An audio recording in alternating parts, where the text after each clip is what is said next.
got loyalty, got royalty inside my DNA. I got killer beats, got war and peace inside my DNA. I got poison, pain, and joy inside my DNA. This channel runs without ads. If you enjoy the content and want to help me stay motivated and make more videos, please consider supporting me through my Buy Me a Coffee or Patreon links in the description. Now let's continue. Okay. Sceptile, finish this. Leaf Blade. The glowing green Pokemon, Overgrow activated, struck down its opponent with a powerful slash, just as it had defeated so many others. But this opponent was different. It was none other than a Garchomp, and a very powerful one at that. It was the Garchomp that belonged to the Sinnoh region champion, Cynthia. It was a Pokemon that had almost never been defeated in battle, and yet this Sceptile just barely managed to beat it. Cynthia herself was shocked, although she would not show it. Her face remained calm as she returned her fallen Pokemon to its ball. "You did wonderfully, my friend. Thank you." Then she looked at her opponent, whose face was shrouded.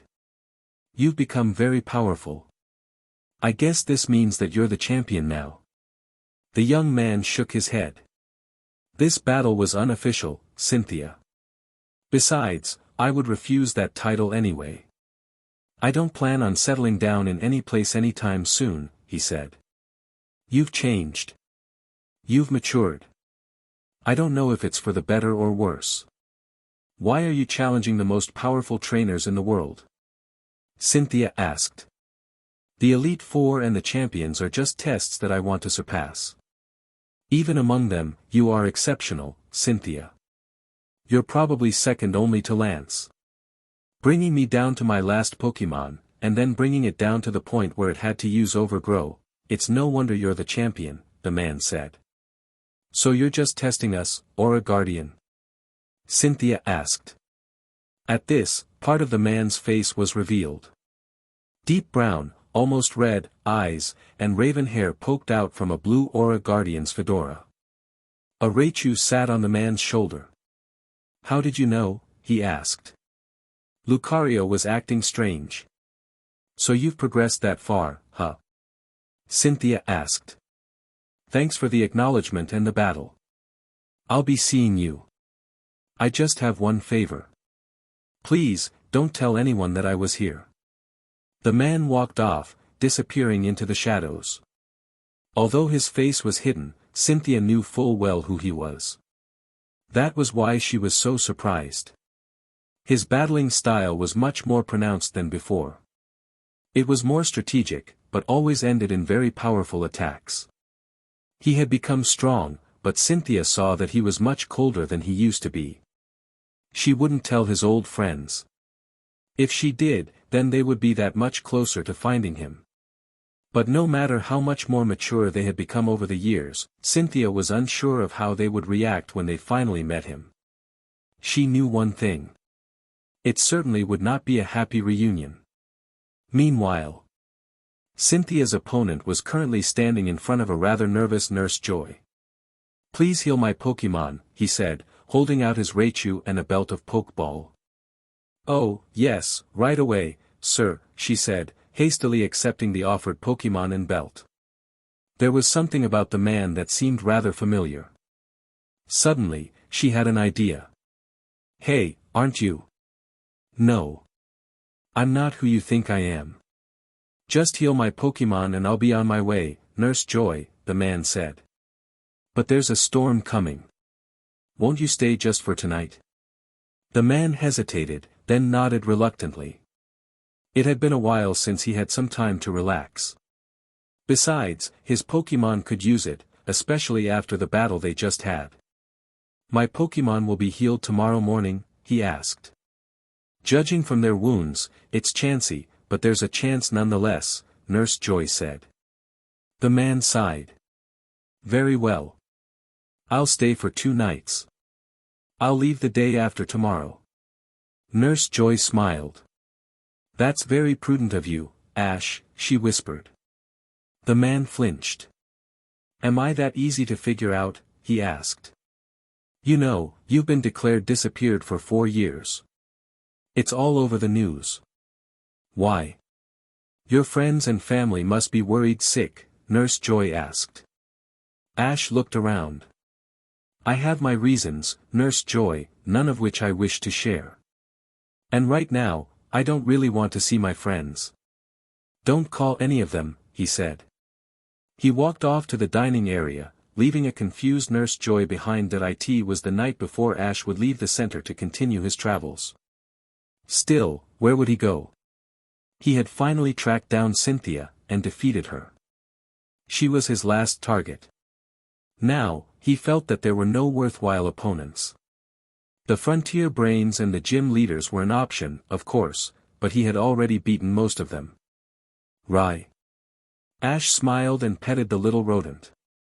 His Raichu was always faithful to him. It was the only Pokémon that was a constant for the entirety of his journey. On his belt were 5 other Pokeball containing his Charizard, Sceptile, Glalie, Feraligatr, and Galate. Galate was a new addition to his team, but had proven his mettle many times. Feraligatr was still affectionate, but kept those outbursts to a minimum, and now settled for roughly hugging Ash. But back to his options. He could go home, but he had just said that he would not settle down. Besides, he was not in the mood for the publicity or those annoying reactions that people got during reunions. Maybe some training will clear my mind, he thought. He got up and headed for the door. Along the way, he bumped into someone in his reverie. Oh, I'm sore. He abruptly cut himself off. For standing in front of him was a girl, and one he hadn't seen in a long time. Like him, she had changed. Her lilac hair now flowed smoothly down to halfway down her back. She, of course, had grown in more ways than one, and Ash found his eyes drawn to her chest a little bit more than what was appropriate. But her eyes were the same. The same deep purple. The same wisdom despite her young age.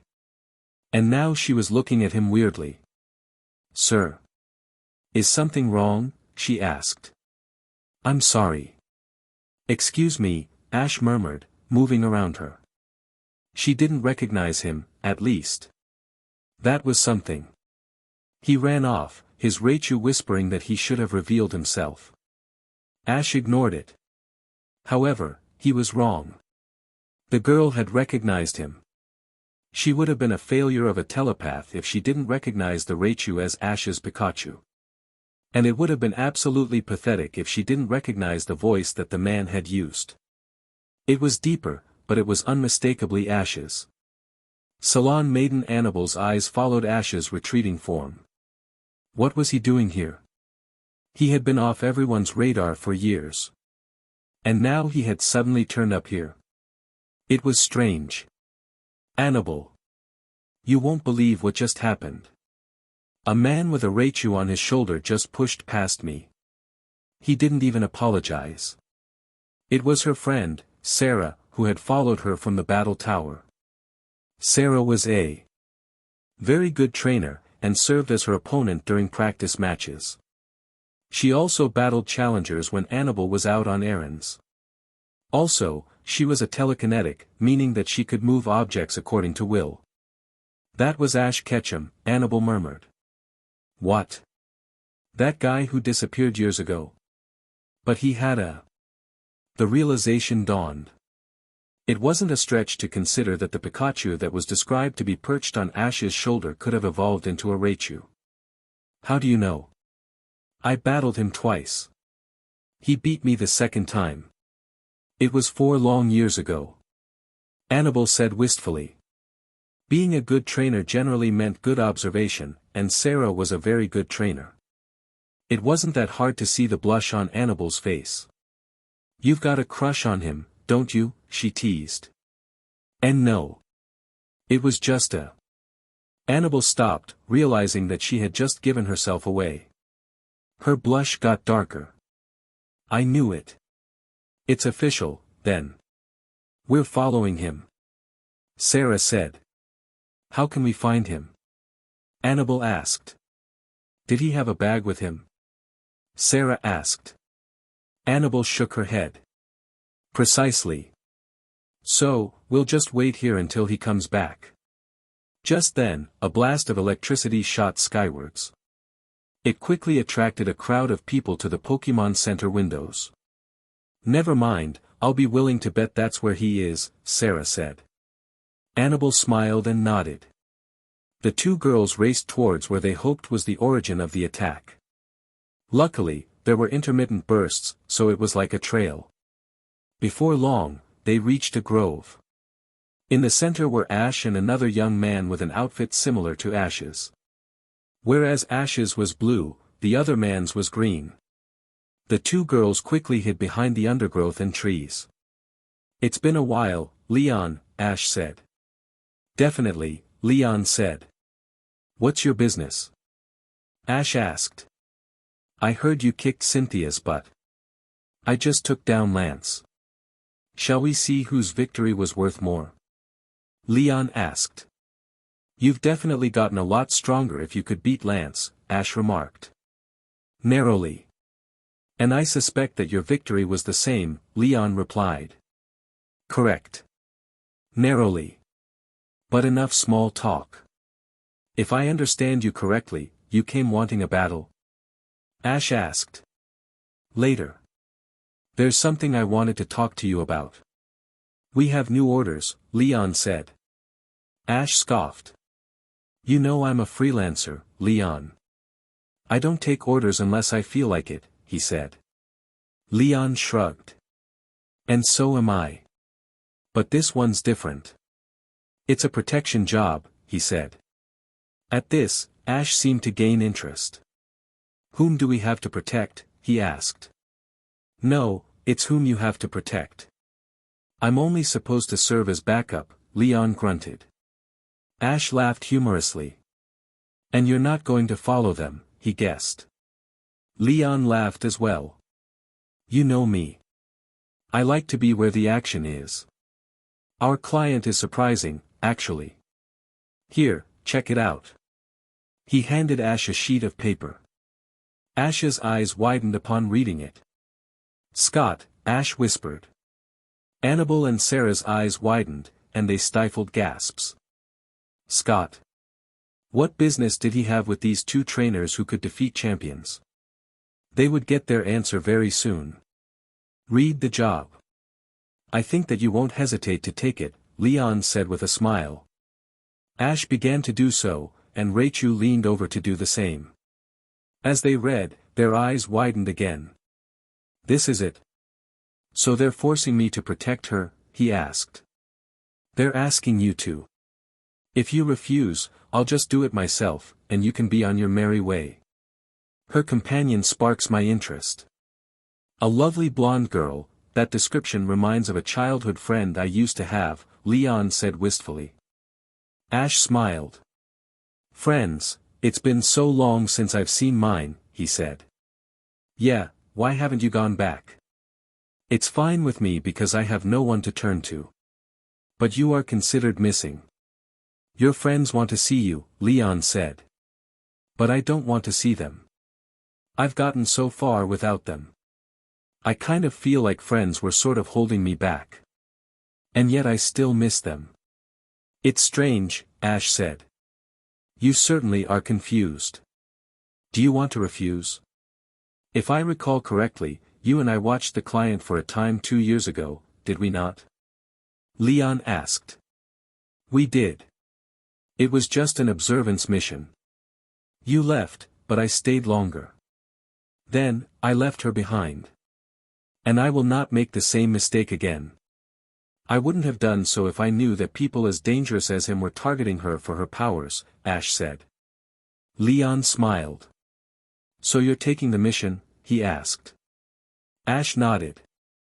"Will you reveal yourself?" Ash hesitated. "You said that it was a mistake last time. We must learn from our mistakes, Ash. You and I both know that. Don't try to preach to me, Leon. I'll reveal myself. I'll come up with some explanation," Ash said. "Very well. I'll report to base, and then I'll fly to your location. Any favors from me besides not revealing your location?" Leon asked. "Wait a little bit before showing up. Maybe a few weeks, unless the situation changes," Ash said. Very well. I'll leave the protection of Salon Maiden Annabel Crystallium to you, Leon said. Annabel gasped. Would you like to meet her before you go? Ash asked. Why would I bother? Leon asked. Because she's here. I saw her today at the Pokemon Center nearby. Matter of fact, she's here now, Ash said, looking straight at the two girls' hiding place. Annabel, come on out. Your friend, too. Annabel and Sarah hesitated. Our job is to protect you, not harm you. We won't do so, and we don't plan to, Leon reassured. After a few minutes, Annabel and Sarah revealed themselves and walked into the clearing, joining the two boys. How long did you know? Annabel asked. From the very beginning, Ash said. Leon looked at him incredulously. And you didn't tell me, he demanded. Ash's gaze turned mocking. You always did SCK at sensing things, Leon, he said. Leon gritted his teeth. The offer to battle still stands. Do you really want to risk it here, he asked, gripping a pokeball at his belt. There are too many people, and not enough space, Leon. You and I both know that, Ash growled. The two stood glaring at each other before Leon let go of the ball. Explain what we heard. Why did Scott ask you to protect me? Annabel asked. Ash was about to explain, but was interrupted by Leon. You're Sarah, Annabel's companion. Am I correct? He asked. Sarah nodded. And you're Leon Firesect, one of the top Pokemon trainers around, she said. Leon grinned and bowed. A common stranger knows who I am. I see that my illustrious reputation precedes me, he laughed. Sarah shook her head. I know you far too well, she sighed. Leon's eyes widened, and he instantly got into a fighting pose. I don't know who you are, Psychic, so don't assume that you know me, he snapped. Sarah looked at him, somehow seeming saddened. Read my last name. It should be on your paper, she said. Leon did so. Ash Ketchum. You are charged with the protection of Annabel Crystallium and Sarah Icecolt. Leon Firesect will act as backup, he read. Icecolt? Is that name supposed to mean something to me? Sarah gained a distressed look on her face, and then rage took over. Did I mean that little to you? She asked. What are you talking about? You mean very little to me as of now. Sarah Icecolt? I've never heard that name in my... Leon stopped. Could it be? No, that's impossible. She's dead. I survived, Leon. Whether you like it or not, Sarah snapped. Leon backed up, his face revealing his emotions for once. But even if it didn't, all the people present could feel them. Fear. Anger. Regret. Then, his face turned impassive. Good day, he spat out, throwing up a pokeball. Aerodactyl. A large bat-like Pokemon appeared, shrieking. Back to base. Aerodactyl looked down, caught sight of Sarah, and was about to screech something when Leon interrupted. Aerodactyl. That's an order. Pay no attention to that girl or anyone else. Fly me back to base. Leon's voice held no argument, and Aerodactyl quickly did what it was told. Leon jumped onto its back as the Pokemon hovered lower. As soon as he was secure, Aerodactyl flew off. Sarah's eyes followed them, brimming with tears that she hastily wiped away. Then, she looked at Ash and Annabel. I'll meet you guys back at the Pokemon Center. I expect you to explain everything to me later. Just give me some time alone, she snapped, running off. What was that about? Ash asked. I think they have some kind of history together, Annabel remarked. Anyway, they interrupted. As I asked, explain. Ash glared at her. I don't have to explain anything to you. I'm just here to protect you and Sarah until everything goes away. It's my duty and my job, he replied frostily. I heard that you and Leon watched me. You said that it was some kind of observance mission. Can you at least explain that? Annabelle asked. I said that I don't have to explain anything to you. Ash growled. He grabbed Annabelle's arm and roughly pulled her along. Let me go. Where are you taking me? Annabelle asked. Ash didn't reply. Damn it, this is not the Ash I knew. At this, Ash stopped and turned back to her, anger and regret in his eyes. I'm not the same, Annabelle. The Ash you knew was a shadow of what I am now, he said. Annabelle glared back at him. Are you trying to convince me or yourself? Sorry, but in my eyes, it's the other way around, she said. Ash turned away, and tried to drag her away again, but this time she resisted. I'm not going anywhere until you tell me what I want to know. Ash didn't care. He slung her over his shoulder and threw out a pokeball. Charizard, take flight, he shouted. A mighty roar sounded as the fire dragon appeared. Ash leapt onto it, ignoring Annabelle's screaming. Back to the Pokémon Center, my room. Charizard reached the Pokémon Center in just a few seconds and hovered to a stop in front of an open window. Ash jumped in, adjusted his grip on Annabelle so that they were facing each other, and landed on his back, shielding her from the impact. Raichu had leapt onto the bed when Ash had entered the room. Ash was quickly aware of the position that he and Annabelle were in, and got up before she could make any comment about it. Finally, he set her down on her feet. He noticed that she had a bit of a blush on her cheeks. As a matter of fact, his face felt a little hot, too. It had been a while since he had been in such close proximity with a girl. Sorry. It was the quickest way to get here, Ash said, returning Charizard. Thanks, he said to the Pokeball. Annabelle dusted herself off. Well, you could have been gentler. I am a lady, you know, she said. Ash shrugged. I won't try that again. Now back to business. You said that you wanted me to explain a few things. You resisted me, or tried to. That spirit is admirable. I suppose I can let you ask a few questions, he said. Can we wait until Sarah gets here? Annabelle asked. If you want to go get her, I'm coming with you, Ash said. Annabelle nodded reluctantly, and she led Ash and Raichu down a few doors. She reached a door and knocked. Sarah? Are you in here? The door's open, Sarah's voice murmured. Annabelle opened the door, and Sarah looked up. Her eyes were red from crying. When she saw Ash, she immediately got hostile. What is he doing here? She asked. He's going to explain things, Annabelle said. Can I do it here? Ash asked. Annabelle nodded. Ash leaned against the wall and folded his arms. Would you like some tea? Annabelle asked, holding out a kettle. No, Ash said. Annabelle shrugged and poured a cup for herself and Sarah. So, Ash?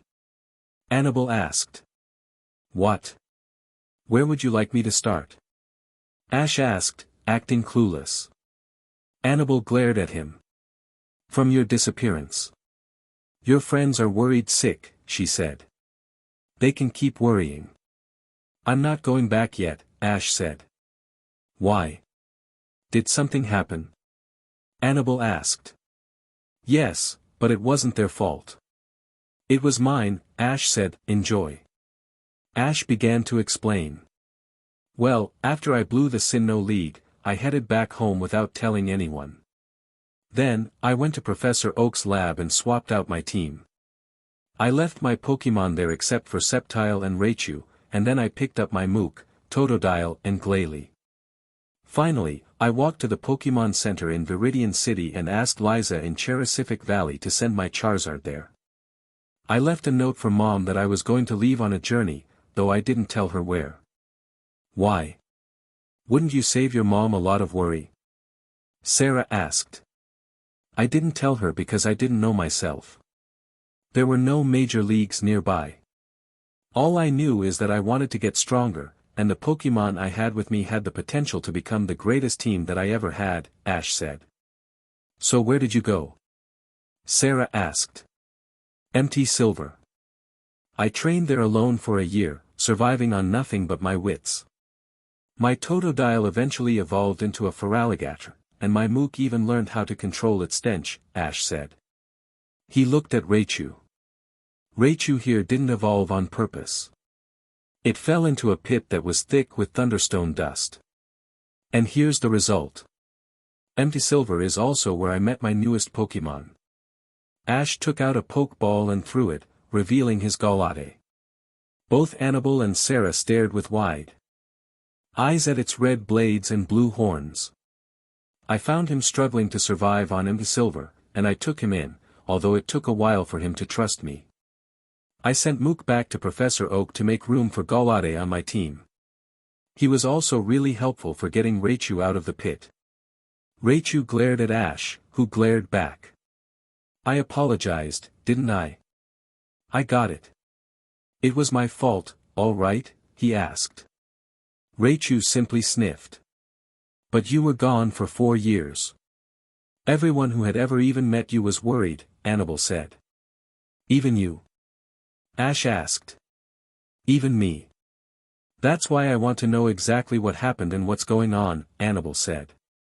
Well, on Empty Silver, I met someone. Someone who's hidden his presence for much longer than my 4 years. I met my father, Ash said. What was he like? Sarah asked. His name was Liam Ketchum, and he was just as my mom said. A strong and very powerful trainer, maybe even champion level. But he was also something else. Ash raised his hands, and set them alight with energy. An Aura Guardian, Annabelle realized. Correct. He trained me in both Aura and Pokemon, and I became skilled in both fields. I trained under him for another 6 months. Then it happened.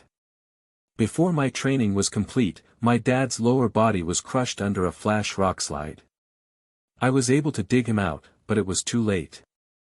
But he told me one thing as he died. He told me the location of an organization called Aura Psychicarum. It's Latin for, Aura of the Psychics.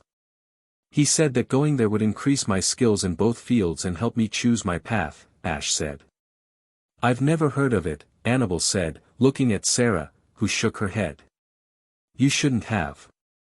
Neither of you are powerful enough to even be recommended. It's an organization that operates in complete secrecy. Its agents are comprised of the last and most powerful psychics and Aura users, and they are also powerful Pokemon trainers as well. The Aura users are generally male, and the psychics are generally female. There's a huge rivalry between the two groups, Ash said. What does the organization do? Annabelle asked. We're basically guardians, kind of like the G-Men. We go around the world, accepting jobs and such from the local populace and the top brass to help out with their Pokemon.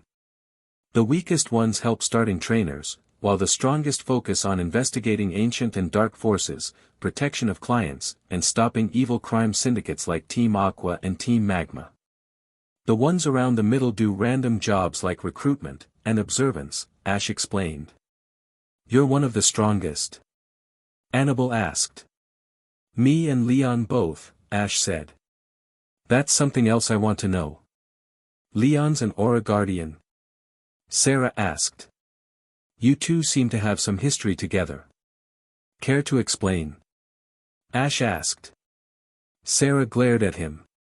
That's my business, she said. Ash shrugged. Yours and Leon's. It's not within my caring or my jurisdiction to pry. Speaking of Leon, yes, he is an Aura Guardian. He's as powerful as me in both Pokemon and Aura. We've worked together a few times, he said. You said that you and him watched me. What's that supposed to mean? Annabelle asked. Ash looked away. You said that you at least owe me that much. Explain. You say that too much.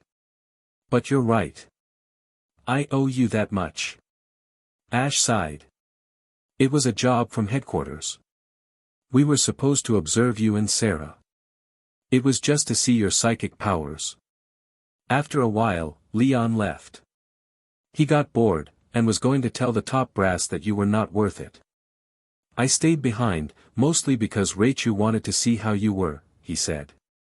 Could he have seen? Annabelle thought, but her thoughts were silenced and calmed. I left after some time, and I reported the same thing that Leon did. Your powers only extended to empathy and telepathy, and that Sarah's powers were minor, Ash said.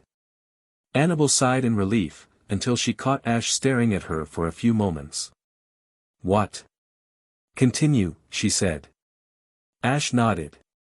Anyway, Leon and I eventually became two of their best agents, and we went freelance, only doing what we wanted. The organization was set at first, but they lost it, and besides, it's not like we ever gave a DMN in the first place, he said. You said something about a powerful person targeting me, Annabelle said. Yes. A while back, we had an encounter with a rogue psychic and aura user. A hybrid, basically. He was very strong, but mentally unstable. It took our best agents to even have a chance of combating him, and we had to seal him. Killing him was nearly impossible. Leon and I were among the sent agents, and we barely survived the encounter, Ash said. Killing him? Annabelle said with a quaver in her voice. He was getting too dangerous. If he had progressed, he would have been a threat not only to the organization, but also to the world. We had to at least try. Still, all we could do was seal him in a special energy-absorbing container that could only be broken from the outside, Ash said. Wait, are you saying that he was broken out and he's on the loose now? Annabelle asked. As of yet, we don't have any leads as to where he is, Ash said. So why do you have to protect us? What does he have to do with us? Sarah asked. This hybrid targets, attacks, and kills aura users and psychics indiscriminately, whether they're strong or weak. If he were ever to stumble upon you too, and he will if not contained, he would kill you without hesitation, and your Pokemon would be crushed, unable to defend you. Our Pokemon, on the other hand, have developed resistance from aura and psychic energies just from being around the air of the organization and us. If we were to help guard you and be by your side, not only would you receive protection, but your Pokemon will also soon develop the same resistance with continued exposure to the combined powers of the four of us. As a matter of fact, they have some resistance already, just from being around the two of you, Ash explained. So you're saying that if we were to drive you away, or try to do so? Sarah stopped, not relishing the thought. Ash nodded. Then you would die a very frightening death, he said. Annabelle looked at him, frightened. No, this is too hard to believe. She said, sinking down next to Rachel, who looked at her with surprising gentleness. Ash looked at her with the same surprising gentleness. I know you might think so, and I know that it's a lot to take in, but it's the reality of things, he said. He got up and sat next to her. You can't trust me, right? I understand. After all, I just appeared out of the blue. Annabelle looked at Ash. She was initially taken by his angled features, but shook it off. Trying to read me? It won't work. At least Ash still seemed clueless about her feelings, despite his growth over the years. No. I can't trust you, Annabelle said. Sarah nodded in agreement. I'm not surprised. As a matter of fact, I only knew that the hybrid had broken out just a few days ago, and the job to protect you two only came to me today. I'm just about as in the dark about things as you are. But I do know one thing. If they sent Leon to be a messenger boy, then something must be going on, Ash said. He's got a point. Leon has always been very strong, even in Pokemon battles and spirit. Even though he was an aura user and I was a psychic, he was able to look past that, Sarah said. Did you guys travel together? Ash asked. For a time, Sarah said. She looked away, feeling like she had said too much. Ash sniffed. In any case, are you satisfied? He asked. Annabelle looked at him. Are you really telling the truth? She asked. She half expected him not to answer. Instead, Ash turned his now piercing gaze at her. When he looked at her like that, she felt like he could see all her secrets, including her darkest ones. Tell me, Annabelle, what do you think? Look into my eyes. Put your hand on my chest. Use your empathy. I won't try to block you, he said. Annabelle looked into his eyes and heart, and through them, his feelings. They were shadowed, unlike the ones she remembered. They held the look of someone who had gone through a lot, and expected pain for his efforts. Pain, anger, and fear were evident at first glance. The Ash she knew was almost completely gone. Then she saw it. A blue light that pierced the darkness in his eyes. This light held very different feelings. Regret. Hope. Loyalty. Determination. This was more like the Ash she knew. Even if he was lying, he would be loyal to what he believed was right. There was still some warmth in that eternal cold. I trust you, she stated simply. Sarah looked at her in surprise. He's telling the truth, or at least what he believes to be the truth. I've already said that I would take the job, so even if you chose to not trust me, it would not have been easy to get rid of me. Now, I do have some terms. I have been on the move for a long time. I'll need a place to stay, and to train, and you must do the same for Leon, Ash said. Sarah and I live in a house with more than enough room for all four of us. But peek on us in the shower and you're going to get it, Annabelle said, her voice holding no room for jokes or argument. Humph, agreed.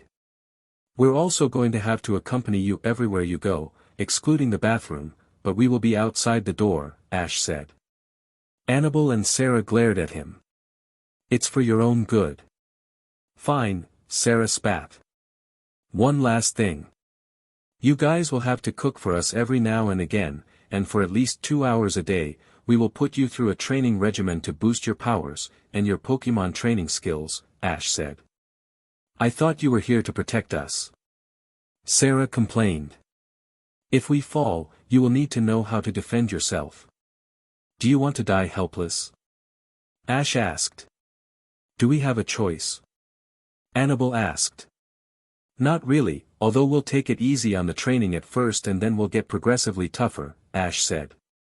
Is that because we're girls? Annabelle demanded. That and it's because you guys are weaklings compared to some of the psychics I've seen, Ash said without a trace of hesitation. Fine, Annabelle said through her teeth. She felt rather insulted. Sarah nodded, but not without a sharp glare to Ash. We have to leave now, Ash said. Already? But we just got here. Sarah complained. We have to go. Just pack up your stuff, and then I'll help fly it back to Kanto, Ash said. But. Annabelle started. We don't have time to argue. Come on, Ash said. He left to give the girls some privacy. I'm coming back in about half an hour. Later. At this moment, Ash and Annabelle were flying back to Kanto on Charizard, while Sarah was flying on her Togekiss. Charizard was easily holding up the small amounts of bags that the girls had without any complaints. Sorry about this, Charizard, but we're almost there, Ash said. He was right. It wasn't long before the battle tower came into view. As they lighted down, they saw a figure in front of it. There was no mistaking the green outfit. Leon! Sarah exclaimed. She urged Togekiss to dive down faster. Togekiss seemed displeased, but followed its trainer's commands. At the moment Togekiss shot past Charizard, Ash got a sudden sense of foreboding. Something was terribly wrong, but what? Leon smiled and raised his palm in greeting, flashing aura from his palms. That was the instant Ash realized it. Sarah, hold on, he roared. Swellow stopped just before entering the forest canopy. Sarah was glaring at Ash as Charizard flew to Togekiss's altitude. What? That's Leon. He must have come out to greet us. Sarah said. Something's not right. I asked Leon to stay at base for a few weeks and then come here as a favor. If he's here, then something happened. No matter how fast his Aerodactyl is, there's no way he could have made it to base and then here that fast, Ash said. He then urged Charizard to land slowly, keeping his guard up as he got off, before helping Annabelle to do so. Togekiss landed as well, and Sarah dismounted. My friends, what is the matter? Are you guys keeping secrets from me? Leon said with a creepy grin. Ash and Raichu glanced at each other. Was Leon always this messed up? Sarah, I would like to apologize for my earlier behavior. Apology accepted, Sarah spat. I doubt that. Now, can we have lunch? I'm starved, Leon said, turning around to face the battle tower. Why yes. Of course, Annabelle said. She wasn't sure what it was, but she felt that something was off about Leon as well. She shook it off and was about to walk in when Ash put an arm in front of her. When Sarah tried to do the same, Ash responded the same way. Both girls looked questioningly at the Aura Guardian, but Ash made a subtle shake of his head. Leon had turned back now. What's the matter, Ash? You look so grim, he said, laughing a laugh that seemed like more of a giggle. Leon was giggling. Something was definitely wrong, but Ash did not let these thoughts show on his face. What are you doing here, Leon? Ash asked. Leon stopped smiling. What do you mean? I'm here to help you with our job, he said, sounding confused. And remind me what our job was again. Ash asked. You're so forgetful. It was to protect Annabelle Sistel and Sarah, Eisenholt. Leon asked, sounding a bit unsure. Maybe, but you've refreshed my memory. Still, you're forgetting something, too. It's Annabelle Crystallium and Sarah Icegold, Ash corrected, putting emphasis on the last names. Leon gave a dismissive wave of his hand. Whatever. Can we eat now? He sounded like he was whining. Ash walked forward, his right hand beginning to spark with blue energy. I asked you to do a favor before you came here, Leon. Did you do it? He asked. Leon nodded. Of course. You can trust me. I'm your friend, after all, he said. Ash walked up to Leon's left shoulder and patted it with his left hand, grinning. Yeah. And a good friend also reminds his friends about a few things. I'm having a bit of a short-term memory loss moment right now.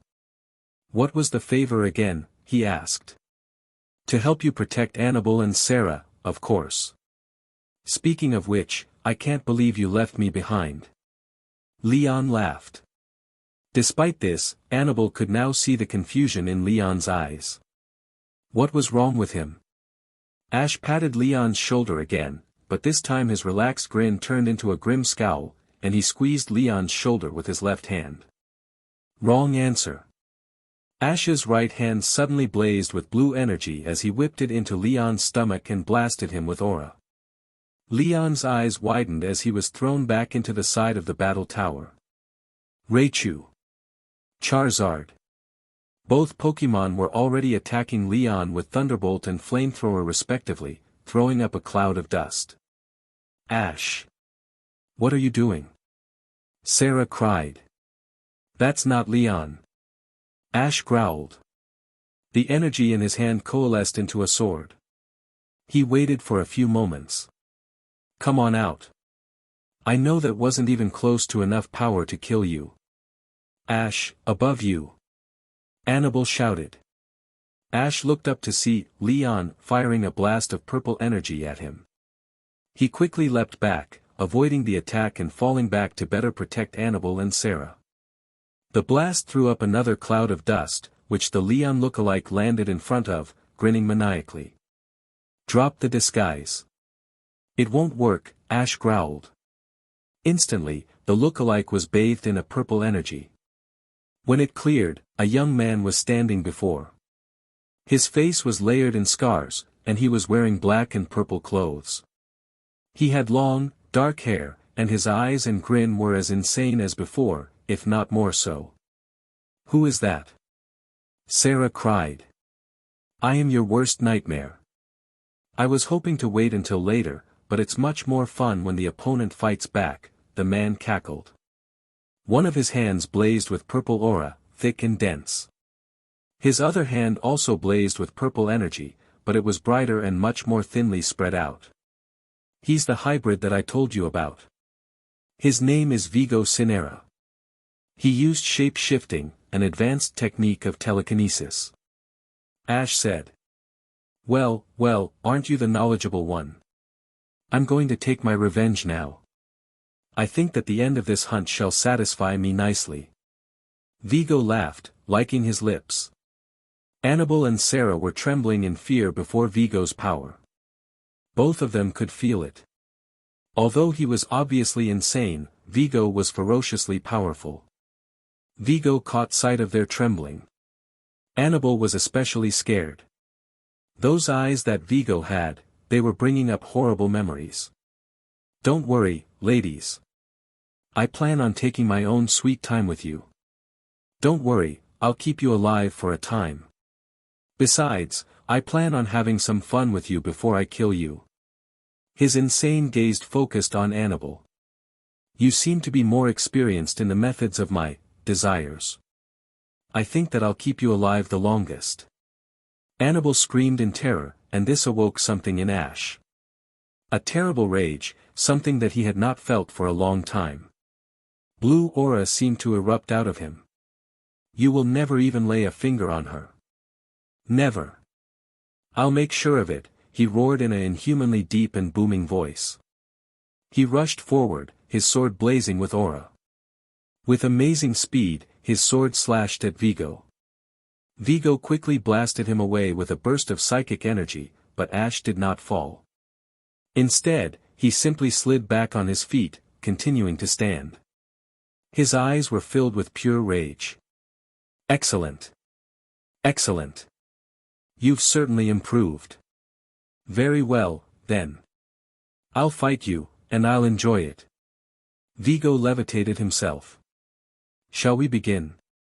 "I'd like nothing more," Ash growled, his voice eerily calm. He rushed forward once more, his sword poised to kill. And that's it.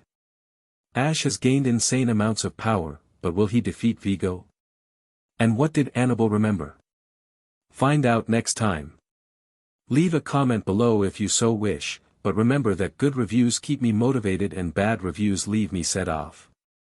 Don't become a troll. Enjoy chapter. "You are going to die here, Vigo," Ash growled as the two clashed. Vigo laughed. "Is that so? Bring it on, Aura Guardian. It took an entire squadron of you to seal me away once before, and now, standing in my way, there is just you. You can't even hold a candle to me. I'm stronger now. I'll tear you apart." Ash roared as Vigo parried his sword. Raichu and Charizard were firing intermittent attacks at Vigo, and it wasn't long before Vigo grew tired of it. "What nuisances your Pokémon are. I'll make sure that this battle goes undisturbed." Vigo threw an entire belt of 6 Pokeball. As they made contact with the ground, they burst open, revealing a Seviper, a Kabutops, a Honchkrow, a Pinsir, a Mismagius, and a Houndoom. Attack!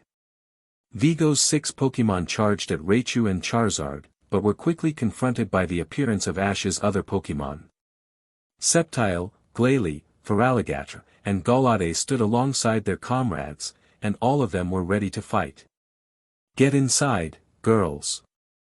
Ash yelled at Sarah and Annabelle, who were still outside for some reason.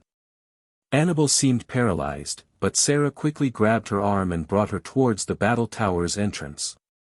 Vigo sneered. "Oh, no, you don't." He fired a blast of purple energy at them. Sceptile and Golade reacted reflexively, with Golade using Psycho Cut to divert the blast and Sceptile using Giga Drain to literally SCK up the blast's energy. The two Pokémon exchanged a quick grin before re-engaging Kabutops and Mismagius. "So, with your growth, your Pokémon grew with you. I certainly am impressed. As a token of that, I'll scatter their bones around your grave." Vigo shouted. Ash's pupils dilated, and he roared with anger, his attacks growing faster and faster. His aura sword flashed as it was swung at Vigo, as if it were shining with glee at being activated. From the windows, Annabelle and Sarah watched the battle. "Wow, Vigo is so strong, and Ash is going toe-to-toe with him. I can see why you have a crush on him, Annabelle," Sarah said, looking at her friend. Her face morphed into one of concern when she saw Annabelle's expression. "What's wrong?" "It's Vigo, his mind is so warped and twisted. This is beyond insanity. He's not even human anymore. He's just a puppet, a monster, even." Annabelle breathed. She sank to her knees. A grim frown took place on Sarah's face. It was an expression far different from her cheery smile. She knew just how Annabelle defined the word monster. Considering the events that happened 2 years ago, it was not at all surprising that Annabelle would have read Vigo's mind and immediately compared it to that of a monster. She knelt down beside her and hugged Annabelle as Ash and Vigo continued to clash, along with their Pokémon. As Annabelle had said, Ash and Vigo were more or less even. However, it was slightly different for the Pokémon. Ash's Pokémon all knew how to exploit the opponent's weaknesses, even without their trainer telling them how to do so. Raichu's speed and power were equal to Houndoom's, but thanks to another fire type that had nearly the same attributes, Raichu was quite experienced in dealing with those problems. Houndoom, on the other hand, had only dealt with Pokémon weaker than itself, and was therefore finding Raichu to be much more of a challenge than it was used to. At the moment, the two were clashing with Iron Tail, but thanks to Raichu's much more maneuverable size, it was able to find a weakness in Houndoom's attack pattern. Using that weakness, Raichu slid under an Iron Tail from its opponent and under the Hound's belly. A single, powerful thunder dispatched it. Charizard and Honchkrow were dueling in the air. It was actually quite a battle, considering the combatants. The dark bird was agile, and its dark pulse did not seem like something that even Charizard wanted to take a direct hit from. Charizard was almost outmatched in speed. However, its power far exceeded Honchkrow's. For Charizard, there were always moments in battle where an enemy would get close enough for a powerful attack to bring it down in one blow. Charizard, despite being nearly outclassed in speed, was able to find and exploit those moments even against a tough opponent like Honchkrow. A couple of flamethrowers reduced Honchkrow to a badly charred hunk of bird. Back on the ground, Feraligatr and Pinsir were having a little wrestling match. Feraligatr knew it had to be careful. There was a good chance that Pinsir knew Guillotine. No matter how powerful Feraligatr was, there was no way it could resist a one-hit KO attack. However, this Pinsir didn't seem to be too smart. It used X-Scissor, Superpower, and SBMSN in random movements, and all of them were physical attacks. Feraligatr could easily keep it at bay with Surf and Ice Beam. If it needed to fight at close range, Waterfall was an option. As expected, the Pinsir grew enraged, and it finally went all out. It rushed at Feraligatr with Guillotine. The crocodile growled, shaking its head before blasting Pinsir with Ice Beam.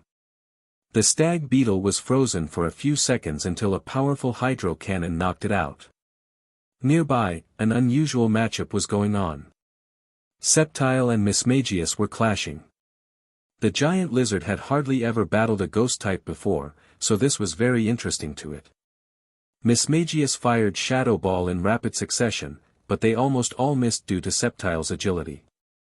However, they did throw up clouds of dust, and Sceptile soon found itself unable to see Mismagius anymore. Before long, a dark pulse struck it from behind. Sceptile lashed around with Leaf Blade, but the attack missed, and another dark pulse hit Sceptile. The lizard dropped to one knee and forced itself to calm down and focus. It closed its eyes, and its breathing slowed down. Instead of relying on sight, Sceptile decided to use its other senses. After a few seconds, it could the slow whoosh of air that was characteristic of a ghost appearing out of something. Sceptile quickly activated Giga Drain and moved the tendrils into the dust behind it. The tendrils caught, and Sceptile dragged the struggling Mismagius into its eyesight. Sceptile's eyes were full of triumph as Mismagius' energy drained away. After Giga Drain resolved, it only took one leaf blade to knock out the ghost. Glalie was not taking it easy on Sevapur. Having battled Jesse of Team Rocket Sevapur a few times before, as well as having sparred with many powerful poison-type Pokémon, it knew what Sevapur was capable of. Though it had an easy aerial advantage, Sevapur was a snake, and therefore quite fast. Glalie, after dancing around Sevapur's Poison Fang and Poison Tail, and getting poisoned regardless, decided to go all out.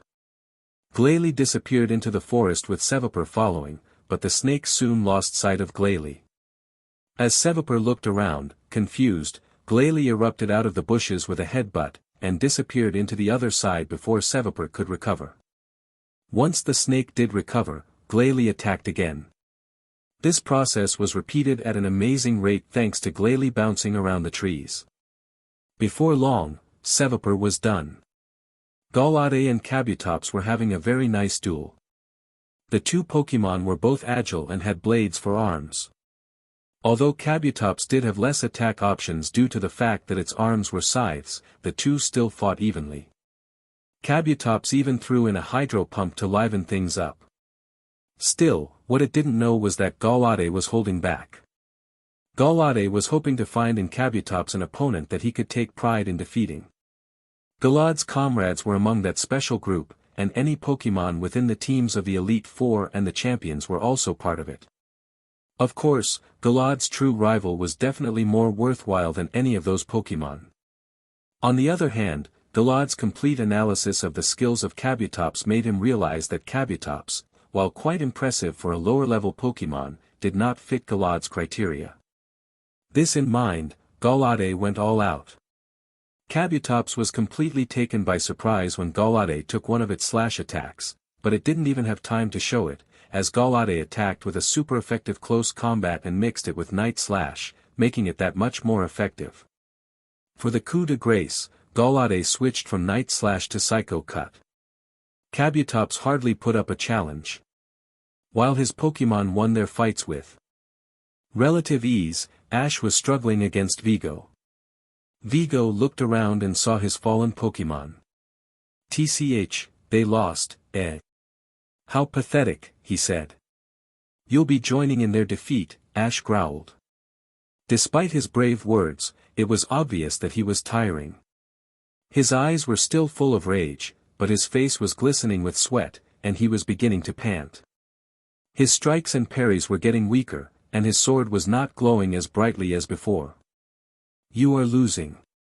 Just give up already, Vigo sighed. Ash snarled and released a multitude of fast strikes. However, Vigo merely put up a shield of psychic energy, preventing any of the attacks from getting through. The energy from the flurry created a cloud of dust, and while Vigo could not see through it, he dropped the shield after not feeling any attacks for a while. Vigo stood within the cloud, on his guard. Where was Ash? The DMN boy was actually skilled enough to hide his aura from a master like Vigo? Suddenly, Vigo felt it, and instantaneously reacted, his hand grabbing out behind him. There was a rather large explosion of bright energy in which Annabelle, Sarah, and the returning Pokémon had to avert their eyes. When it got dark enough to see again, the sight that greeted them was a sight that none of the spectators could believe. Vigo had grabbed Ash's sword with his bare hands. He wasn't even using his psychic or aura powers. There was no purple energy, and yet the sword did not lop off a part of Vigo's hand like it should have. Even though Ash had swung from behind with both hands, even though there was a steady stream of blood coming from Vigo's palm, Ash's sword could not budge under Vigo's grip. A sneak attack, eh? For an organization built upon honor, you certainly have some underhanded tactics, Vigo mused. Shut up. Ash growled, struggling to move his sword. Vigo grinned and threw Ash's sword over his head, slamming Ash down into the ground with enough force to crack it.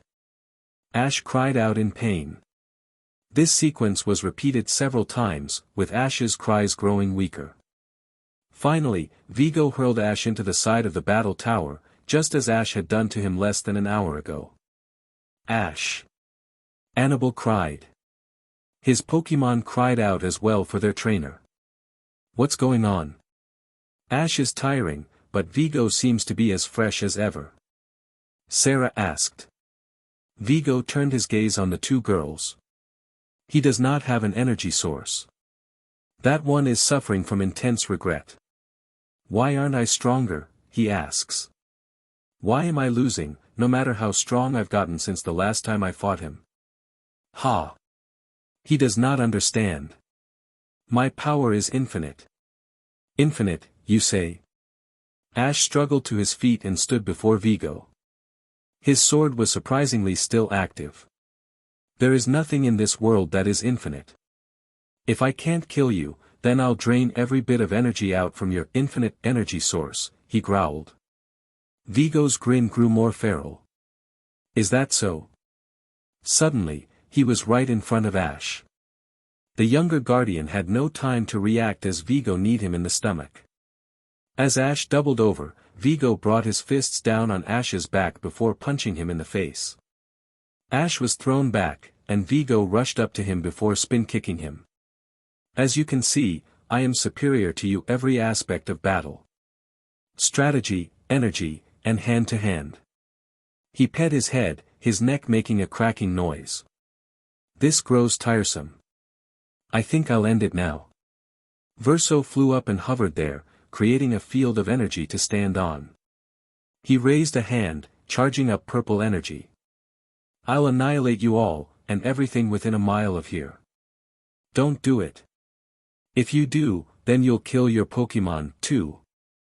Ash cried. That's the difference between you and me. Your Pokémon are friends, but mine are nothing but peons. I have no qualms about eliminating them. I can just get more Pokémon to serve me. Vigo laughed. Ash gritted his teeth. Sorry, Vigo. That's never going to happen. I'll destroy you here and now, he declared, vaporizing his sword and charging its energy along with a lot of extra aura in his hands. A showdown, eh? Well, then, I suppose I can oblige you. Vigo added his other hand into the charging process. For a while, the two opponents stood in their positions, building up their attacks. After a few seconds, Vigo fired a dense blast of purple energy. This ends now. I don't think so. Ash fired a blast of blue aura that met with Vigo's blast. For a few seconds, the two blasts seemed evenly matched.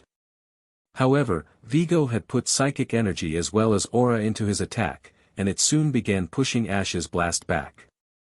DMN it. Ash put more focus into his blast, but all it did was slow down Vigo's attack.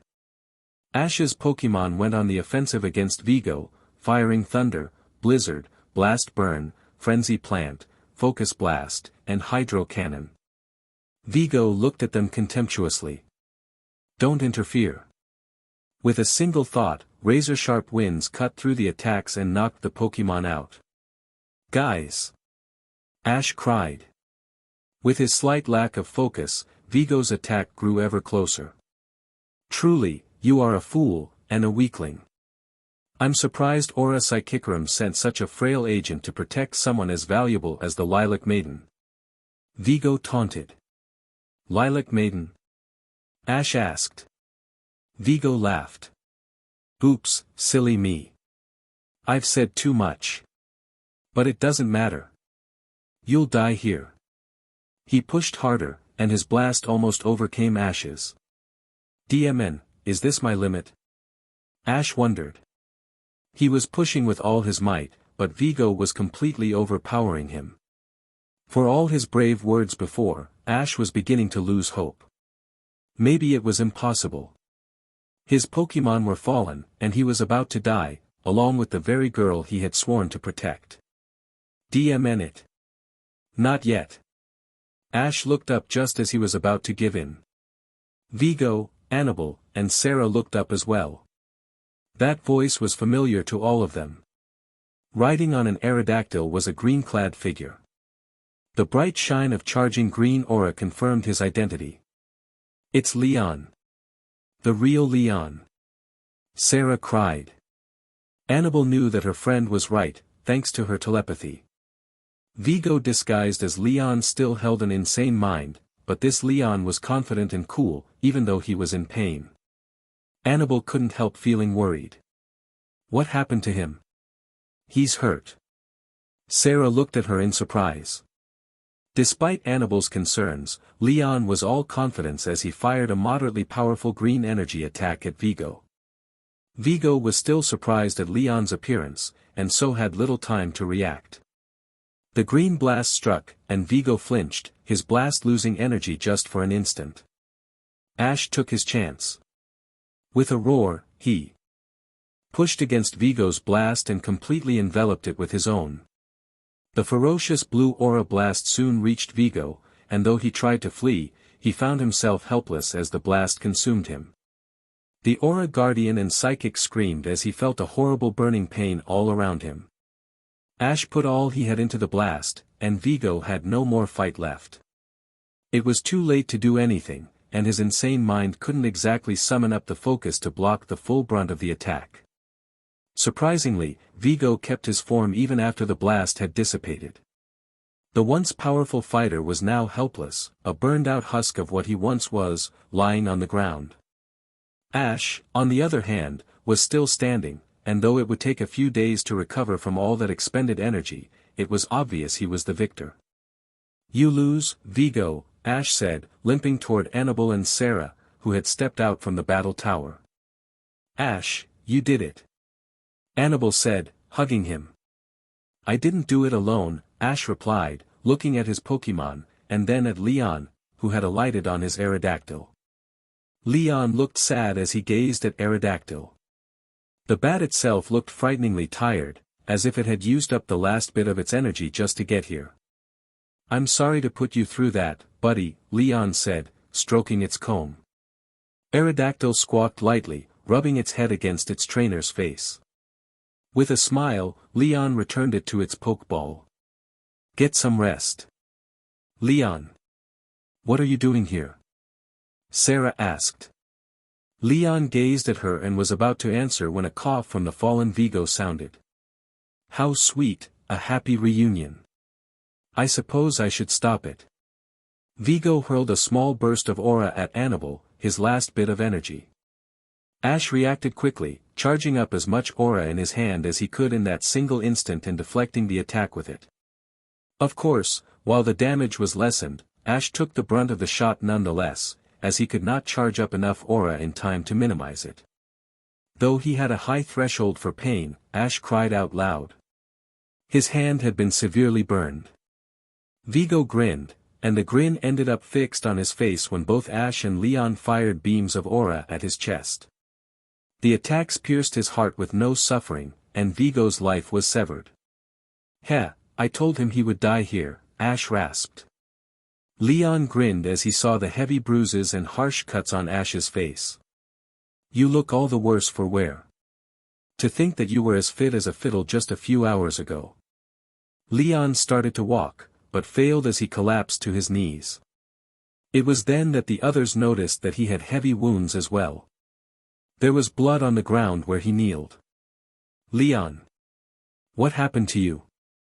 Sarah asked. Leon kept grinning, although he held an arm across his chest. "DMN, it opened up. All that stress really had a bad effect." "What are you doing here, Leon?" "Though I told you to remain on standby," Ash growled. Leon shook his head. "That's no longer an option," he said. "What do you mean?" Ash asked. Leon grinned again. "I'll be glad to tell you." His eyes grew droopy. "After I take a nap." With that, he fell unconscious. "Leon." Sarah rushed up to him. Ash tried to struggle after her, but soon found that he had lost all feeling in his legs. "Ash?"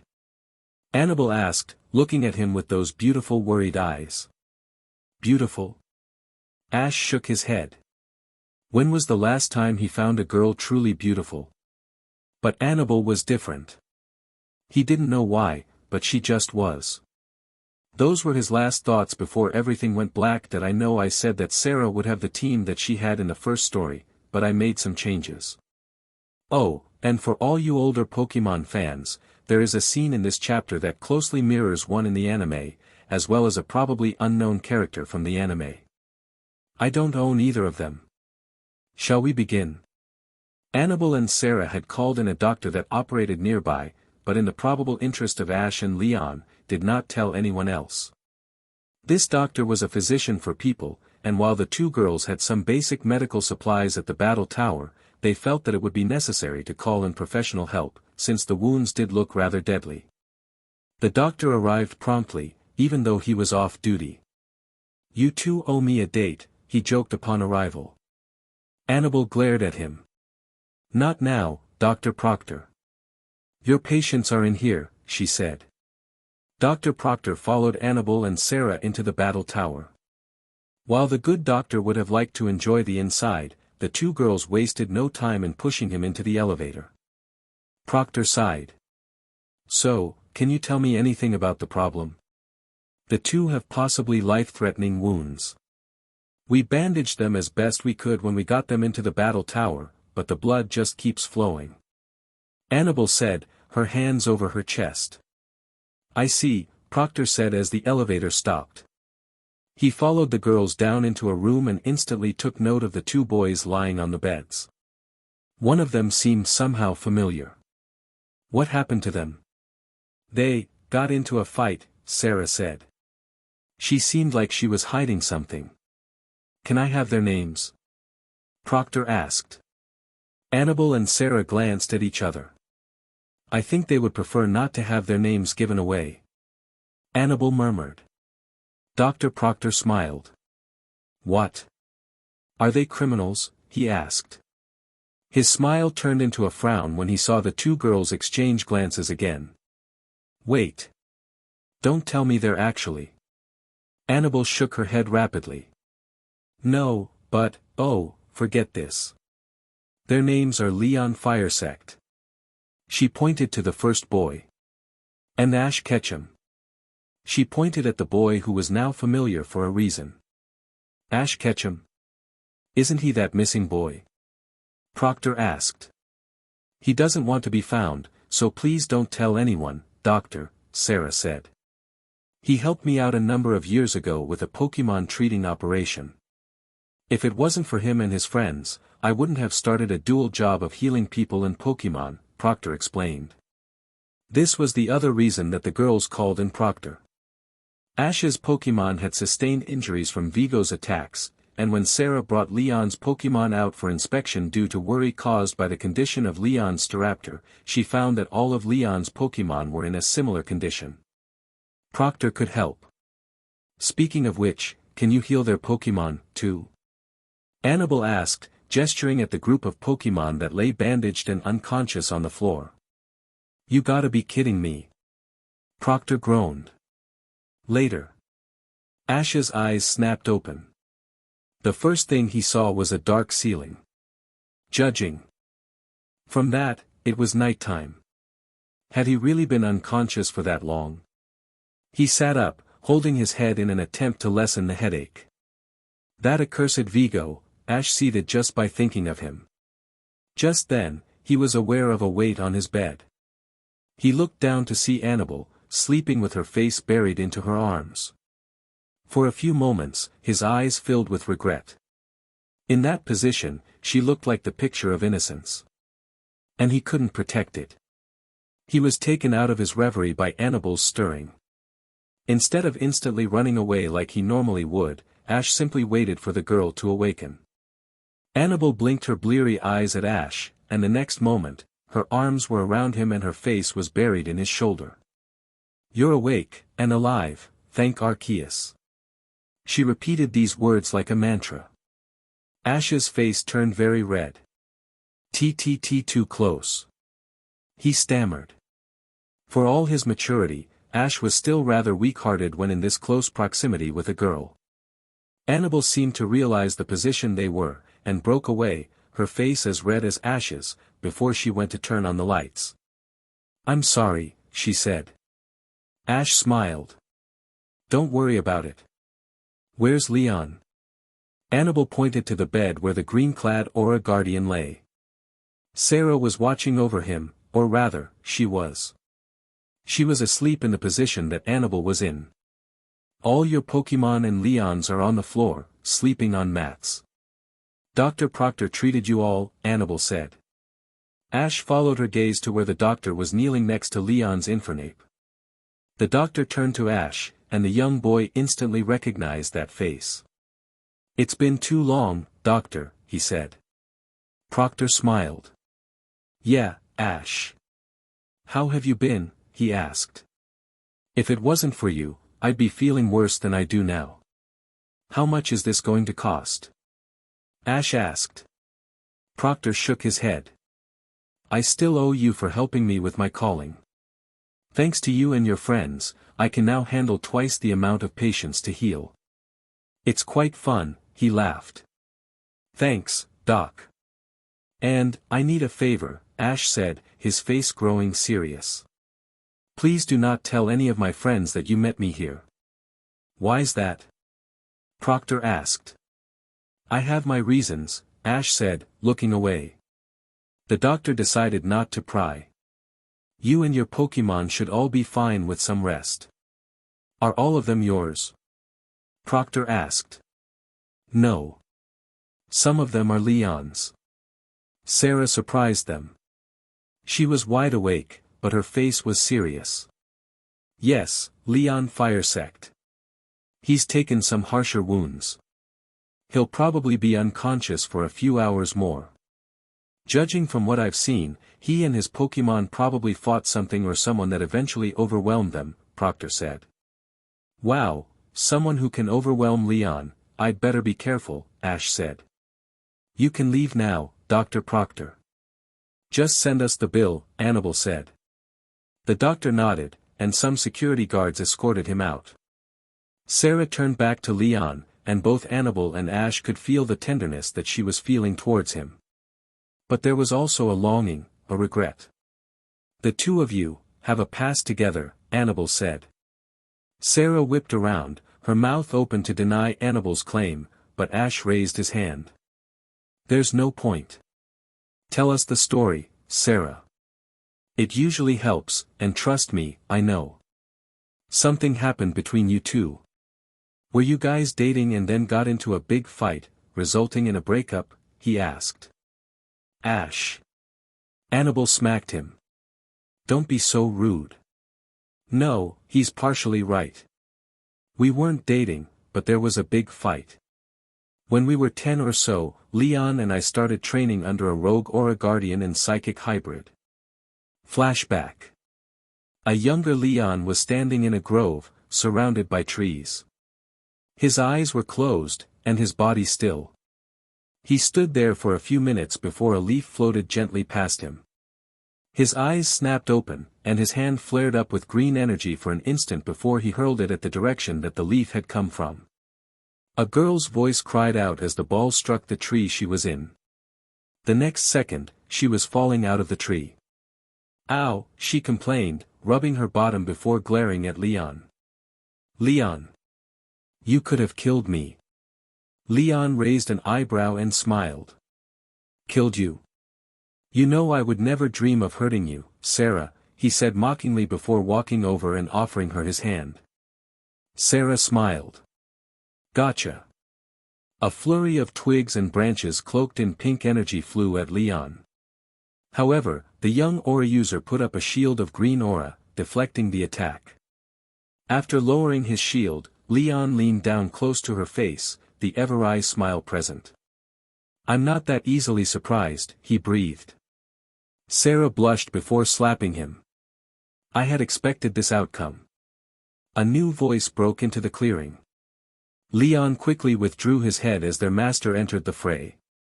"Leon, you really must stop distracting Sarah like this," he sighed. Leon shrugged.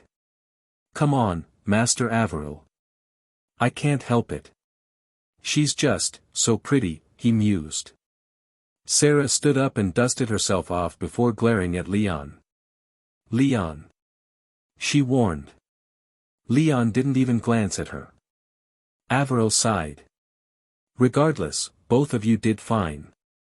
This training session, though, still produced the same results. Leon, you only rely on your instincts. You must take into account your aura senses as well. The only reason that you were able to sense Sarah was because she is as of yet unskilled in hiding her presence. Sarah gave her master an indignant glare, which he ignored, instead opting to criticize her as well. You as well, Sarah. Work on masking your presence. Leon is especially careful in exchange for weaker senses. You will need to take him when he is least on guard. As you are a psychic and Leon an aura user, the two of you need to defend not only yourselves from the crowds, but each other as well. I can protect Sarah. I don't know if she can protect me, Leon said. Leon, do not be so arrogant. The two of you are only 10 years old. There will come a time when you will need to trust her as well, Avril said. Leon sighed. I don't see why I have to trust her. She can't save my hide in battle, he said. In battle, she may be inferior to you, but may you remind me, who is the one who always aces my written exams? Avril asked. Leon stiffened. All three of them knew that it was Sarah. Her knowledge of these matters far surpasses yours, Leon. It may save your life sometime. Avril walked out of the clearing. Sarah looked at Leon. The boy's face was impassive. Leon. If there was anything that I might have said or done to hurt you, sorry, Leon said. No, you're right. I am inferior to you in battle. Still, Master Avril said it himself. I do no more, Sarah replied, smiling. Don't remind me, Leon growled, but his eyes showed laughter as well. The two began to walk out of the clearing. By the way. Sarah started. Yeah. Sarah flung a handful of a Parasect sleep powder into Leon's face. I'm better at tricks too. Leon's eyes grew droopy, but he still maintained his smile. You, crazy girl. Was what he said before he blacked out. End flashback. Ash burst out laughing. Oh, man. You threw sleep powder into his face. I'm going to get a lot of blackmail mileage out of this one. Annabelle and Sarah looked at him oddly. I was 10 at the time, JRK. Leon's voice rang out in the room. The other three turned around to see Leon looking at them. Leon. You're awake. Sarah raced over to his bed before remembering the image she was supposed to put up, and turned her face away. To her surprise, however, Leon reached up and caressed her cheek. She was about to pull away until she saw his face. Relief and happiness, two things that were almost never seen on Leon's face, were there at the very moment. You're alive. Leon whispered. Tears began to leak out of his eyes as he sat up, keeping his hand on her cheek. I couldn't really believe it at first, but I can see now, how could I forget that doll-like face? Sarah began to cry as well, her hand reaching up to hold Leon's. Doll-like, huh? You stupid, all these years and you're still trying to flirt with me? You truly are, a stupid idiot. She threw herself into Leon's arms, crying on Leon's shoulder. JRK. BSTRD. Coward. And the list that goes on and on. Leon murmured, pulling her closer. Ash and Annabelle looked at each other. We should give them some time alone, Annabelle said. Ash nodded solemnly, and they left. As they left, Leon and Sarah pulled away. Can I see them, Sarah? Buniri, Vulpix, and Trapinch? You've already seen what my Pokémon from Master have become. He turned away then, as if ashamed to ask such a silly question. Sarah laughed, a joyous, melodically pleasing laugh that Leon had not heard in years. Ashamed, Leon? Of course you can. She flicked open 3 Pokeball, revealing a Lopunny, a Ninetales, and a Flygon. Leon's eyes widened. They were in prime condition, perfectly groomed for battle. However, they were breathtakingly beautiful. Lopunny's ears and fur were perfectly groomed, so it looked like its ears fell down like fine hair. Ninetails's fur was so polished that it appeared glossy, and those crimson eyes were shining. Flygon's scales were the same condition as Ninetails's fur. And the fact that they were all female only served to increase their beautiful appearance. "Do you remember him, my dears?" Sarah asked. It went without asking. All three Pokémon recognized Leon on sight. "His Pokémon are here as well." Sarah pointed at Infernape, Luxray, and Drapion. The three females walked over to the males, concerned at their condition. "They're so beautiful, like you," Leon said. Sarah looked back at him. "Well, all of them always did have a penchant for looking good, Leon. And your Pokémon always did care about looking strong. And they succeeded," she said. Leon did not reply, but looked back at her. "I just have one question." "How I survived," Sarah guessed. "I recall that day, it has never left my mind." Leon struggled out of bed, while Sarah made a move to try to support him. "Don't worry. I can walk." Regardless, Sarah stayed close to him as they left the room. They found Ash and Annabelle seated in opposite chairs in the main part of the floor. True to form, Annabelle was sitting down politely with her hands folded, even though it was her battle tower, while Ash simply slouched on the armrest, looking bored to tears. "You feeling better?" Ash asked. "I'm going to get you back for earlier," Leon said. Ash grinned. "Yeah, you're fine," he said before his face grew more serious. "And you interrupted a seriously good story. What happened? Why we separated, eh?" Leon and Sarah sat next to each other on the couch between the two chairs. Leon's face became unusually grim. Like Sarah, he preferred an easygoing face. It all began when Master finally lost his mind. Ash and Annabelle had been wondering about that. Considering what they saw of Vigo, it was surprising that Avril was sane.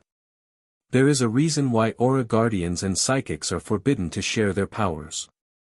For some reason, if they mate with each other, their resulting offspring will have complete control over powers that would completely destroy a normal person.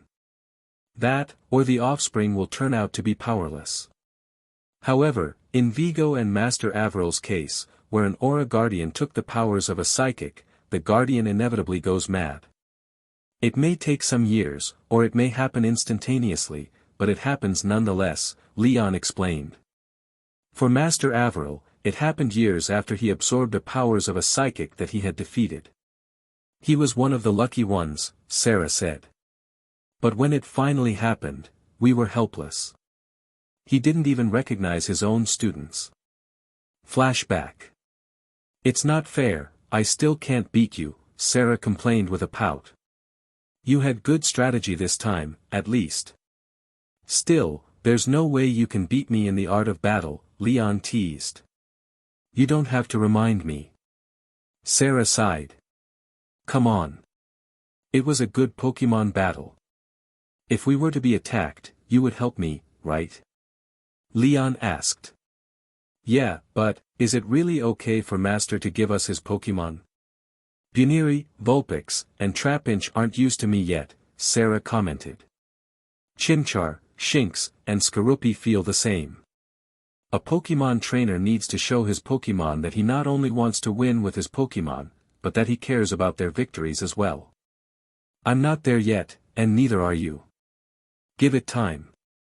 They'll warm up to you," Leon said. Sarah looked at him in surprise. "When did you learn that?" Leon shrugged. "Call it instinct." The two walked in silence back to the camp, where Avril was waiting for them, his back to them. "We're back, Master," Sarah called. Avril did not respond. "What do you want to eat for dinner?" Sarah asked, heading to her usual station at the cooking pot. However, Leon, deeply suspicious, held her back with a restraining hand on her shoulder. "Something's wrong," he whispered. Sarah stopped and looked at Avril. He was beginning to convulse. It was then that Sarah began to feel the first stages of trepidation. "Master? What's wrong?" she asked. "Gur, Leon, Sarah, take my Pokemon and run." Avril struggled out before his hands closed over his head, and he began to scream. Even Sarah was beginning to sense that something was wrong with Avril's mind. "Master. What's going on?" Leon asked. Avril did not answer. However, his fists became cloaked in a form that both Leon and Sarah knew only too well. "Aura fists."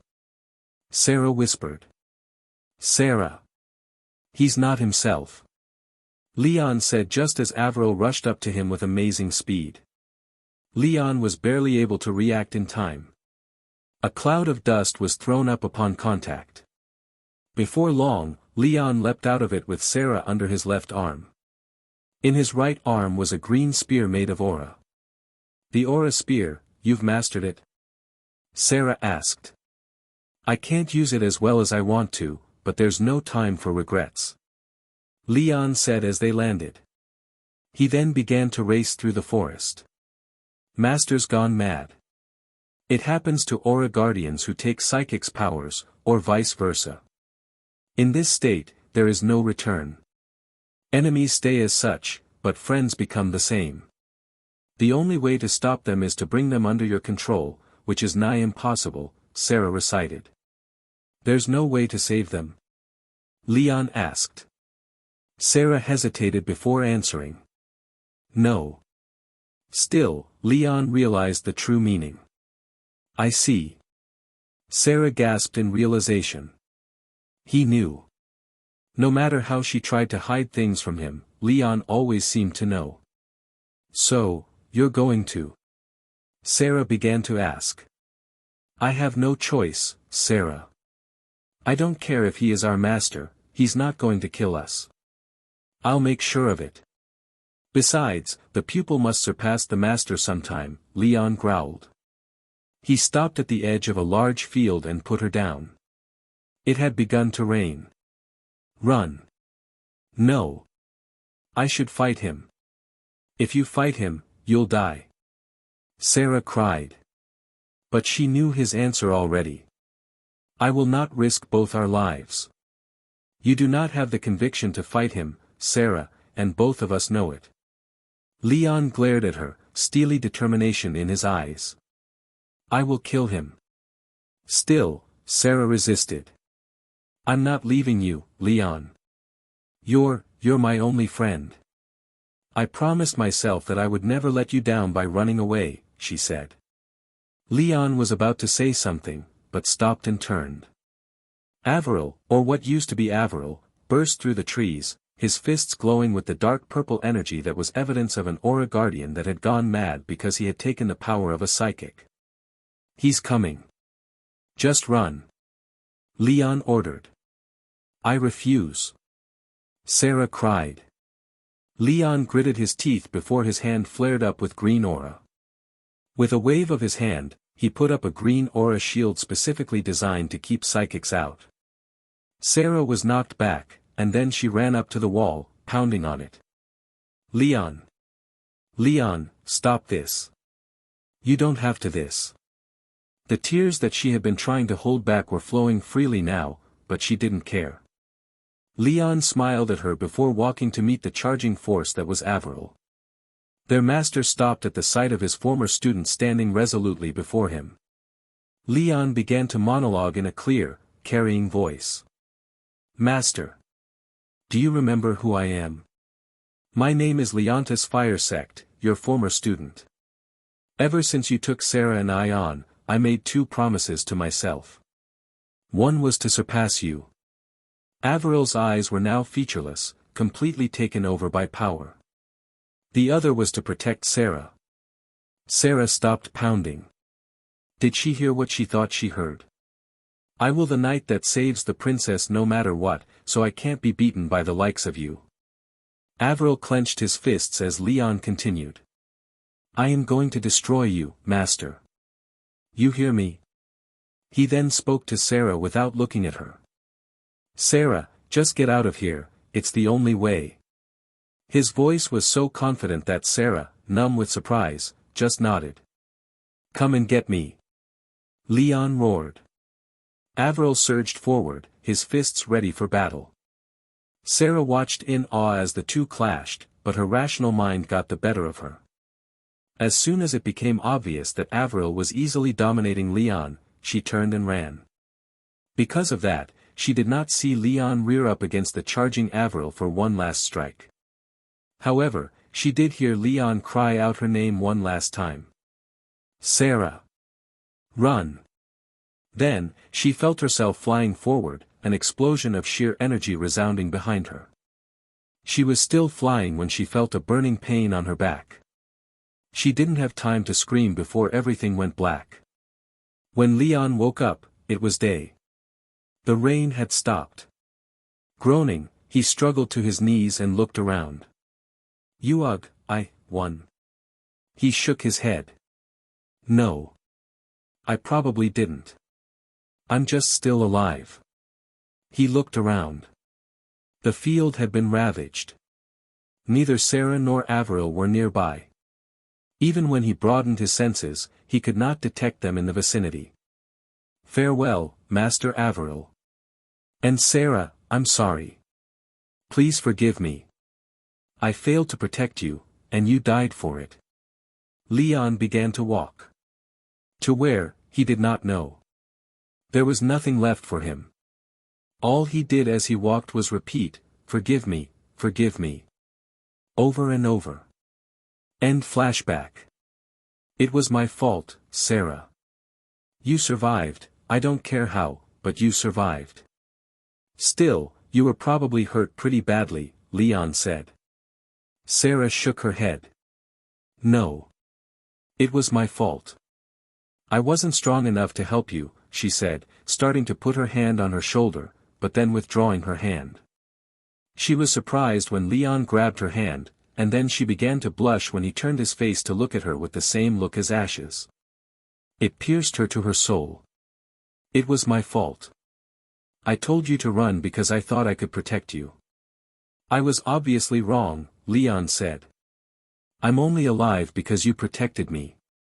I woke up several miles away from the site of the fight. When I got back, you were gone.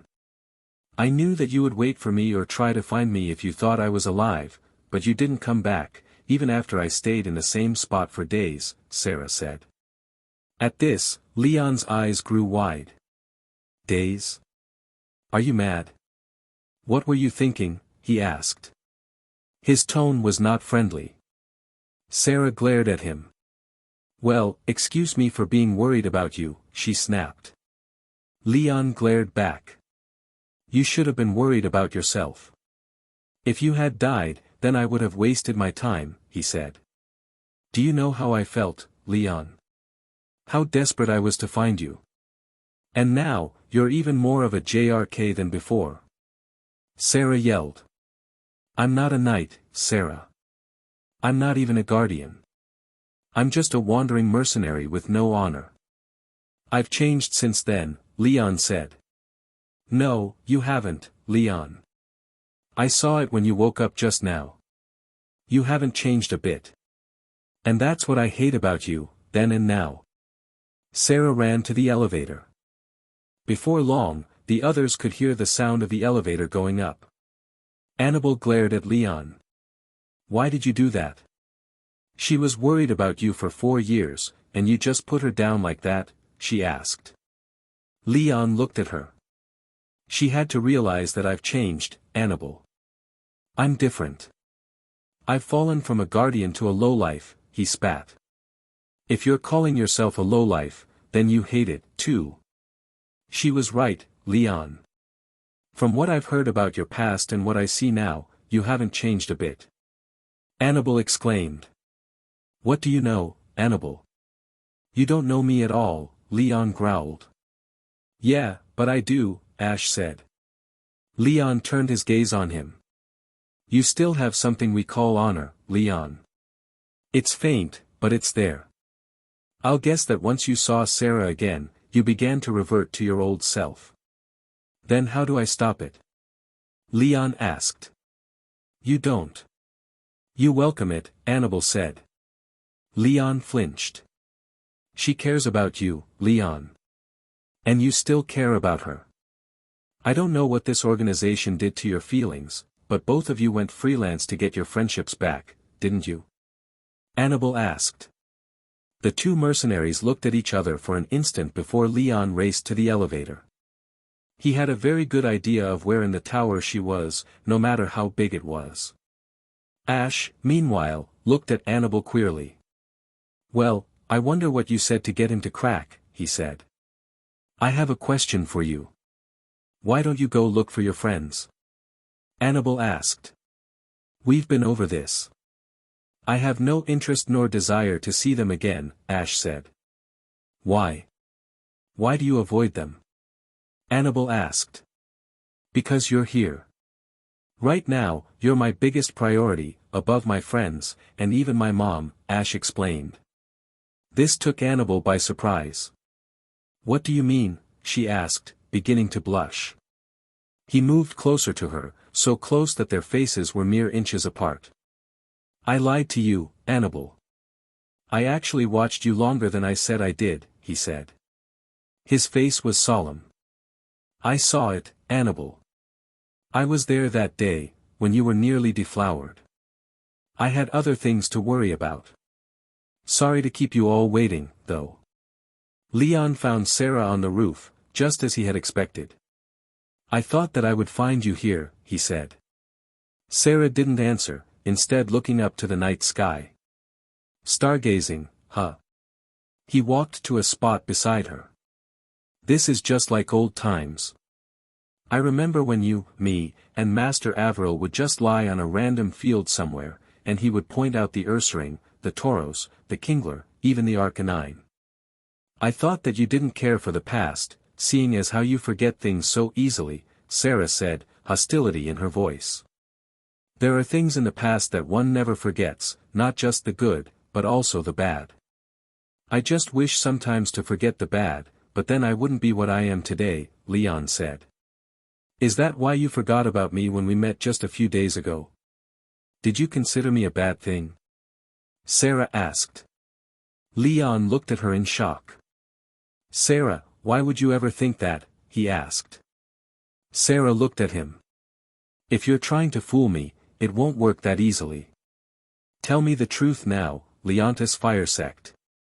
The truth hurts sometimes, but it's better than a pack of lies. Look at me in the eye, and tell me for sure that you never considered me to have a negative impact in your life, she demanded. She did not expect Leon to take her in his arms and hug her. Sarah ice-cold, why would you ever think that? Sure, we had some arguments, but I always considered you a friend, Sarah. Our time together as apprentices were the best 4 years of my life. I enjoyed working with you a lot. Did you think that I was lying to you when I said that you were beautiful? You are, Sarah. I wasn't playing. You are very beautiful, and your presence was a driving force, no matter how I tried to push you out of my mind, he said. Why would you do that? Sarah asked, angry again. Agents of Aura Psychicarum have little to no emotion, and therefore no ties to each other or external beings. Freelance agents are not necessarily bound by these regulations, although we act as such. I had almost succeeded in forgetting you completely, for as you recall, that reunion we had did not go well, Leon explained. Before I met you, I knew that somewhere in my mind was a collection of memories of my time with a best friend, whose name I could not recall. Meeting you again unlocked them. Leon ended the embrace, but kept his hands on her shoulders. You were my best friend, Sarah Icecold. You still are. I never considered you to be a negative impact on my life. And I wholeheartedly apologize for my earlier behavior. Sarah digested these words before she laughed and hugged Leon again. You're the same, maybe a little different, but still you. I'm so happy, you're still Leontis Firesect, she said. Yes. I am. However, I have a question for you, Leon asked. Yeah. Sarah asked. Is Annabelle still disturbed by what happened to her? Leon asked. Sarah immediately broke contact. What are you talking about? She asked. I know, Sarah. I know what happened to her. She nearly lost her chances of being a pure, untouched bride. You and I both know exactly what I mean, Leon said. How did you? Sarah asked. Ash did not tell you the whole truth. It is true that during our assignment to watch Annabelle, I went back to tell headquarters about the minority of your powers. What he didn't tell you was that I came back to retrieve him. And both he and I were present that day when Annabelle was nearly deflowered, Leon said. Why didn't you help her? Sarah demanded. I didn't have to. Ash had already taken care of the BSTRDS by the time I showed up, Leon said. So then why didn't you do more to help her? Both of you just left her like that? Sarah asked. Who do you think kidnapped you from your house and brought you to hers that night? Leon asked with a smile that did not quite reach his eyes. There was a moment of silence before Sarah screamed in frustration. Meanwhile, considering the bombshell that Ash had just dropped on her, the face that Annabelle was making at the moment was actually quite understandable. It was one of both shock and hurt. What are you saying that? She couldn't finish the thought, but she didn't have to. Ash nodded sadly. I'm sorry, Annabelle, he said. Annabelle began to cry. So this is what you meant when you said that you left me behind. It was hovering on the edge of my mind, but I was still wondering ever since you returned, why would you, someone who should have become as cold as ice, and someone who's only really known me for a short 2 days risk your life for me? And now you have your answer. Ever since that day, I've regretted leaving you behind when you needed me the most. Rachel argued against it, but I never listened, always pushing you to the back of my mind, Ash said. He was about to continue when Rachel itself opened the door. Ash smiled. Good morning, Rachel. Did you hear all that? Rachel simply turned its face away, as if still annoyed at Ash for not listening to it. Ash shook his head. I get it, Rachel. I should never have left her behind. I realize that now, he said. Rachel nodded, and settled next to Ash. Where were you when it happened? Did it never occur to you that would need help? Annabelle asked. You remember that day in your perspective, but not from those of others.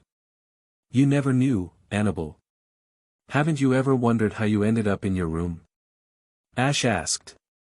Annabelle's memories of the day, or rather the night, were hazy, and besides, she tried not to remember it, anyway. Still, for a few minutes during the event, she recalled seeing a bright blue light. During those few minutes, she had assumed that she was dying, and for a few days after, the blackness had served to encourage that. There were instances where Sarah's voice told her to sleep and eat, and though she could do those, she had thought that some divine being had decided to grant her a few more days of half-life before dying completely. But then, the same bright blue light appeared in her vision, and a strong, encouraging male voice told her to keep on living. Then she had woken up with Sarah by her bedside. She was told that while she was unconscious for a few hours, she had been through some sort of mental trauma for the past 10 days. Even then, her grip on the real world had been tentative at best. Still, she recovered almost completely, although she still had nightmares. Now, she recalled that bright blue light, and came to a realization that Ash confirmed with his next statement. I was the one who brought you to your room and got you away from that BSTRD. Even now, the rage that I was feeling still haunts me. Do you want to know what happened to him? Annabelle had a feeling, but she took a chance with the least violent path. Did he go to prison? She asked. Her heart sunk at Ash's response. No. I killed him. My Pokemon and I snuffed out their pathetic lives. He said this with such cold anger that Annabelle began to quaver, remembering those events. Flashback. Annabelle and her then boyfriend, Jace, were walking back to Annabelle's house. The night was young, but terrible, a huge thunderstorm had broken out in the area, and Jace and Annabelle huddled under a large purple umbrella. Annabelle liked Jace, he was nice and funny, and although his Pokemon skills left something to wish for, he cared deeply about her, and she him, or so she thought. "I know a shortcut back, Annabelle," Jace said, leading her into the entrance of a dark alleyway. Annabelle, however, was unsure. "Are you sure?" she asked. "Don't worry about it. I've taken this way a whole bunch of times before. Besides, even if we run into something, I'll protect you, I promise," Jace said. Annabelle tried to allow herself to take comfort in his presence, but she still couldn't help a feeling of trepidation. The walk through the alleyway was uneventful at first, but Annabelle still felt like there were eyes watching them from the shadows. She clung closer to Jace's arm, seeking his protection. She soon found out that the feeling of being watched was well-founded. Within moments, a group of 5 rough-looking men melted out from the shadows. They had unkempt appearances, but the evil look in their eyes was unmistakable. "Well, well, well, look who's stumbled into our alleyway, boys," one of them said. He. How absolutely fun. "That girl is so irresistibly hot," another one said in a high-pitched voice, licking his lips. "Shall we take her?" a third one asked. A fourth one grunted questioningly at who seemed to be the leader as well. "Let me have her first," the leader said. He glared at the now trembling Jace. "Get out of here, wimp." Jace glanced at the entrance, which was open. Quickly, he pulled Annabelle towards it. The guys seemed to let him go, but the first one that spoke pulled Annabelle back by her coat and into his odorous body. "Nah. You're staying here." "Jace, help," she screamed. Jace, however, did not do so. Instead, he turned tail and ran, shattering Annabelle's hopes. The one who held her passed her to the leader, who hugged her to his body and licked her ear, making her tremble in disgust and fear. "Delicious," he rasped. He then turned to the one who grunted, the biggest one of all. "That sniveling wimp who ran probably isn't going to tell, but deal with him." The man simply nodded and ran off. "Now, then, let's see what's under here." He pinned Annabelle to the ground and ripped off all of her upper clothes with a single yank. So beautifully pert, he laughed, giving her BRSTS a small squeeze. "Let me go, please." Annabelle tried. But they paid her no heed. The leader pulled off her pants, leaving her in a bra and underwear. The gang's eyes grew more feral, and they began to blush at the sight of her body. Then, they heard a male voice scream. "That'd be your little boyfriend, I'm afraid," the leader taunted. The others laughed, and Annabelle struggled even more. This sent them into even greater mirth. "We have a live one here, he, the whiny one said. The leader said nothing, and hooked his fingers onto the waistband of her underwear. Annabelle screamed one last time, but had given up all hope of rescue. She would lose her virginity tonight, and in the worst possible way. She began to lose consciousness as her underwear slid down her thighs. Suddenly, there was a dazzling blue light, and the next moment, the 3 men behind the leader screamed, seemingly in excruciating pain. It was as if fire suddenly enveloped their bodies. In her last conscious moments, she saw the 3 literally turn to ash, and the leader was turning towards a figure, hidden in the darkness. Then she blacked out. End flashback. That's how I remember it. I thought that the blue light was a sign that I was dreaming or dying, Annabelle said. Everyone who goes through something like that usually wishes to die, but it was no dream. Still, it might as well have been. I showed up in the nick of time. That blue light you saw was me blasting the 3 guys with aura. Don't worry, I kept it under control. I didn't destroy any buildings, he quickly added when he saw her horrified. Look. In any case, this is what happened after you fell unconscious. Flashback. Who the hell are you? The leader asked, stumbling to his feet. Your worst nightmare, you son of a beach, Ash hissed. Raichu was gritting its teeth while sitting on his shoulder. This is between her and me. Get the hell out of here, the leader demanded. Still, he looked deathly terrified. There was nothing left of his friends, they were literally gone with the wind. Then he remembered the guy he sent away. Jip. Jip, get your butt back here. Hurry. Is Jip that big red dead guy? He met the same fate as the fools that were just here, Ash said. Why you, killed them. You murderer, the leader quavered. Ash would hear no more of this. He had been trying to keep his rage under control, but he gave up. In less than 2 seconds, the man's right arm was on the ground, and his right ear as well. Blood gushed out of the 2 holes. The man screamed, seemingly unable to decide which hole to try to plug. You are no man. You are an insect.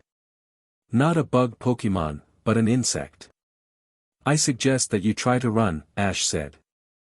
The man stumbled away as fast as he could, his blood staining the flowing streams of rainwater red.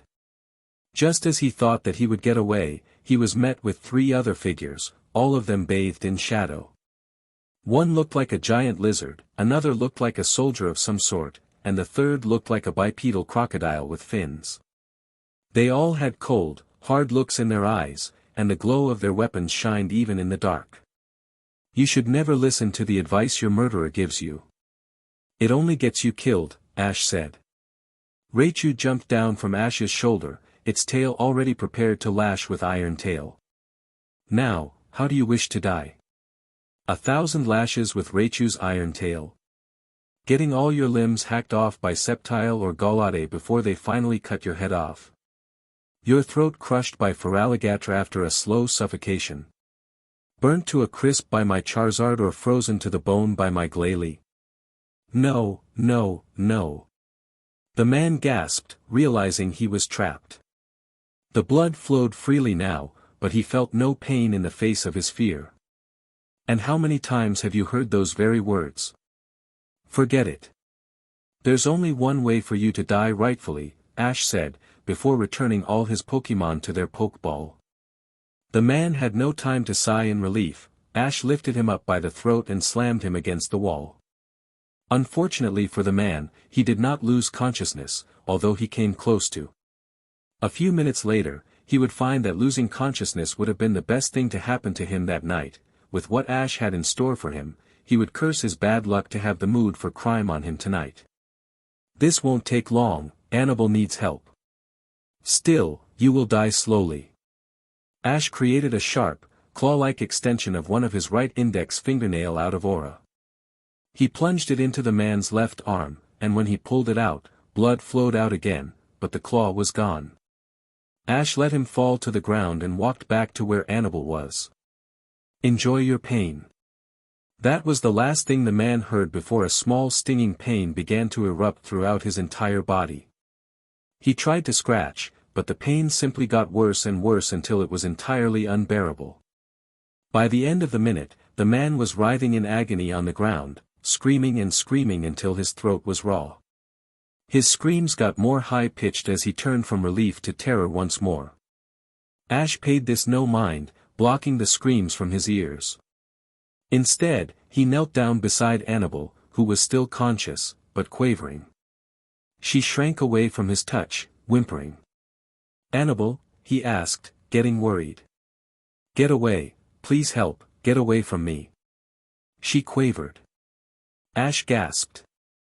Mental trauma. He was afraid this might happen, and soon he was angry at himself for not knowing a slower way than he used for the man to die in agony. Speaking of which, he was still screaming, and Ash knew that it would attract attention soon. It's going to be all right, just trust me, Annabelle, Ash tried, attempting to bring comfort by hugging her. However, she violently flailed around when his arms almost went around her. Stop. Stop it. Annabelle cried. Ash had no choice.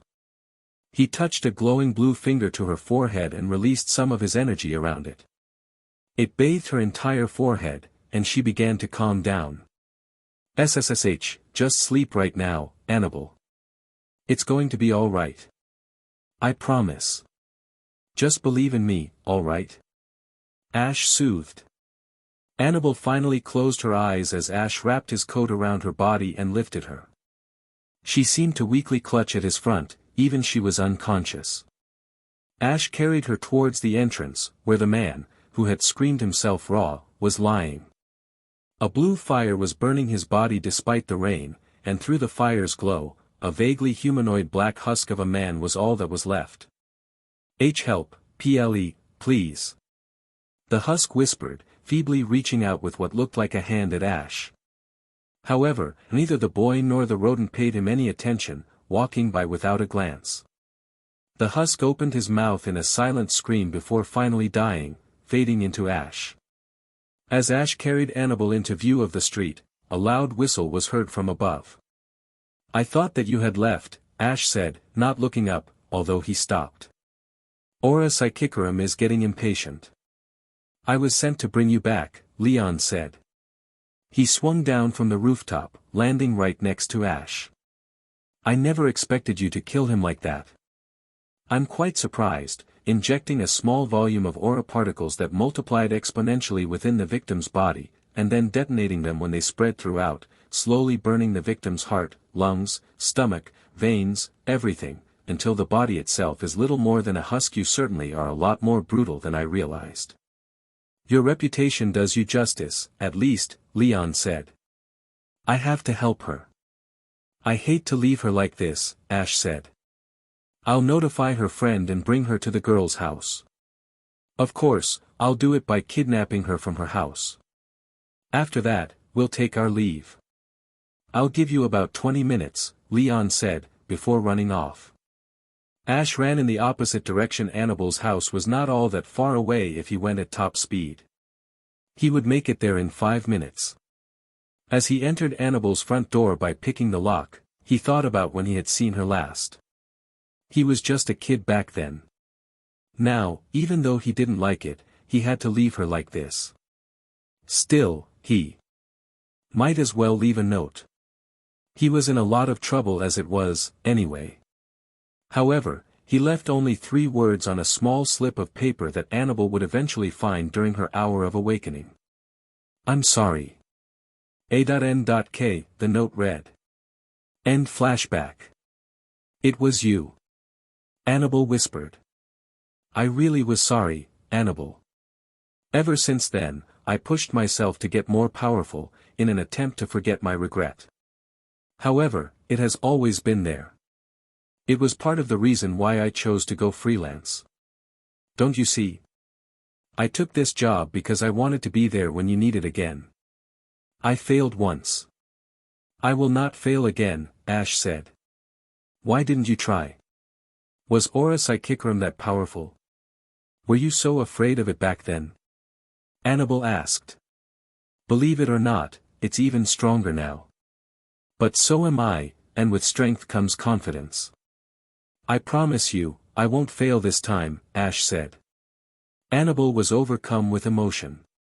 Fear, anger, sorrow, and love. This torrent had only one release at the moment. She slapped him as hard as he could.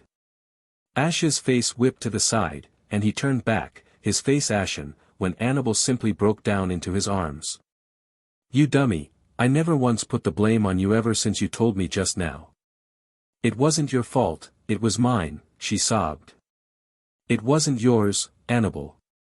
It was simply you being in the wrong place at the wrong time. Speaking of which, what happened to that Jace guy you were dating?" Ash asked. "I broke up with him. I said that if he truly cared about me, then he would try to help me. But all he did was run. I just didn't trust him," Annabelle said. "You shouldn't have." "A coward is a coward," Ash said. He wrapped his arms more tightly around her. "In any case, you've got to know, even though Vigo is dead, there will be others. I'm going to have to train you. Do you trust me, Annabelle?" "Yes." Annabelle's response was rather muffled, since her face was buried in his shoulder. "Look into my eyes. Stand up to this piercing glare, and tell me the truth. Do you trust me wholeheartedly?" Ash said. Annabelle did as he said, and his glare was as piercing as he said. Still, she fixed calmly on the reflection of dim light that proved his existence, and she felt no nervousness. "I trust you, Ash Ketchum," she said. "I suppose if we're working together from now on, you should know my full name." Ash sighed. He stood up and bowed dramatically. "My name is Ashvir Nova Ketchum. Pleased to meet you fully, Lady Annabel Crystallium," he said. Annabel started giggling, although tears still leaked out. "Ashvir? That's such a strange name." "It sounds strangely powerful, though," she said. "Ashvir. Very well then." She stood up and curtsied. "I place my full trust in you, Mr. Ashvir Nova Ketchum," she said, mirth in her voice. The two stood there for a moment before laughing at the sheer ridiculousness of their situation. "Ash, I'm really glad that you're here, you know," Annabel said, looking down at her feet. "So am I. Now, what do you say we get an explanation out of Leon?" Ash asked. "We?" Annabel asked. "This might involve you." When Leon got here, he said that returning to headquarters was no longer an option. "I want to know what he meant by that," Ash said. Annabel just remembered that fact, and admittedly, she was rather curious about that as well. "No need for that. I'll tell you, anyway," Leon's voice said. Ash and Annabel looked towards the entrance where Leon and Sarah were just returning. "Did something happen at HQ, Leon?" Ash asked. "Nothing good.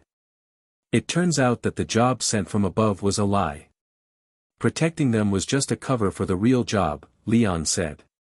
"What do you mean?" Ash asked. "They asked us to bring them back to HQ for training, right?"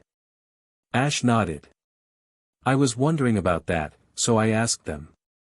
They said that they wanted to induct Annabel and Sarah into the ranks of the psychics with training almost immediately after arrival, and leaving us out of it," Leon said. "What? I thought that we would train them." Ash said. "What's the difference?" Sarah asked. "The trainers at HQ are drill instructors that treat newbies no different from the veterans. You would never be able to handle that level immediately. Training at the level that they have may very well kill you, and they wouldn't care at all." Ash exclaimed. "That's not the worst of it," Leon said. "That was a lie, too. I overheard some of the top brass plotting behind the door. Apparently, they think Annabel is part of some prophecy that refers to something called the Maiden of the White Moon, also shortened to the White Maiden. In the prophecy, she's described as a dormant telepath at a comparatively late age. She starts out rather weak, but within contact with danger and someone called the Azure Knight, she would gain almost unmatched power. They think that you're the Azure Knight, Ash," Leon said. "That's weird. So what happens in this prophecy? Are they planning to use her for something?" Ash asked. Leon nodded, and his face grew even more grim. "Yes. The Maiden of the White Moon is, eventually sacrificed. They plan on killing Annabel," he said. "Sacrifice Annabel?" Sarah whispered, hoping that Leon was joking. He wasn't, as seen when he nodded grimly. "To what end? Do you know about this prophecy? What will sacrificing Annabel accomplish?" Ash asked. "Can you guys not talk about me like I'm not here? This is about me, you know." Annabel complained. The others gave her looks of apology. "Anyway, I don't know much about it, but you know that there are some agents of Aura Psychicarum that believe in gods and deities, correct? I'm not talking about Arceus, Dialga, Palkia, or the like, and believing in them is fine because we all know that they actually exist. I'm talking about humanoid gods that actually created those Pokemon, which I don't believe in at all." "I'm sorry if I offended any of you," Leon said. "No, it's fine. I don't believe in things like that either," Annabel said. Ash and Sarah nodded in agreement. "Good, because there are those that do believe. I don't know much about the prophecy, but I know the key points." Sacrificing the White Maiden will provide the goddess Tenebris with a vessel, in which she will create a new world, Leon said. That doesn't sound so bad, but why does it have to be me that's sacrificed? Annabelle asked. First of all, they don't know if you are the actual maiden, but they are sure of it. And to find out if you are, they're going to do everything they can to put you in danger. Matter of fact, if we don't help you disappear right now and disappear ourselves, there's going to be an entire army of Aura Guardians and Psychics circling around this battle tower like a pack of hungry Sharpedo, and they will attack to cause intense pain. Second of all, I wasn't finished with my previous statement. Tenebris is prophesied to create a new world, by issuing its destruction, Leon growled. Okay, that SCKS, but why do we need to disappear? Ash asked. Leon actually looked ashamed for once. That was partially my fault. I busted into that private discussion I was talking about earlier, palms blazing, and swore that neither you nor I would ever let that happen. This was when Leon began to talk in an unsure, questioning way. His voice got slightly higher as well. Then I might have injured them. Enough to put them in the infirmary, near death, perhaps. Ash immediately socked him. What the hell, man? Why'd you have to get me involved in this? You might as well have painted a target on my back, he complained. Leon had a bruise on his cheek, but the look he gave to Ash was calm. Was I wrong? I was under the impression that you would protect her, even though the job contract is null and void, Ashvir Nova Ketchum, Leon said. Ash thought about it, while irked that Leon knew his full name. Finally, he grinned. You know me far too well for comfort, Leontis Fire Sect, he said. Annabelle looked at him in slight relief. Not really. I just know that she means more to you than anything, Leon said, a slight teasing tone in his voice.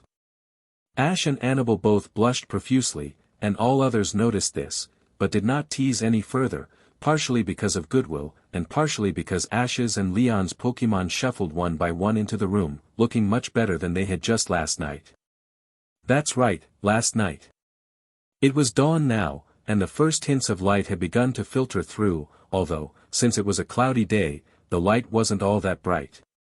Still, these two sights reminded the humans how long they had been talking, and how tired they were. Perhaps we should continue this discussion after a good amount of bed rest, Leon said, yawning. Ash nodded in agreement. They hadn't fully recovered from their wounds, and it was amazing that they were walking around as it was. Besides, the girls were tired, too. The Pokémon protested, well satisfied with their recuperation rest, and now wanted to move around a little.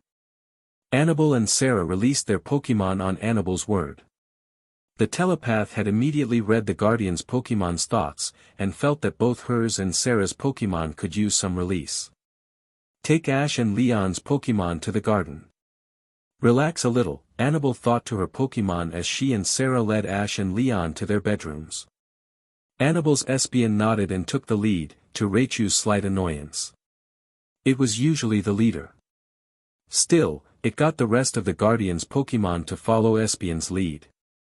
Change POV, note, all Pokémon shall now be referred to by gender, mainly because I find it easier that way.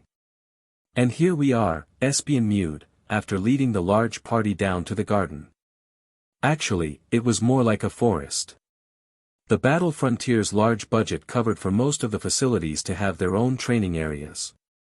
In the case of the Battle Tower, it was a large conservatory, where flowers grew, the trees were a healthy green, and wild Pokémon were even known to roam around. Of course, Annabelle and or Sarah's Pokémon usually took care of it when one wild Pokémon caused too much trouble. Impressive, Raichu said, before turning around. Okay, let's lay down a few ground rules. Ground rule, no super-violent fighting or anything that will cause large-scale destruction, but scuffles are allowed. No interfering with the wild Pokémon here unless they cause trouble. Finally, be courteous to Annabelle and Sarah's Pokémon. We are their master's guests. Why should you be in charge, Rodent? Infernape asked. It's not like you disagree, do you? Raichu countered. Good point, Infernape conceded. Well, I don't give a DMN. I'm out, Leon's Shiftry growled. The next moment, he had disappeared, almost literally gone with the wind. Is there any point in trying to catch him? Sarah's Mawile asked. No, not at all. He'll show up sooner or later, Leon's Luxray sighed. In any case, let's split up and do our own thing. Your masters did allow us some relaxation, so we might as well, Leon's Aerodactyl said before flying up to perch on a tree. How is it that you were able to defeat Lance's Pokémon with this attitude? We should be training. Ash's Charizard roared. His comrade, Ash's Sceptile, nodded in agreement. Leon's Poliwrath sighed. Lighten up. If you want to train, go train. I'm taking a nap, he said, before walking up to the pond in the center and jumping in. Sarah's Floatzel and Ash's Feraligatr both followed after a few moments of thinking on both their parts. Enjoy your relaxation, everyone. You'll need it, Drapion said. He headed off into the forest as well, hoping to track down Shiftry for a good game of tag. Sarah's Flygon offered her help, but Drapion declined. Still, Flygon followed in the air anyway. Luxray headed into a different direction, and Sarah's Ninetales followed him into the forest, looking for a chance to speak properly with him about the circumstances. The other Pokémon dispersed as well, all except for one. Ash's Gallade, as one of the newest of Ash's party, was rather lost on what to do, although his pride would never allow him to show it. Unlike Charizard and Sceptile, it did not want to train all that much, but unlike Poliwrath or the usually sleeping Glalie, it did not want to relax either. Gallade had always been a bit of an enigma. The red blades and blue horn as well as his normal green coloration everywhere else left him ostracized throughout his life. Ash's team looked past these defects and judged Gallade by personality and skill. Even though Gallade had never been formally taken in by a trainer, all of the team was impressed by his ability in battle. Psycho Cut, Focus Blast, Close Combat, and Night Slash was an impressive move set, and along with Gallade's intelligence and prowess in battle, Gallade was a Pokémon that many of his comrades enjoyed sparring with. Still, he did not quite fit in with the group, always staying on the sidelines to watch over them, despite being weaker than some of them were, although he was not above joining in on the occasional game of tag or sparring match. Raichu did not protest against this, and in fact, welcomed the chance to loosen up a little bit. Gallade's behavior slightly worried his teammates, but none of them really pried into it. Gallade finally decided to join in on the chase of Shiftry, and maybe gain a quick battle with Luxray. The two Pokémon served as the right-hand man of their respective team leaders, and as such, had built up a slight rivalry. As he headed to the forest, he finally acknowledged that he was not alone. A blue parasol covered a sitting figure's face. Gallade had been aware of its presence for a while now. Like him, it did not follow the others. Like the soldier he was, Gallade walked up so that the figure's parasol was facing him, and bowed. "Penny for your thoughts?" he asked. The parasol was lifted, and Gallade's eyes widened slightly. It was a female Gardevoir, and like all of her kind, the very epitome of elegant beauty. This one was shiny, with the blue of the parasol she was holding matching the color of her hair and arms. She spoke in a perfectly calm voice. "Just thinking about you," she answered. "Is that so?" Gallade asked, tilting his head questioningly. "Whose Pokémon are you, anyway?"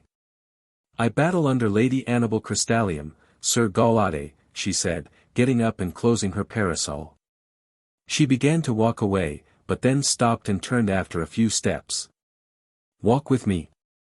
Gallade had been entranced by the way she walked, so it took him a few moments to answer. "Why yes.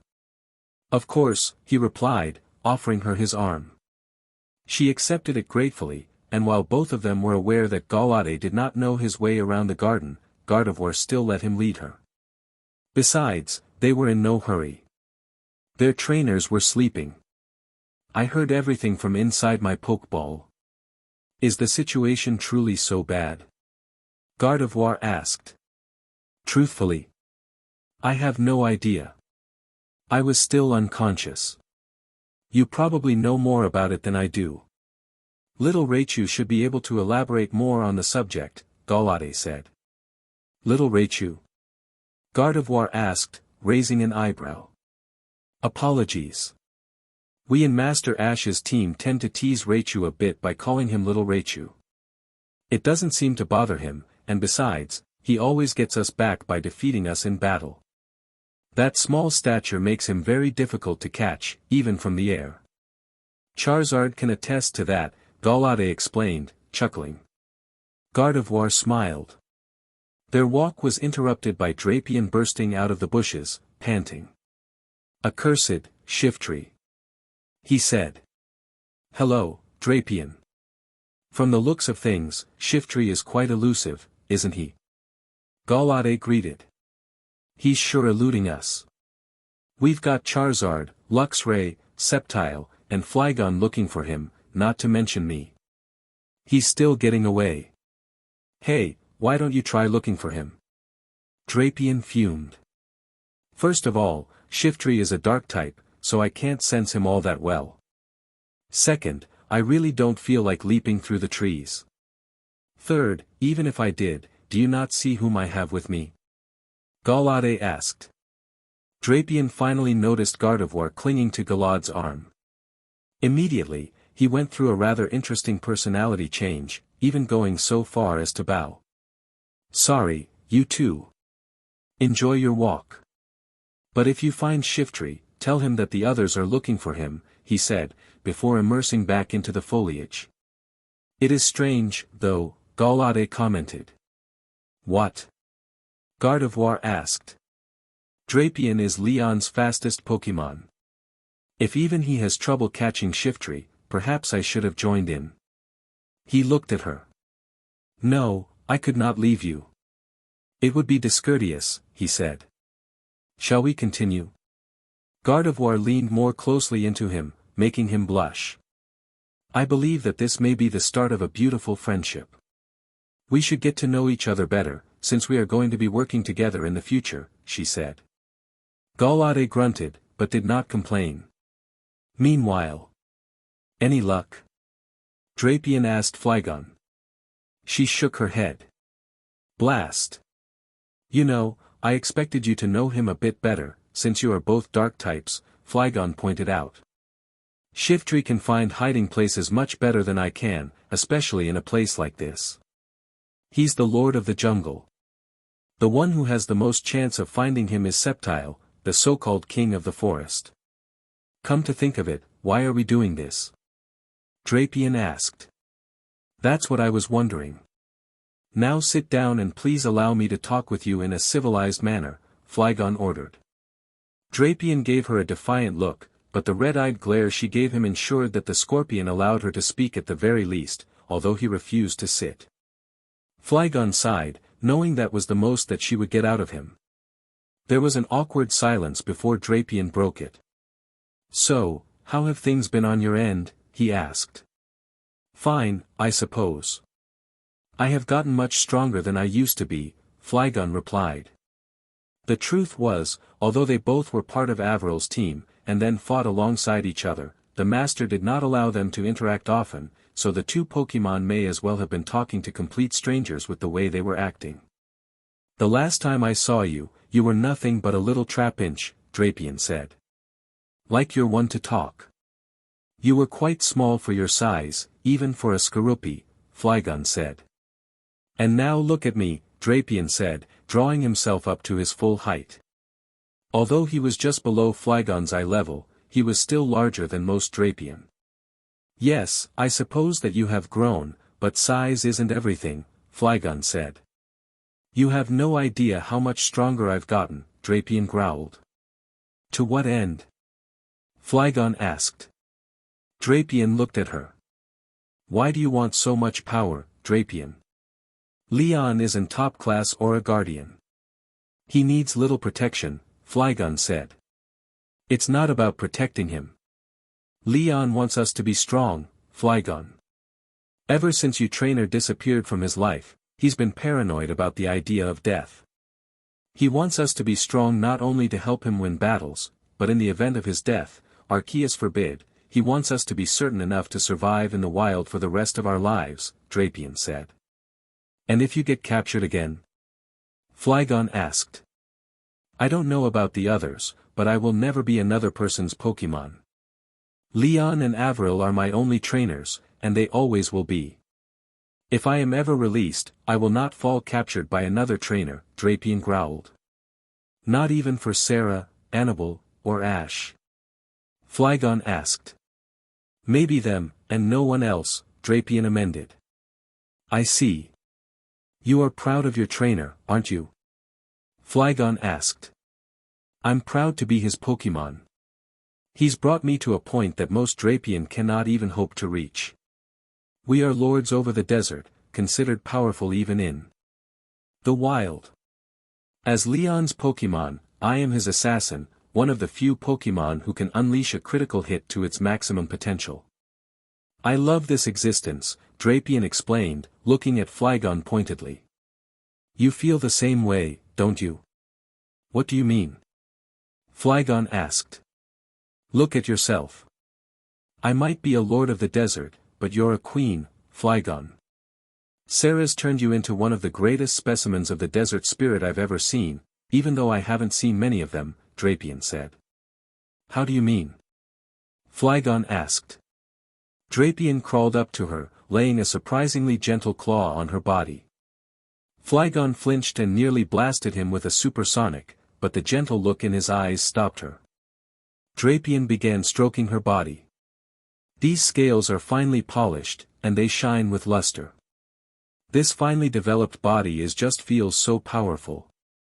His eyes turned to Flygon's. And that glow in your eyes, these are the defining traits of a masterly trained Pokemon. Sarah's done very well for you. Flygon declined the supersonic and opted to attack with a dragon claw, which Drapion reflexively blocked with one of his arms. I apologize, he said, noticing her blush. Perhaps that was a bit too inappropriate. Inappropriate? More like perverted, you dog, Flygon snapped. Drapion assumed an offended expression. Dog? I am clearly a scorpion, he said, retreating. Flygon scoffed. Like that's much better, she said. Drapion sighed. I feel hurt. Then, he bowed. Still, I will admit that I was acting a little strange. The fact is that you truly are beautiful, Flygon. I simply chose the strangest way to convey that, he said. So you want me to be your mate or something? Flygon asked. I don't think of you like that. I am merely pointing out that you are beautiful, Drapion said. Thank you, I suppose, Flygon said. Drapion merely nodded. Meanwhile. Come on out, Shiftry. Many of us are tired of playing this game, Luxray sighed. His X-ray vision was quite useful for searching out the wicked Pokemon. The grass rustled, and Shiftry flew out. Fine. I'll go head back to the entrance. Might as well sleep. Besides, you have company right now, Shiftry said. What are you talking about? Luxray asked. Didn't you notice? Shiftry asked. Notice what? For the love of Arceus, Luxray, Sarah's fox has had her eyes on you ever since we woke up. Shiftry exclaimed. Luxray flinched and slowly turned around. True to word, Sarah's Ninetales was just emerging from the foliage. Shiftry grinned at his reaction. I'll leave you to this, lover boy. With that, Shiftry ran off. Hello, Luxray. Ninetales said, padding up to the lion in a seemingly SNSL way. Luxray blushed, she truly was beautiful. Hello, Ninetales. How have you been, he asked. Fine, but there has been a certain ache inside me ever since you left. Ninetales whispered, her head dipped in demure shyness. Is that so? And why are you telling me this? Luxray asked, backing up a bit. Ninetails ran her body into contact with Luxray's, winking at him as she went by. "Why do you think?" she asked. Luxray's eyes widened slightly, and then he grinned a feral grin as he began to follow her. "I see," he said. His stride grew purposely larger so that he could curl around and block Ninetails' path. "Allow me to explain something to you." Quick as a flash, he had pinned Ninetails beneath his body. "Ninetails, your attempts at seducing me are amazing, I admit, but I know you far better than that. What do you want?" "Oh, this and that," Ninetails sighed, acting nonchalant. Luxray tightened his grip on her. "I do not have time for games." "Do you truly want to know how I am when I get serious?" he asked. "I already know what you are like, Luxray. Or rather, I already know how you used to be," Ninetails retorted, the playful look in her eyes gone now.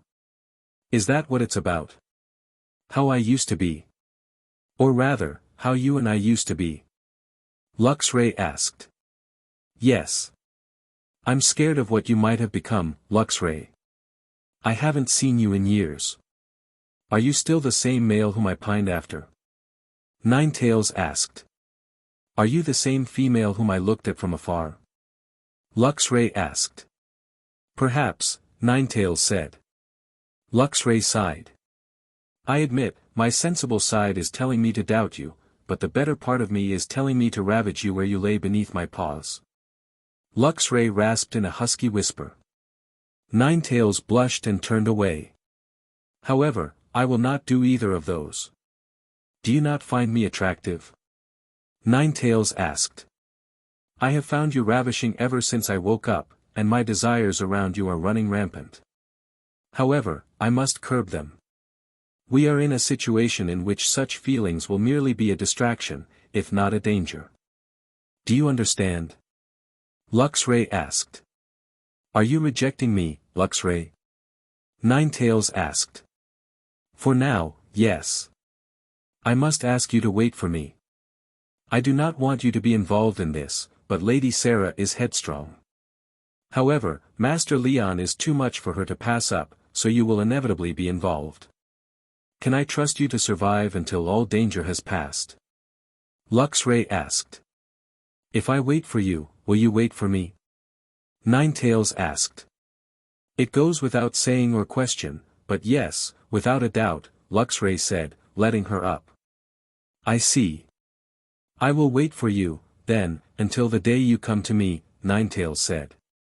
"Thank you," Luxray said, beginning to walk off, but then he stopped and turned. "Oh, there is one more thing." "Yes?"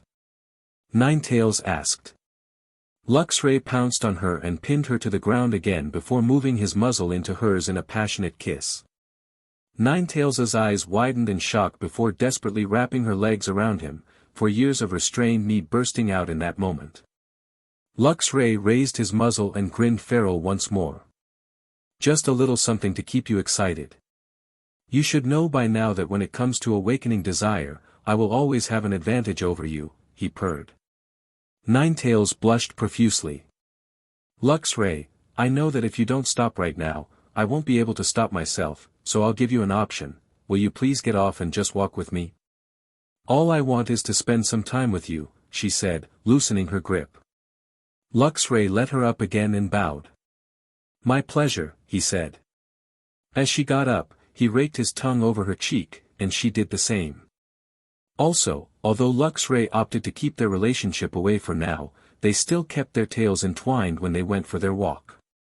Meanwhile, unlike Luxray, Infernape was well aware of his stalker. He had just been playing with her for the past few minutes.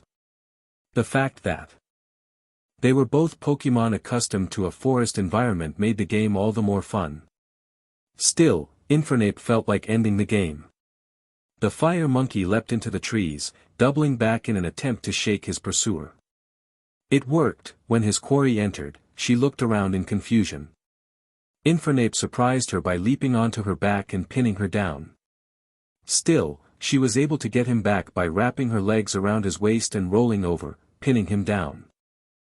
"How?" Infernape sputtered, and his opponent laughed merrily. You're good, Infernape, but you let your guard down far too easily around me. She let him up. It's been far too long, my dear, she said. My dear? I don't recall ever being that close to you, Infernape said. Then he bowed. Still, I don't mind. It would do well for my reputation to be linked with such a beautiful maiden, Lopunny. Sarah's Lopunny smiled. And you are more handsome than ever. We may have evolved, but it is still simple to recognize you, she said. Both of them laughed. Unlike their comrades, Luxray and Ninetales, the two leaders of Leon and Sarah's teams enjoyed flirting shamelessly with each other even when they were merely Chimchar and Buniri. The playful banter was part of the reason why Lopunny wanted to speak with Infernape. So, we are together again, Lopunny said. Of course. Playful banter aside, why have you followed me here? Infernape asked. How have you been, Infernape? What was your life like after Leon and Sarah got separated? Lopunny asked, sitting down and patting the spot on the grass next to her. Infernape took the hint and sat down beside her. Interesting, to say the least. Leon went to Hoenn and Sinnoh to compete in their leagues with Luxray, Drapion, and throughout that time, Leon also brought Poliwrath, Aerodactyl, and Shiftry into his team. All of them are great assets to his team, and we all eventually got strong enough to completely dominate almost every trainer we saw, only losing in the top 4 of both leagues. Then, Leon was spotted using Aura by an agent from Aura Psychicarum.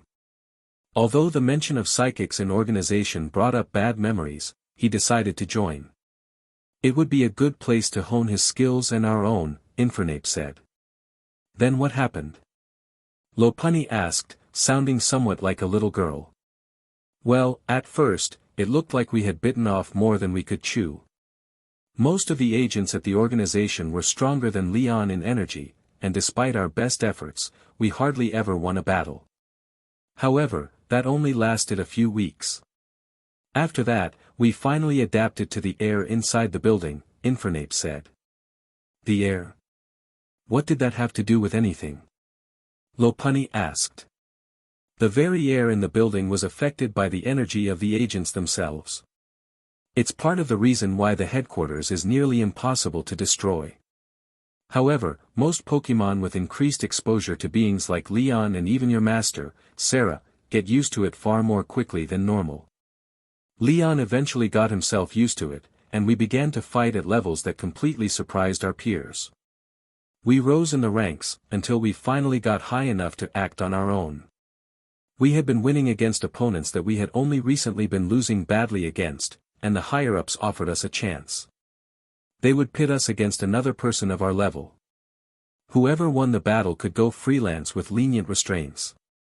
This was an opportunity that Leon could not pass up. Although he had nearly forgotten about Sarah by then, she still hovered on the edges of his mind, and he wanted to try to find her, just for some peace in his heart. Guess who they pitted us against? Infernape challenged. Was it Ash? Lopunny asked. Infernape smiled. You got it. Ash's team was the only one who had ever stood a chance of defeating us after our progress. I still have a rivalry with that Raichu, for that matter. Anyway, the result was a tie. Neither of them could make any real headway against each other. If one gained an advantage, the other regained the lost ground. It went back and forth until the higher-ups finally stopped them. For such entertainment, they said, they would grant both Ash and Leon freelance status. The two of us parted in peace, but we still have a rivalry going on, even though we work fairly well with one another. Lopunny nodded, impressed. Wow. My life hasn't been nearly that interesting, she said. Infernape shook his head. There were some pretty tough situations. Trust me, it's not something I would want to go through again. But enough about me. Talk about yourself, Lopunny. Sarah's brought you up as well. How did she ever become a substitute frontier brain? He asked. Simple. She was strong enough to keep us well experienced, but we always have kept our beauty. Instead of being a Pokemon coordinator, though, she decided to challenge the battle frontier. It was pretty tough, but we eventually managed to beat it. Scott gave Sarah the chance to become a frontier brain, but Sarah declined. However, she asked Scott for a position as Annibal's assistant. They had become great friends in the short time they interacted, and her team and ours get along fine too. Scott didn't see any problems, so this was where we've been for the past 2 years or so, Lopunny said. I see. Infernape was silent for a few seconds.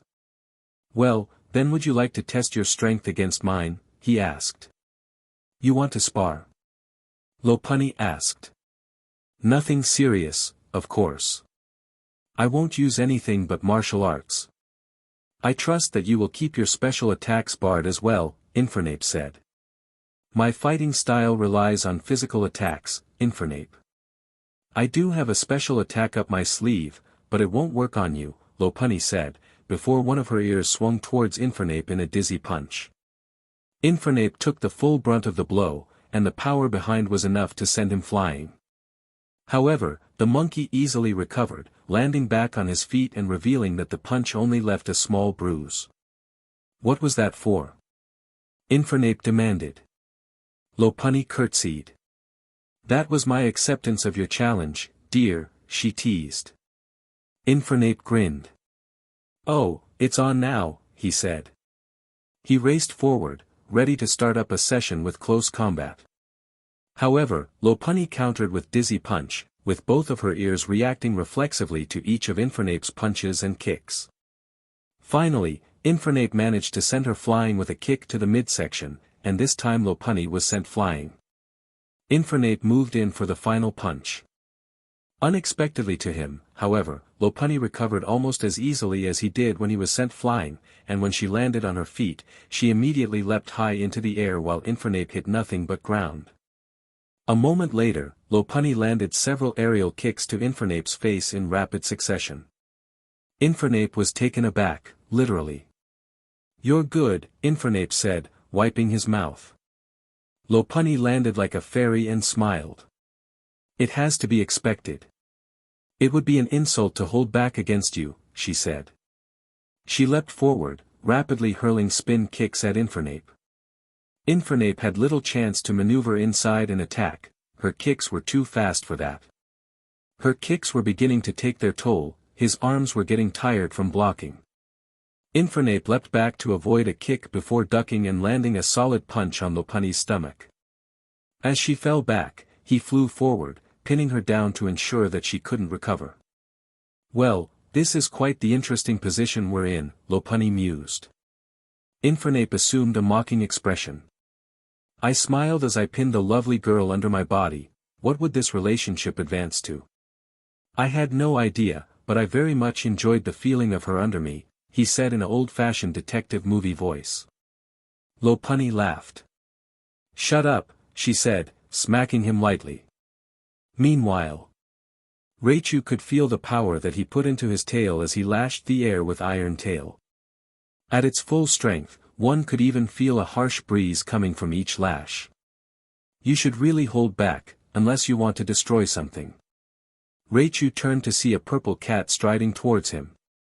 I'm not strong enough to destroy a tree with just the gust caused by one of my iron tails, Espion, Raichu growled.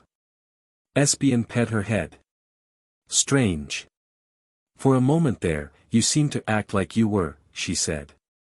I'm only testing its strength.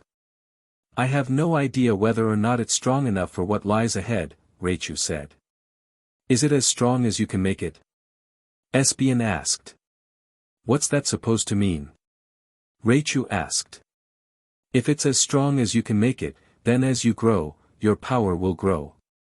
It's as simple as that. There's no point in wasting your energy at this moment. You know this is time for relaxation, Espion said. What are you doing here, anyway? Raichu said, changing the subject. Espion knew his game, but decided to play along. There's no point in sitting by the pond with that Poliwrath and Feraligatr scuffling like they are, she said.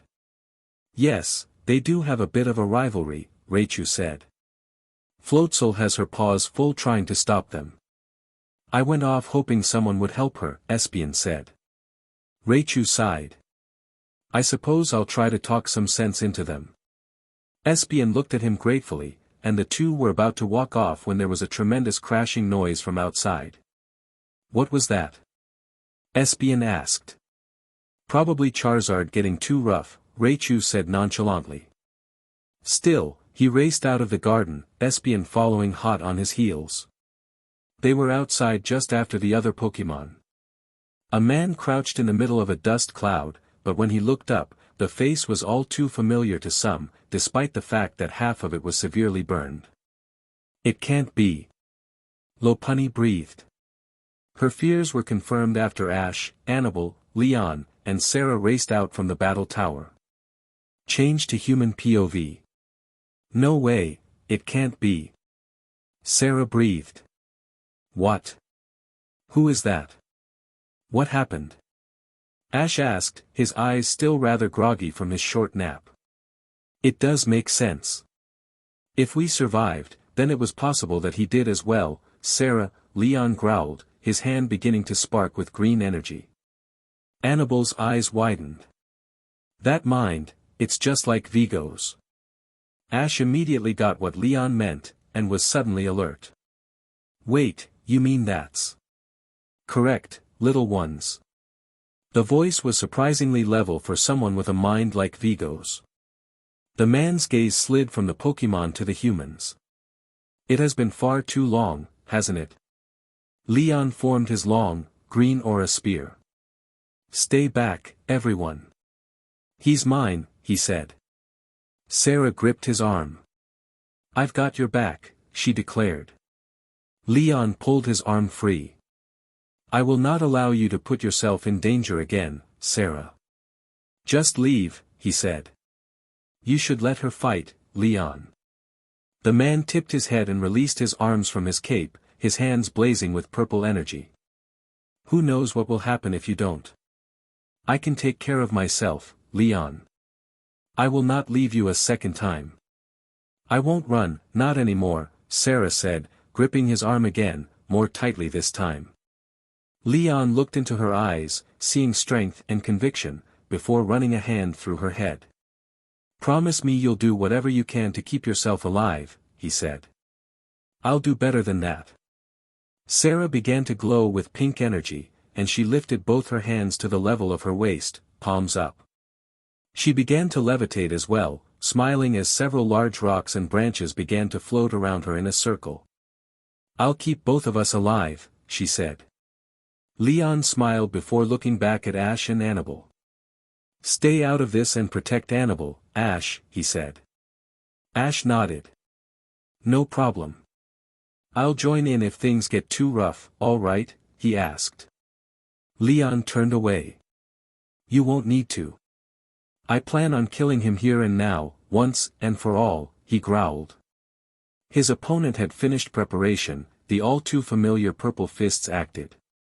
It had even begun to rain a little, just like that night all those years ago. Are you prepared? The man asked. Leon and Sarah looked at each other. Bring it on, Master Averil. Leon roared. Leave a comment below if you so wish. The tension was thick in the air as the former master and student stared each other down. Ash, Annabelle, and the Pokémon had promised not to interfere, so the stage was set. But Leon had one question. I know it makes sense, but how the hell did you survive? Leon asked. Averil grinned, tilting his head. What? That's not the greeting I expected, he said. I'm not in the mood for games, Averil. Leon roared. I simply did. Did you honestly believe that your retaliation was enough to kill me? Granted, I will admit that you injured me very heavily, and it did take me a few weeks to recover. Still, you should have killed me when you had the chance. I am stronger now, and yet the two of you stand in my way once more, along with your new friends. Isn't this nostalgic? Averil asked. Wrong. Last time it was just Leon. Now you have to deal with both of us. Ignore Ash and Annabelle. Your problems are with us, Sarah declared, taking the offensive. 10. Head-sized rocks from the ammunition floating around her flew straight at Avril. However, he was not deterred, eliminating all of them with a half-hearted concentrated energy surge. As the blast's flash cleared, Leon suddenly appeared right in front of Avril, his spear coming down from above. Avril kept it back with both fists before suddenly releasing some of the concentrated energy in them, the resulting blast front sending Leon flying back. While Leon regained his footing on the ground, Sarah sent large branches flying at Avril, practically arrows in flight.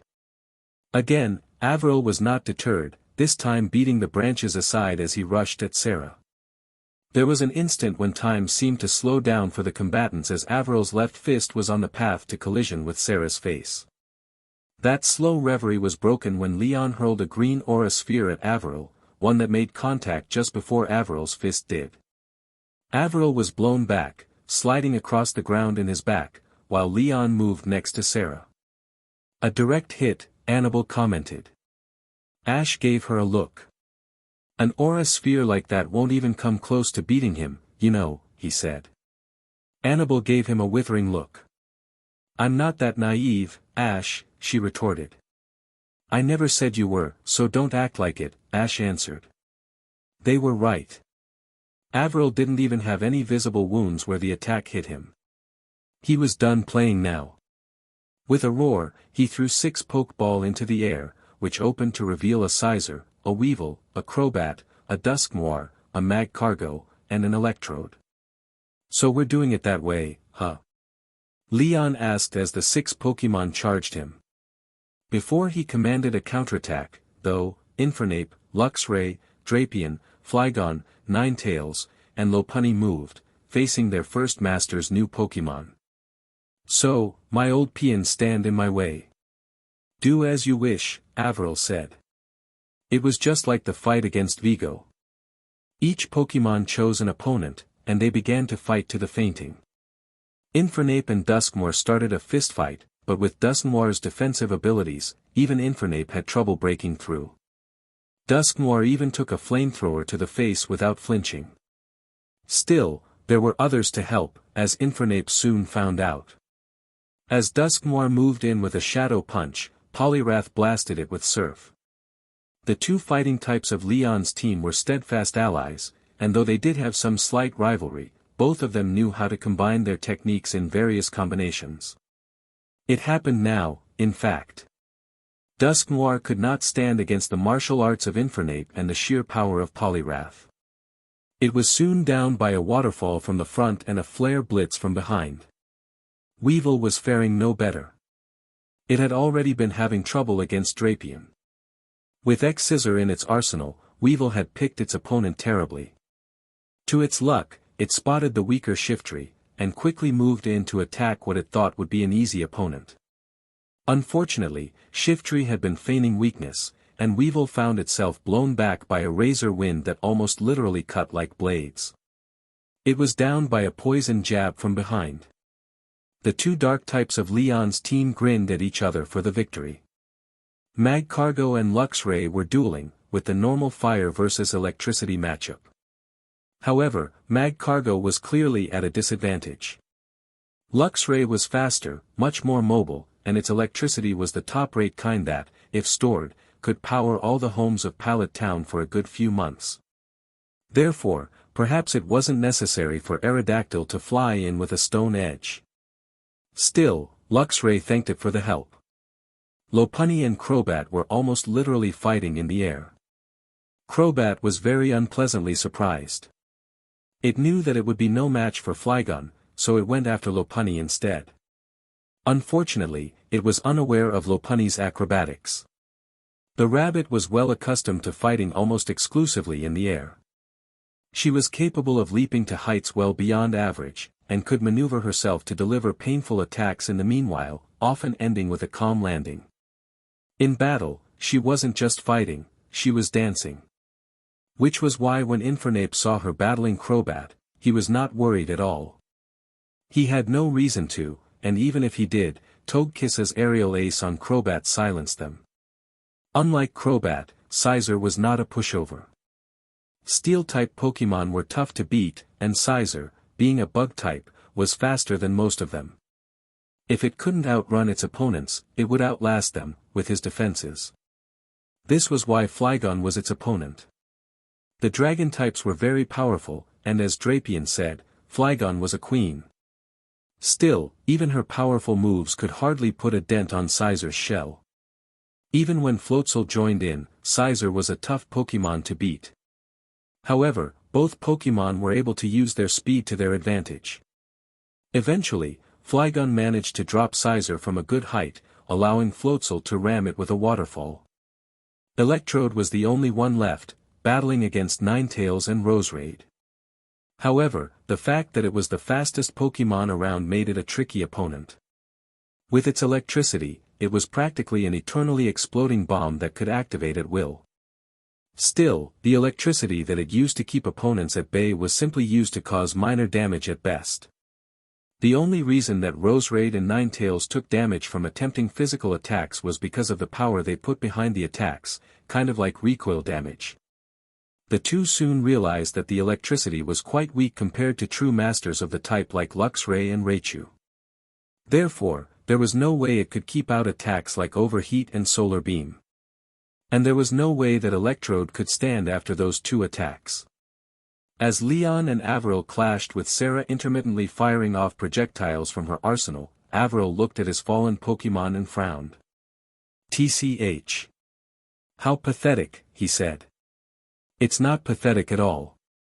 You simply underestimated us," Leon said. "They are working together." "There is no shame in that," Sarah added. "As are you too. Your trainer taught you well," Avril mocked. That struck a nerve. "Our trainer was you."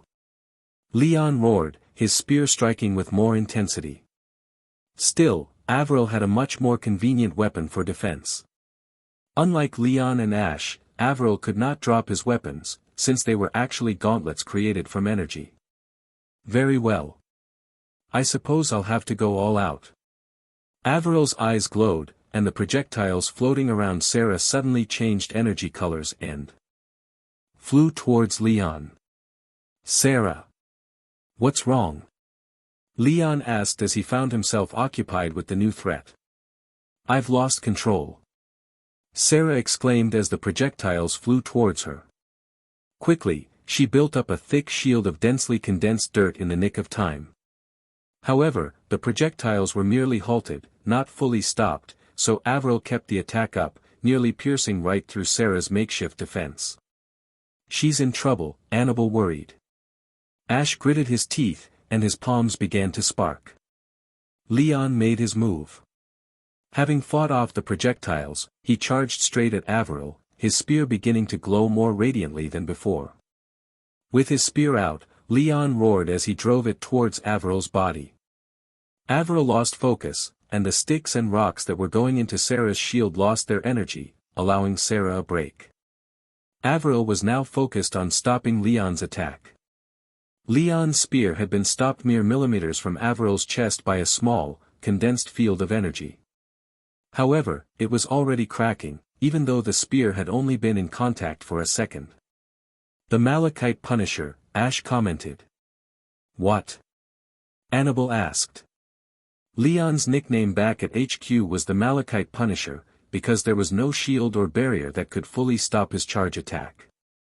The best Psychics and Aura Guardians could do against him was either dodge his attacks or keep the point from hitting them directly, but still take the impact from the resulting blast front. "Even I can't stand up to the full brunt of that attack. It's as if the ones who are blocking his attack always get punished," Ash said. "So it's like a spear that pierces anything, even a strong shield," Annabelle said. "Exactly," Ash said. They watched as Leon cracked the shield to the point of near shattering before Avril twisted away.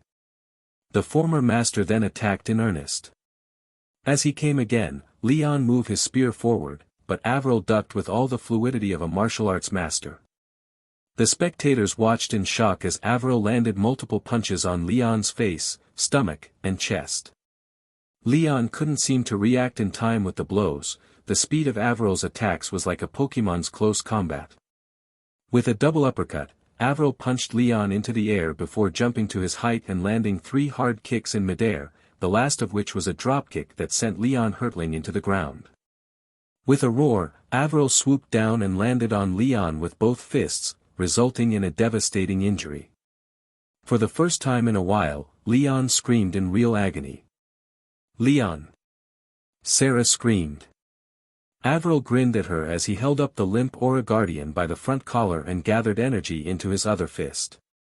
The spear was gone. Poor Sarah. Your feelings for him are quite lovely. It's too bad. The two of you made such a good couple. Don't worry, you'll be next, and then those two over there. Then he looked inquiringly at Annabelle. Oh, right. I can't kill her. I have to bring the White Maiden back. Oh, well, he said, looking back at Leon, I taught you well enough, I suppose. This was fun, but now it's over. Farewell. Don't do it. Sarah's scream resounded just as Leon's eyes snapped open. Just as the fist flew forward, one of Leon's hands held it back and blazed with green energy, burning it. His other did the same to the hand of Averil that was holding him up. Averil snapped both of his hands back, and Leon dropped, retreating a good distance. You are very resilient, apprentice. But you are helpless now. I believe I've snapped quite a few of your ribs, Averil taunted. He was right. Leon was clutching his midsection in pain, and his mouth was dripping blood. I've been a fool, Leon growled. You certainly have been. Challenging me is merely going to end up with your death, Averil said. No. Challenging you has been one of the best things to happen to me. It showed me how arrogant I am, Leon growled. Averil raised an eyebrow.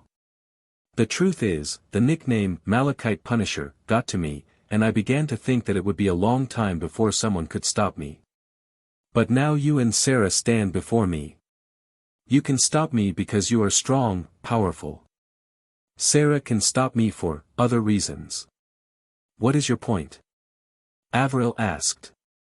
Because she is the only one who can stop me in the way she does, I must protect her. She means too much to me, and for me to let you kill me or her would be completely inexcusable. I'm not going to die here, and especially not by your hand, Leon growled. How arrogant of you. Do you think you can best me? Averil asked. Wrong in both statements. I know I can best you. Anne. Surprisingly, Leon grinned. I'm no longer an arrogant fool. I now know that there's no way I can beat you if I keep holding my full power back, Leon said. What? Averil hissed in shock. The others were of similar reaction, except for Ash, who was in deep thought. Was it possible that? Ash. Sarah. Leon roared, snapping him out of his thoughts. I need a favor. Hold him off for just 10 seconds. Please. Why you got it. Sarah replied, creating her array of ammunition once more. Ash grinned. He had expected this. I owe you a favor anyway, he answered, leaping into the fray. Averil turned to face them. How pathetic. He murmured, his eyes changing color to control Sarah's projectiles as they flew towards him. However, Ash was ready to counter that. The blue sword was barely blocked in time, but Sarah's projectiles slashed his face. Averil growled as he began to clash with Ash. Meanwhile, Annabelle had noticed Leon had painstakingly reformed his spear, and was now gathering up green energy around it. As he did, the weapon began to glow even more radiantly. The particles of energy flickered as they gathered from 8 directions. The size of the weapon went from its normal size to something far larger several times in just a few seconds, and its shape began to fluctuate, as if it was unstable. Still, there was something about the spear, and even Annabelle, the one with the least training in the field, could tell that it was getting stronger somehow. As per his word, Leon was ready in 10 seconds, just as Ash got ready to attack again. All right, I'm ready. Ash heard and let his sword clang off of Averil's guard. Move! Ash leapt out of the way as Leon moved in to attack Averil with his fluctuating spear. As it stretched towards its target, the shape finalized. Averil was flung backwards by the impact of the new weapon, one far more powerful than before. As he regained his footing, he was able to get a good look at Leon's new weapon. A thin green cone-shaped lance was held in Leon's right hand. It was similar to his spear, but the cone point now took up much of the new weapon's length, and the handle was only half as long as before, though still long enough to held with two hands placed on top of each other. However, the energy radiating from the new weapon far exceeded the aura spear at its maximum levels. It can't be. Averil protested. The aura lance. It's an altered aura weapon. That kind of power takes years of training. My dad showed me his once, Ash said, rejoining Annabelle's side with Sarah in tow. How does it work? Annabelle asked. You know that the best aura guardians can produce weapons that are composed of dense energy solid enough to kill someone, right? Ash asked. Annabelle nodded. Among those few are aura guardians strong enough to change their weapon into a more powerful weapon of its class. A spear into a lance, like we just saw. Can you do it? Annabelle asked. Ash didn't answer that question, instead turning his attention back to the fight. That is the extent of your so-called full power. Do you honestly believe that you can stop me with that new lance? All it will do is slow you down. Averil asked, rushing forward once more. His fists were held up in readiness of the move he knew would come. As Leon raised his lance, Averil got ready to duck. But at the last second, Leon changed position. Averil did not expect to be slammed from the side by the lance. As he was flung away, he noticed something. The impact actually snapped his shoulder, and Averil's right arm was now useless. Still, he regained his footing. You are done, he heard Leon say. Averil looked up to see a repeat of the earlier charge. He growled and held out his palms in a firing position, expecting an easy victory. I told you that you are done. Leon roared as he surged forward, his lance now held with the base of the cone next to his shoulder. Averil retaliated by firing a purple aura blast from his palms. To his surprise, Leon did not stop. Instead, he pierced right through it, with the blast actually going past him. Leon is called the Malachite Punisher for another reason. It's because of his ability to focus all of his power into a single point, and maintain that focus without relenting. That's the secret to his attack. A lance or a spear user has to pierce a single point, otherwise the damage he causes is minimized. Leon is the best person I know when it comes to fighting with that style, Ash said. But isn't that risky? It's all or nothing, right? Sarah asked. Right. Lose focus, and a spear or lance user is more or less certainly defeated. That's what makes Leon all the more impressive, Ash said. Leon had finally reached Averil, but the old master had one last trick up his sleeve. As the lance point was just out to hit, Averil jumped backwards and got ready to fire again, and this time, he would land a shot to Leon's head. The man thought he had just one last chance. Unfortunately, he was sorely mistaken. Leon grinned as the lance point flashed. The next instant, Averil was screaming as he was enveloped in a huge blast of green energy. The blast maintained its form for a few seconds before it dissipated. When it did, the blackened body of Averil crashed to the ground. I win, Averil, Leon growled. He dissolved his lance and turned to his friends, who were running towards him. Wait. How did you reach that level? Averil asked. Hard work and determination. I didn't cheat to gain extra power like your twisted breed. I don't take other people's powers. The power that I gained from training, as you saw, surpassed all the stolen powers that you've built up over all these years. I might be fooling myself, for all you care. Power is power. But face the facts. My power beat yours. That's all there is to it, Leon said. I see, Avril growled. Kill me, then. No, Leon refused, leaning onto Sarah's arm. To be killed in battle is an honor that you do not deserve. Don't make me change my mind. Then he took out his Pokeball and returned all his Pokemon into them, with Ash, Sarah, and Annabelle doing the same. Raichu took his usual spot on Ash's shoulder. Can you walk? Sarah asked. Leon smiled grimly at her. I can with you around, he said. Sarah lightly slapped him, and he laughed as she helped him into the battle tower. We're going to have to call Proctor again, and we'll have to pay, Annabelle sighed. She looked at Ash to see him glaring at Avril. It was just now that she noticed that he had not dissolved his sword. What's wrong? She began to get worried when Ash stalked towards the fallen enemy. Wait. You can't be. Avril looked up. What do you want? He growled at the young boy. Ash did not answer, but he raised his sword so that the point was above Avril. Both Avril and Annabelle quickly understood. No. Wait. Please. Annabelle began to run towards Ash, trying to stop him, but she was too late. Raichu averted his eyes as Ash unflinchingly plunged the sword into Avril's heart. There was no suffering, the blade went right through the ribs. There was no need for any cleanup either. Ash turned all of the blade's energy onto Avril's body, the familiar blue flames cremating it. Ash turned to see Annabelle and Sarah looking at him in shock, but Leon did not look surprised at all. Raichu only looked saddened. It was Annabelle who spoke first. Why? Why would you? He was helpless. Annabelle protested. He would have recovered and attacked again. A man like that is different from an ordinary human. He would have struck, and Leon would be powerless to stop him.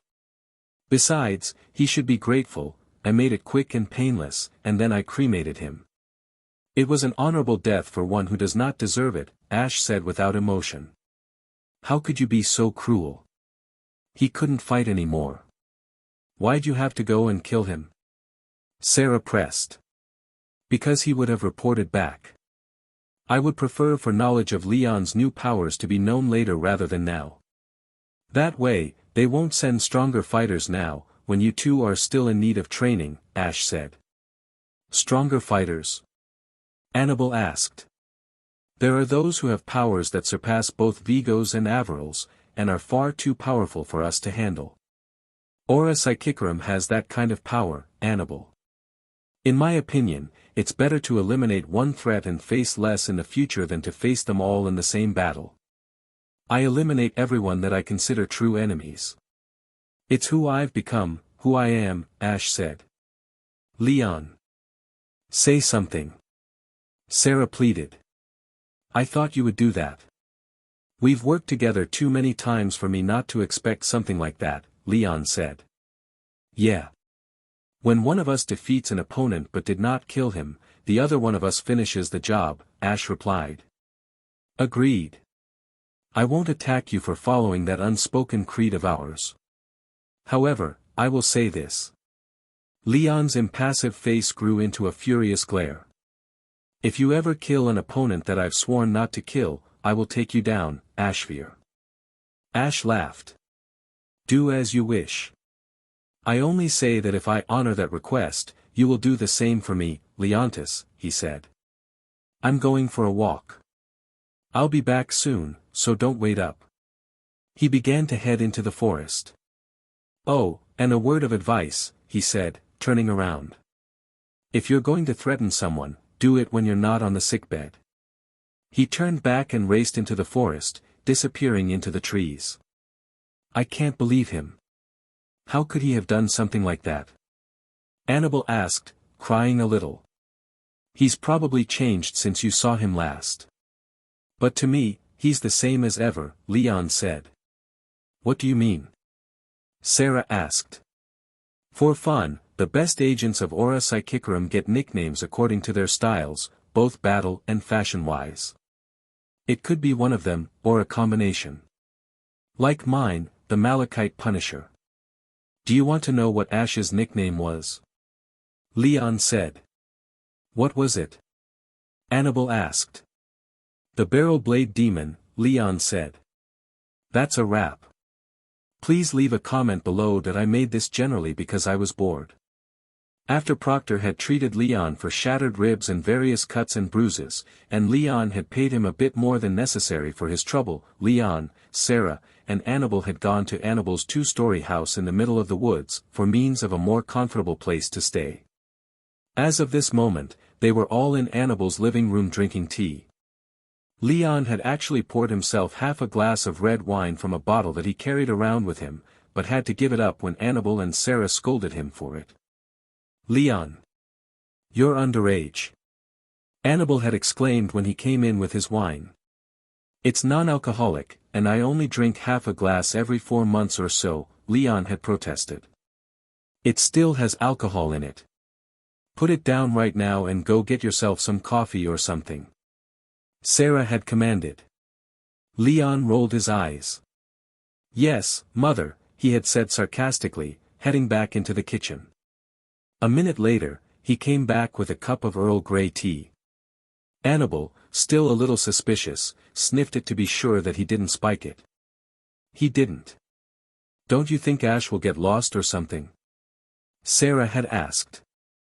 Really, Sarah, you underestimate him. He'll be able to search us out, no problem, Leon reassured her.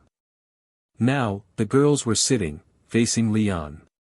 His comment about Ash being nicknamed the Barrel Blade Demon back at Aura Psychicarum HQ was on their minds, and as usual, they wanted explanation, and as usual, they probably wouldn't like it. The Barrel Blade Demon, you'd think that Ash was called that because he wears blue, which is what Beryl represents, or even because he's so good with his sword. It's true on both explanations, but the demon part isn't because of his skill. It was because of his personality, Leon explained. What do you mean? Annabelle asked. Leon looked at her queerly. You certainly do want to know a lot about Ash, don't you? Well, let me put it this way. Ash wasn't always like what he is now, right? Leon asked. Right. The last time I saw him 4 years ago, he was a fun-loving boy who enjoyed battling and his Pokemon, Annabelle said. He still enjoys battling, and Pokemon battling is his favorite hobby. However, he was completely different when he went up against opponents with aura or psychic powers. Anyone he fought ended up in the infirmary, Leon said. It's natural, right? He probably beat them like that, Annabelle said. I don't think you understand. When I say anyone, I mean anyone.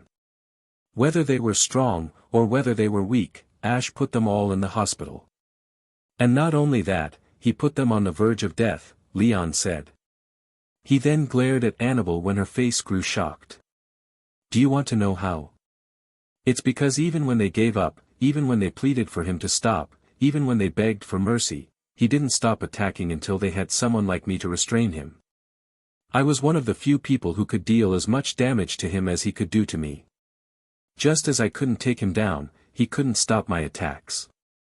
That's why I was always called in to stop Ash from killing his opponent. It was the same for when he was on missions. He would focus everything on protecting the client or doing his job. Nothing stood in his way. Anything that did was immediately taken out without warning, whether it was an overly curious civilian or an increasingly annoying reporter. Why do you think he killed those idiot gangsters that tried to RPE you instead of turning them in? Leon asked. That's exactly what I was wondering, Leon, Sarah said. Leon looked at her. Why would he do that?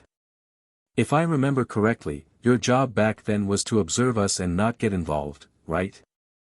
Leon's face grew thoughtful.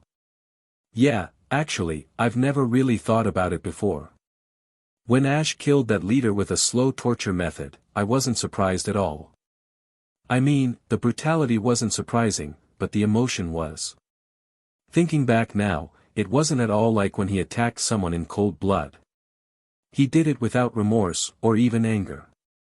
But when he saved you, Annabelle, he turned his gaze back to said girl, I could tell that he was absolutely enraged. Before then, he never contemplated how he was going to eliminate someone, much less do it out loud. He didn't even give them any warning at all. So why, it's as if. Suddenly, Leon's eyes widened in realization. Of course. It's you, he exclaimed. What? Annabelle asked, confused. Leon was about to answer when there was a knock at the door, followed by Ash walking in. Did you have a nice walk? Leon asked. It was more like a run, really. Man, that was fun. Ash laughed. How about a quick Pokemon battle with you? It's been too long, Leon offered. Ash shook his head. Sorry. My Pokemon were moving with me, so they need a break.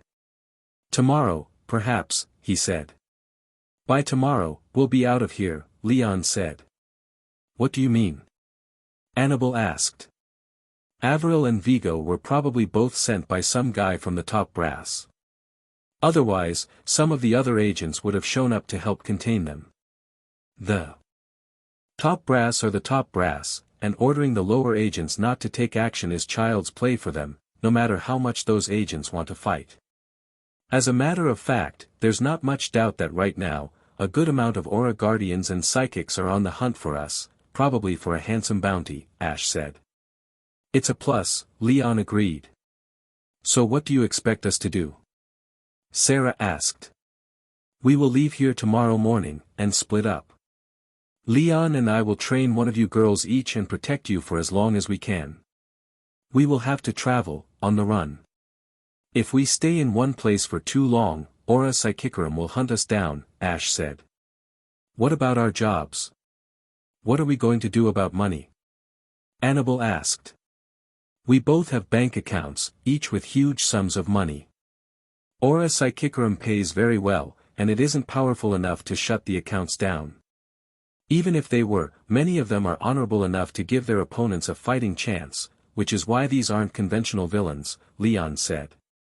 Then he grew thoughtful. Actually, I'll need a better word to describe them. Villains are always what one side calls the other. Opponents, then. There is no place to hide forever, but we will try, until we take down that cult.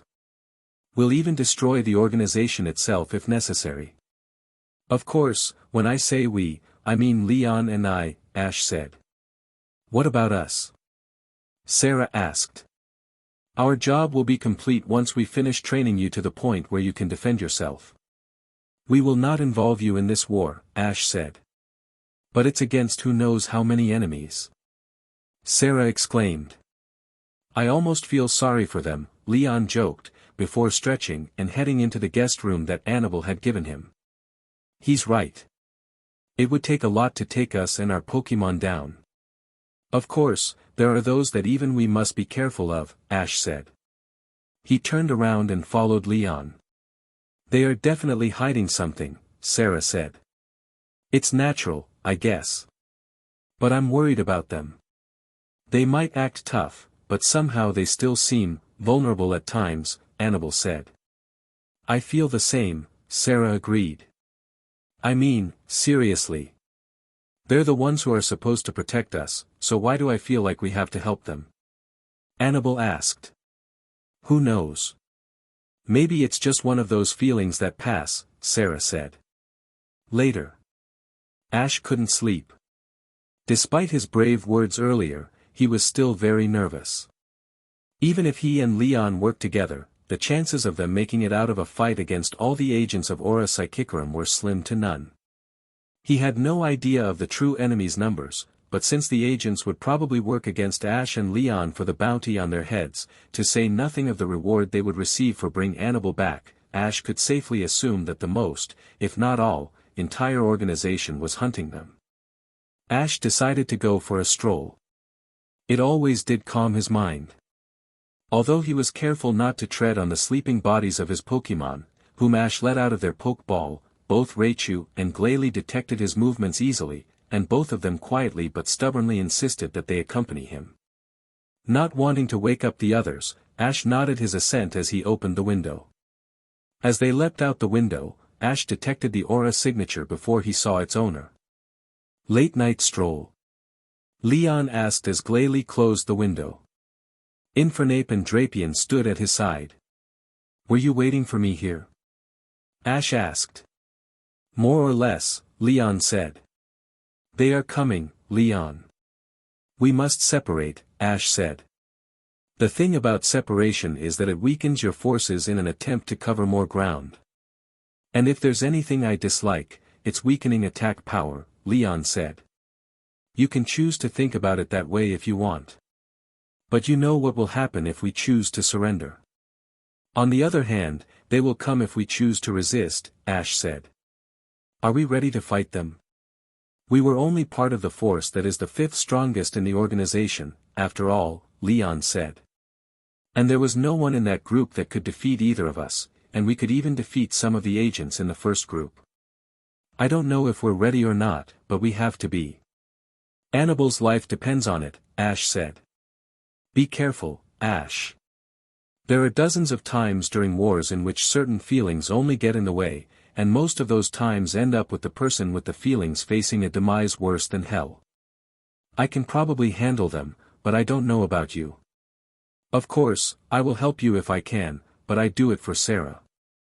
Not you, nor for the world, Leon said. I still trust you nonetheless, Leon, Ash said. I'm not certain that is wise. But you know what they say. Leon began, taking a slight fighting stance.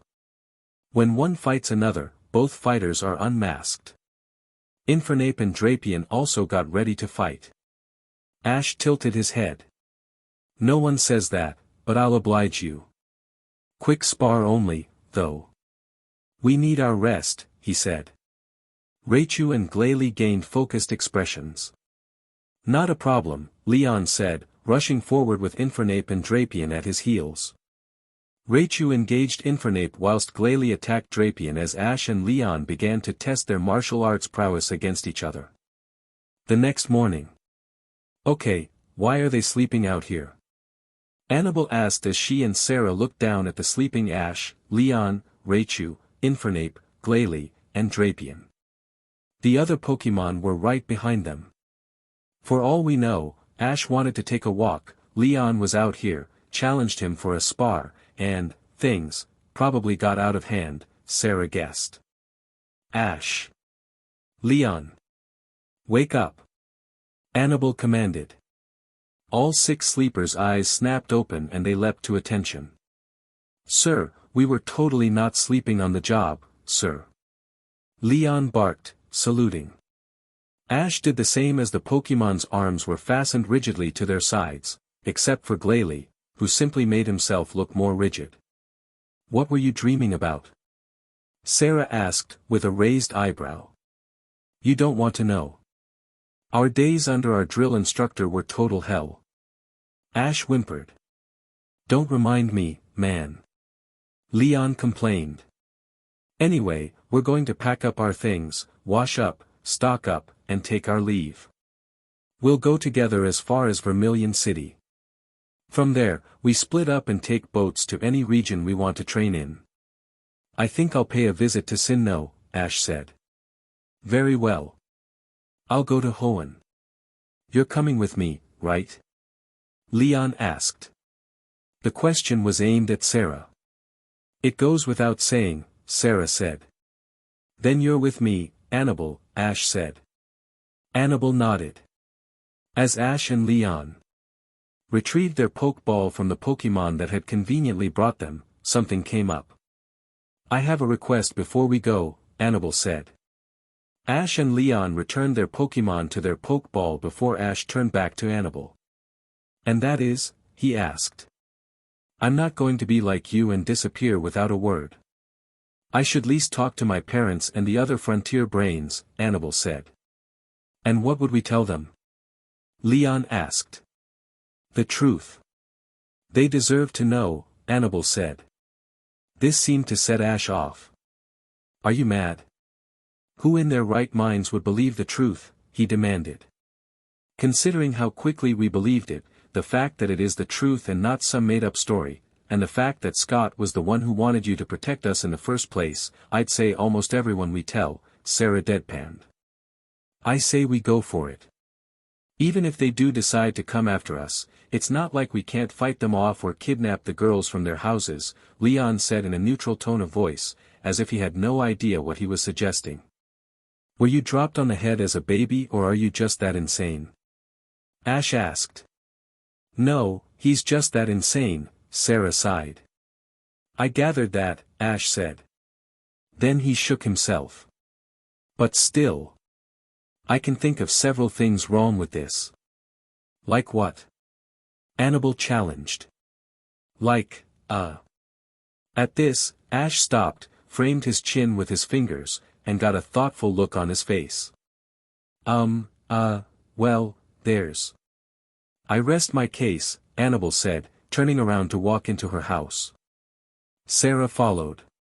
Hey, wait, there's. At this, Leon stopped Ash with a hand on Ash's shoulder. Don't bother. We're going. Besides, I want to meet Annabelle's family, Leon said. You're kidding, right? Ash asked. I haven't had anyone I considered a family since Sarah and Averill, and before that, I spent years as an orphan. It's been too long, and my memory of those special family moments are hazy, Leon said. The stone that was once thought to be your heart is beginning to crack, Ash observed. Raichu grinned teasingly at Leon. It never was a stone. I still had my Pokemon. It's just that with Sarah back in my life, well, you know, Leon said, disregarding Raichu's grin and Ash's knowing look. I don't, sorry, Ash said. Oh, come now, I'm hardly the only one this is happening to, Leon said. What do you mean? Ash said, a guarded tone in his voice. We all know that the dear lilac maiden has you wrapped around her finger, Leon said. Oh, please, Ash said, waving a hand.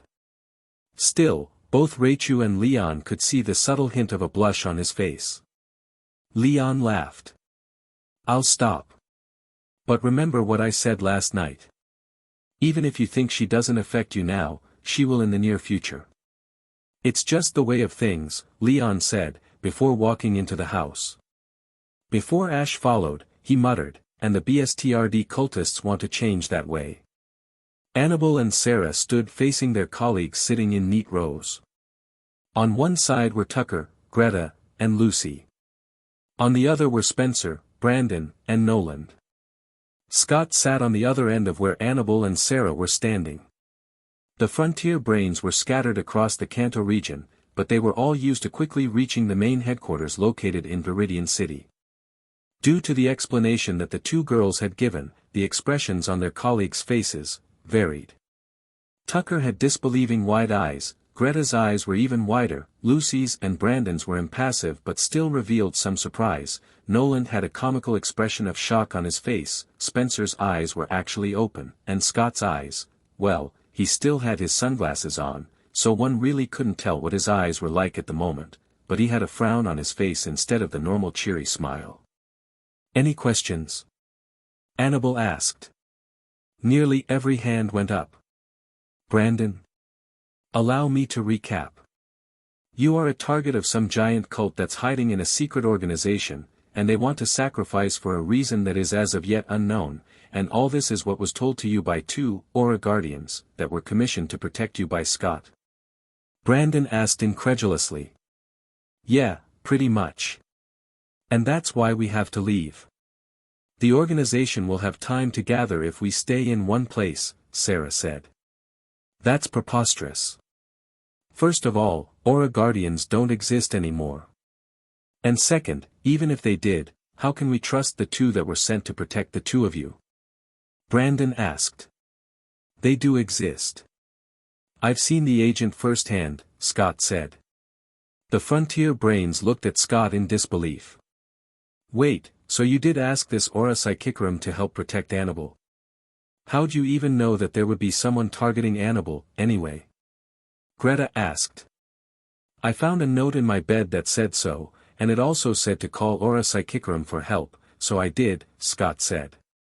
Now everyone in the room looked at Scott weirdly. You're kidding, right? Annabelle asked.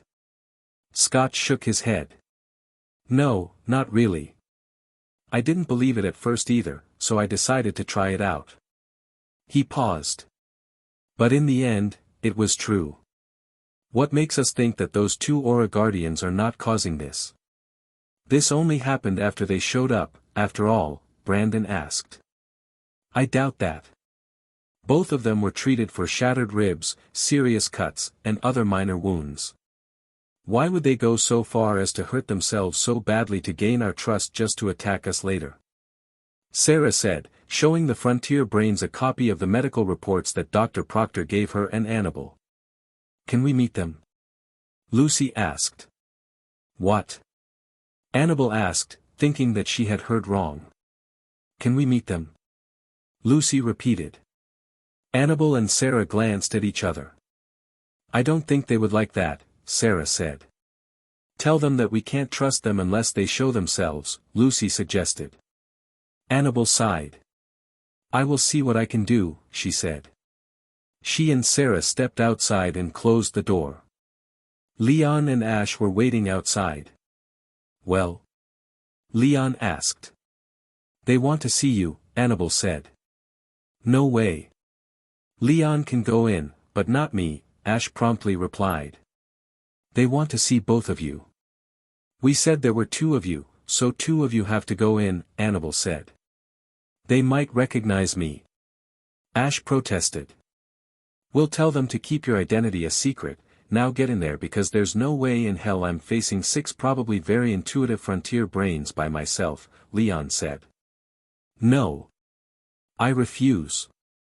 Ash barked. Sarah stalked up to Ash.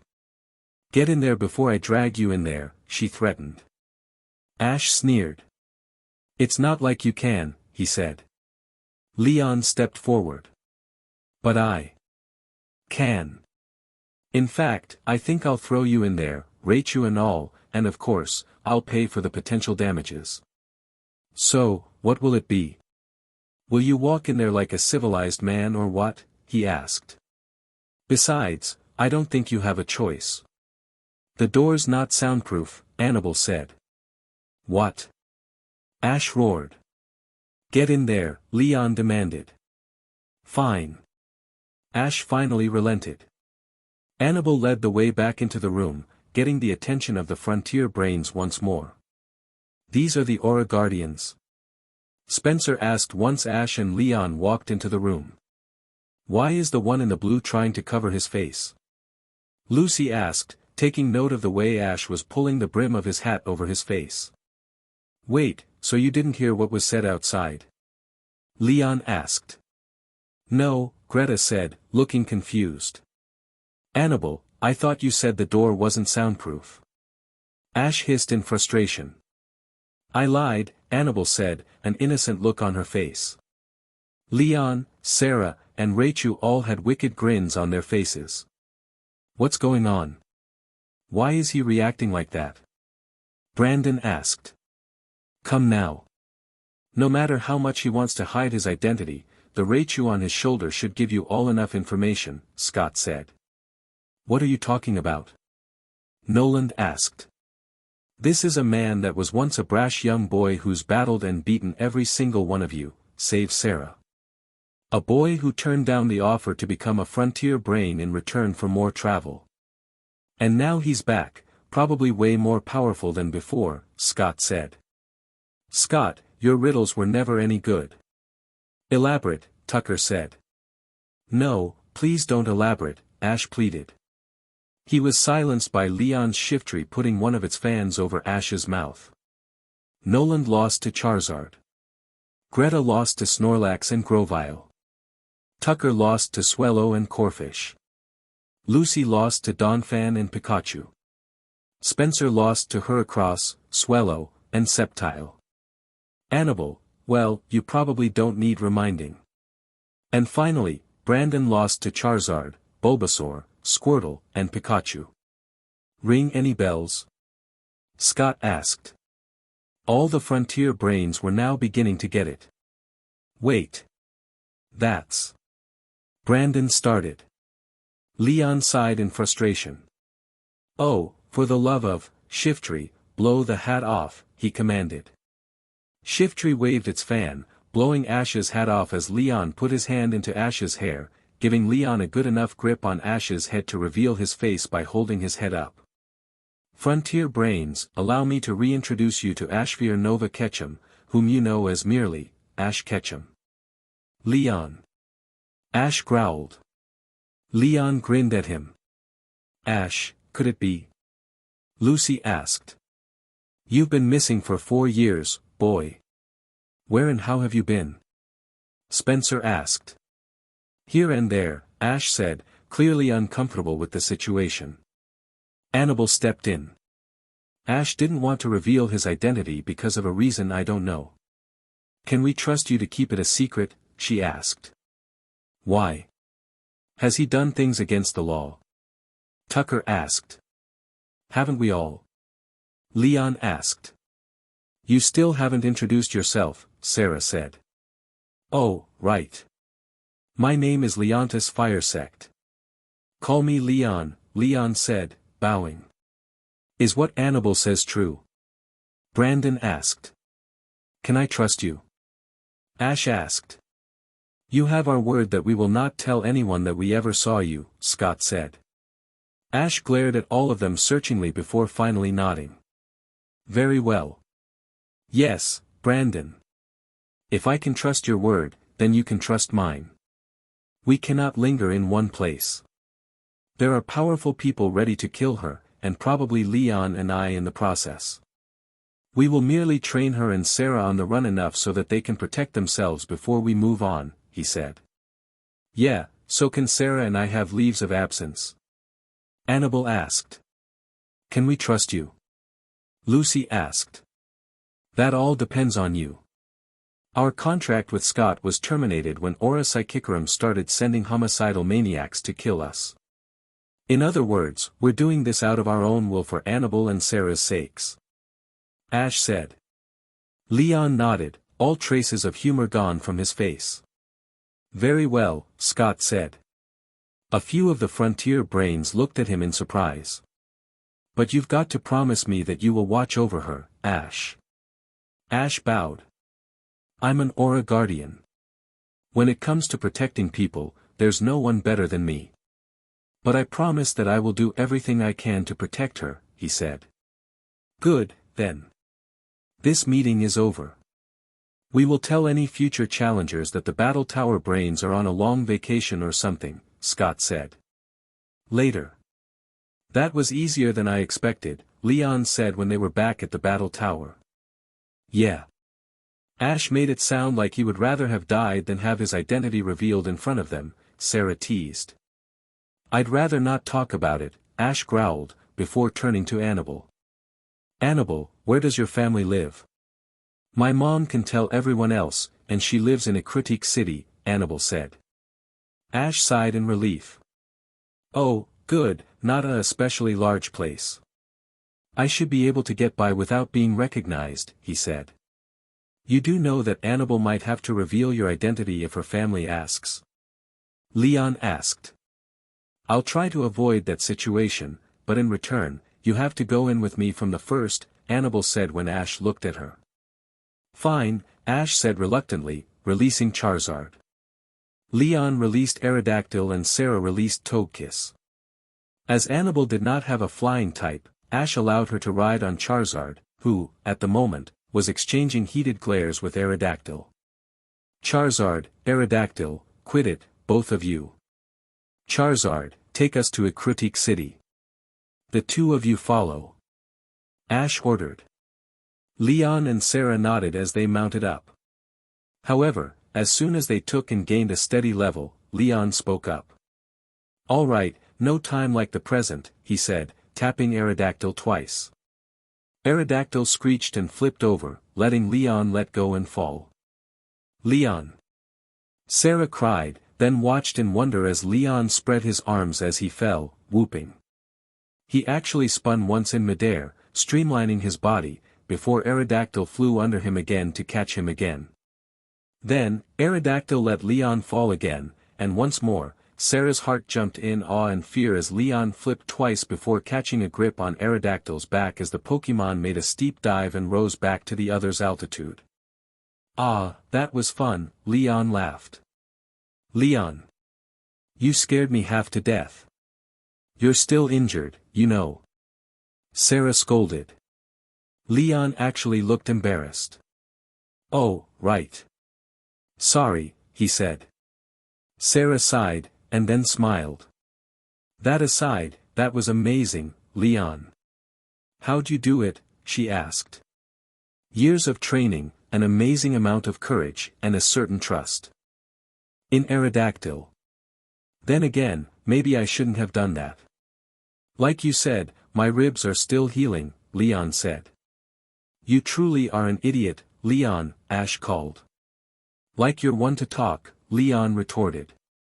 Agreed, Ash muttered. Only Annabelle heard, but she did not react. It took less than an hour for them to fly to Ekrutik City, and as they arrived, Annabelle directed them to a large house backed up by woods. However, there was a rather large group of people in the backyard. Oh, yeah, today is my mom's birthday, Annabelle said. Son of a... Ash growled. Forget it, Ash. I'm going in, Leon sighed. With Sarah following Leon, Ash had little choice but to follow them. It wouldn't do for an unexpected landing of an Aerodactyl and a Togekiss to go unexplained. He truly didn't care, but it was a matter of principle for him. The guests had already turned their attention to Aerodactyl, Leon, Sarah and Togekiss when Charizard lighted down. The girl on its back immediately caught the attention of some of the spectators.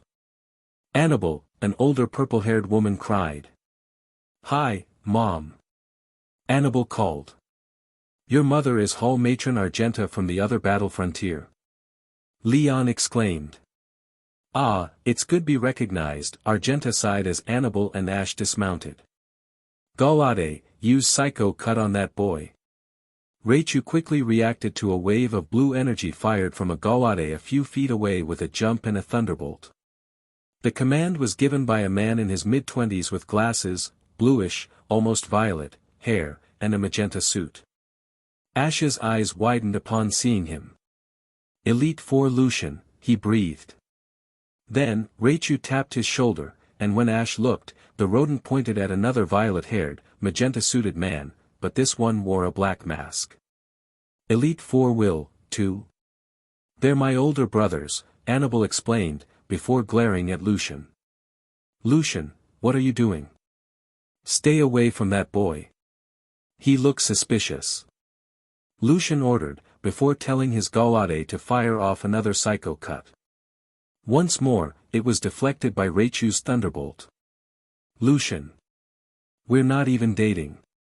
Annabelle cried, a slight blush visible on her face. Oh, you aren't? Lucian held his Galade's arm back as he prepared for another Psycho Cut. No. He's just my bodyguard. He's going to train me to help defend myself. Annabelle said. That shady man is your bodyguard? I refuse to allow it. He won't even show his face. Lucian declared. Oh, for the love of...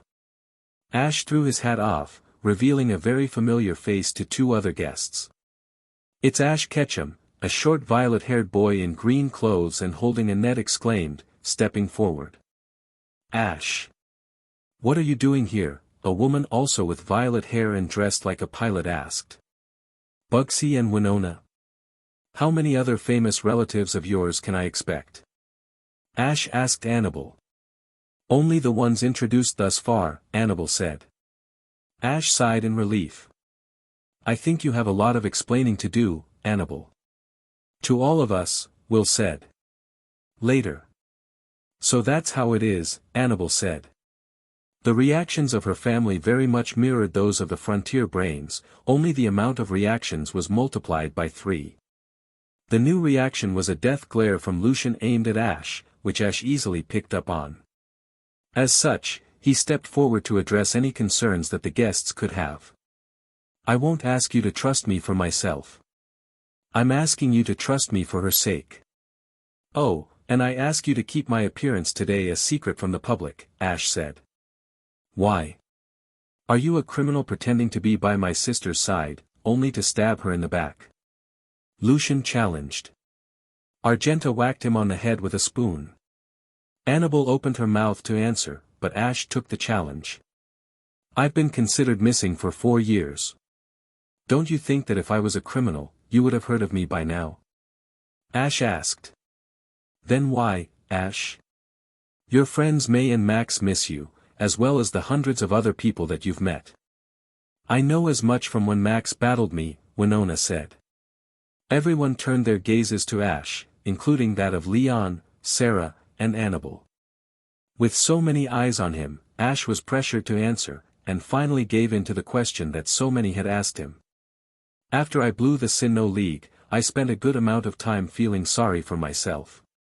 After that came intensive training on M. Silver under my late father, and then even more intense training under Aura Psychicarum.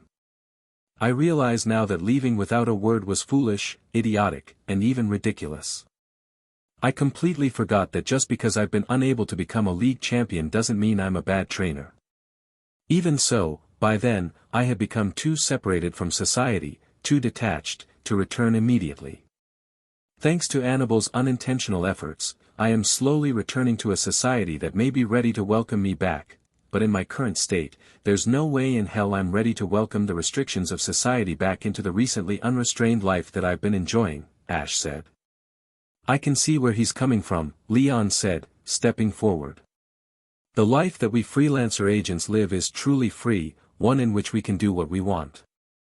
Aura Psychicarum's grooming caused our aversion to crime, but as freelancers, we are like unrestrained vigilantes.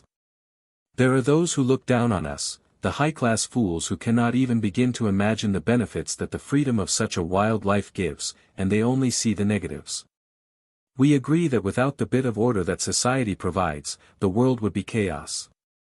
Still, society still houses the barbaric, uncivilized criminals, and that weakness is what we find so very contemptible. We may seem like barbarians ourselves at times, but we are still civilized. It is that one bit that marks the difference between the true barbarians and us. You've got the gist of it, at least, Ash muttered, before his senses suddenly flared. A second later, Leon's senses did the same. Leon. Everyone, inside now. Cram yourselves in if you have to. Leon ordered. His tone held no room for argument, and many of the guests did as he said. Lucian and Will were among the last ones in, and Lucian tried to bring Annabelle with him, but she resisted. Come on, Annabelle. Lucian grunted. Will came to help his brother, but Annabelle's gaze was fixed on Ash. Go with them. Ash ordered when he noticed this. I can't. Annabelle started. You can't do anything in this situation. An aura guardian's flying in fast. Go. Ash emphasized the last with a raised voice. Annabelle finally relented when Sarah told her to. He's coming. It doesn't feel like one of them, though, Leon said. No. But he's at least as strong as one of us. I'd say it's more likely that he got lucky and found us by accident, Ash said. Raichu gritted its teeth. He seems kind of familiar, though, Leon said, activating his aura spear. Ash did the same with his aura sword. A few minutes later, a figure touched down on the backyard, causing a small explosion. The figure did not hide, but stepped out. He was a young man about Ash's age, and like Vigo, had a dark aura guardian's outfit. Unlike Vigo, he had an enormous black scythe composed of energy in his right hand. You know how this will begin, Barrel Blade Demon, he said. Leon, Ash said. Leon nodded, dissipating his spear and joining the others inside. Annabelle rushed up to him as he did. What are you doing? Ash needs help, she exclaimed. He doesn't. I'm only one of his rivals. There is one other that rivals both of us, and that's him, Leon said, jerking his head towards the man outside. Who is he? Sarah asked. I was hoping you'd ask. His name is Ian Araxes. Unlike Avril and Vigo, he is pure Aura Guardian. Still, he is not someone you want to meet in a dark alley. Remember when I said that Aura Guardians are given nicknames? Annabelle and Sarah nodded. Ian's nickname is the Grim Reaper. Within our group, the three of us, meaning Ash, Ian, and I, were the strongest. The Demon, the Reaper, and the Punisher. And among the three of us, Ian was the most feared fighter. He is frighteningly powerful, but Ash has a score to settle with him. And I will not step until Ash has not a single bit of chance of winning. In other words, this will be a duel to the death. Leon said that I got bored. If you don't mind, I would like to skip the warm-up. And get that Raichu off your shoulder. I know how close you are, but I would prefer it if you fought with no restraints, Ian said. Raichu jumped off and Leon opened the reinforced glass door to the house to let it in before slamming it shut again. Ash noticed that most of the guests were gone, except for Annabelle's family. Do you know what you are fighting for, Reaper? Ash asked. A bounty and a settlement of rivalry, Ian replied. If that's the case, then I suppose I shouldn't hold back, Ash growled, seemingly disappearing. The next moment, he moved right in front of Ian, attacking from below. Ian narrowly dodged the slash and leapt twice backward. You're not going anywhere, Ash said, chasing after Ian. Ian grinned and swung his scythe to Ash's unprotected left side. Ash saw it coming in time to grab the scythe with his left hand and toss it backwards before landing a cut that would have been fatal if Ian hadn't leapt backwards again and partially blunted the attack with a temporary but dense concentration of his energy. I thought we were to skip the warm-up. You are holding back way too much, Ash said. Like you're one to talk. This isn't even close to either of our full powers, Ian said. You really want to use our full powers here? You know how much destruction that would cause. If we were in some field or forest, then maybe I would consider it, but this is a city. No way in hell I'm going all out here. Ash said. You're right. It would be imprudent to have our fight here, Ian said, before rushing forward. But neither of us are really known for our prudence, are we? Ian let loose with a series of attacks far faster than what the size of a normal scythe would allow. Left, right, twice above, backhand, overhand, under, staff move, the attacks came in rapid succession, and Ash felt himself being pushed back. Parrying, blocking, and dodging were the main forms of Ash's defense, but there were always ways to attack during defense. As Ash's sword swept aside Ian's scythe, Ash took advantage of the small opening to discharge a small burst of aura into Ian's body. It wasn't much, but enough to push his opponent back and stun him. This allowed for another opportunity for Ash to dart forward with another slash to the chest. Again, Ian partially deflected the attack, but since it was out of reflex, the barrier wasn't as concentrated as before, and the wound Ash's sword left was deeper, though still not fatal. That's the thing about battle. It takes but a moment to lose. No matter how skilled you are, you only have to get unlucky once, Leon said. And if Ash gets unlucky? Annabelle asked. I'll cremate him if necessary, Leon said. Despite his detached response, the tapping of his fingers against his folded arms betrayed his anxiety. I cannot hold back anymore, Ian drawled. You do not know whom or what you are fighting for. Ash growled as he avoided Ian's attacks. He gritted his teeth as the scythe scored 2 slashes down his body. Blood gushed out, but Ash managed to ignore the wounds, albeit with difficulty. Our group has all been scattered, but we all decided to crush you and Leon once we got the job. I just had the luck of being closest to you, and a certain someone helped me get here, Ian said. And who would that be? Ash asked, ducking under a scythe blow. Beat me and I'll tell you, Ian said. The battle got more intense as Ash registered this. Although he was now fighting at higher levels, he was still being pushed back. He had suffered more grievous wounds.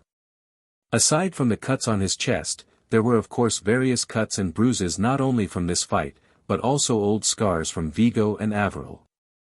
Ian, on the other hand, was relatively fresh despite the deepening cut on his chest. He can't win like this, Leon growled. Aren't you going to join in? Sarah asked. The aura scythe is an altered aura weapon. Even with my new lance, I might have some issues against Ian. Besides, I can't join in on this duel. It's one-on-one, Leon said. What's your point? Winona asked. This is a duel to the death. It ends when one of them dies. But I doubt Ash will lose this one so easily. He made a promise, after all, Leon said, glancing at Annabelle. Lucian was the only one who caught it, and sent a narrow-eyed glare at Ash as he and Ian clashed. Raichu looked worriedly at its trainer. Ash, at the moment, agreed with Leon, he couldn't win like this. DMN. He growled as he dropped to one knee in weariness. His sword was fast, but Ian's scythe was faster. Come now. Is that all you've got? Do you honestly think that you can protect the White Maiden like this? Ian mocked. Leave her out of this. She's nothing more than an innocent girl that your superiors dragged into our life. Because of them, she will now have to spend a good amount of her life on the run from people like you. Ash hissed. And you will protect her, am I right?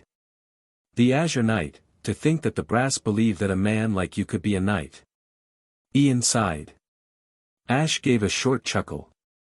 You are right. If I can't beat you, there's no way I can protect her. So I guess I have no choice.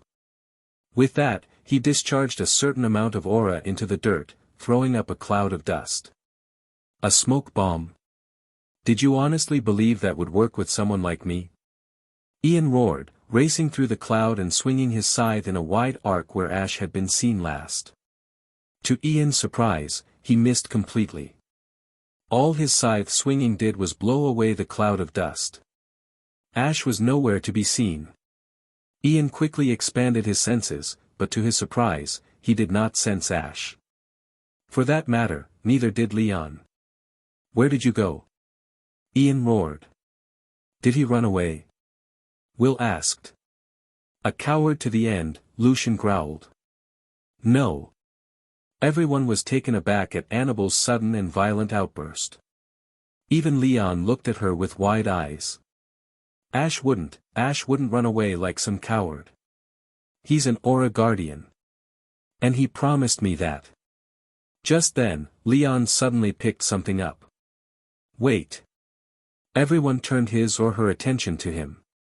It's faint, but there's some sort of fluctuating energy.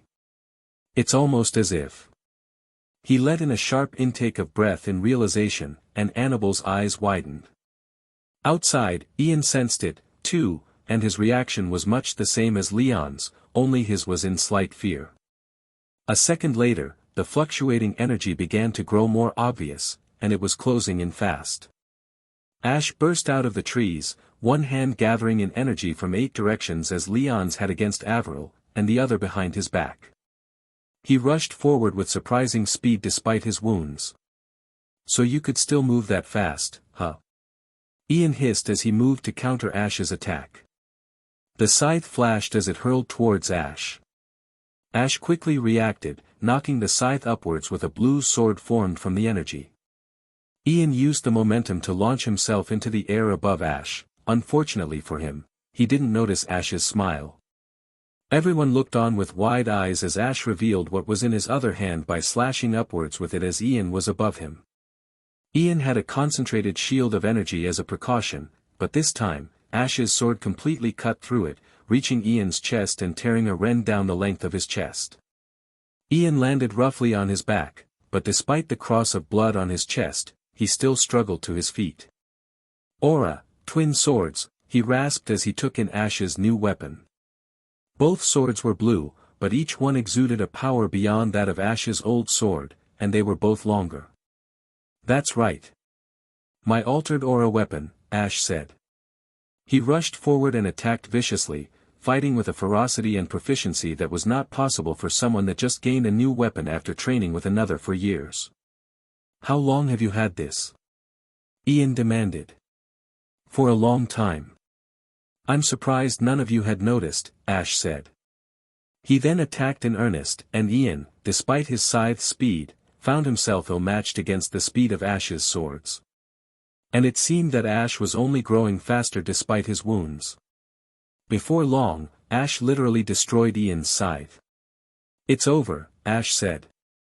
Ian stepped back in fear before gaining a look of defiance.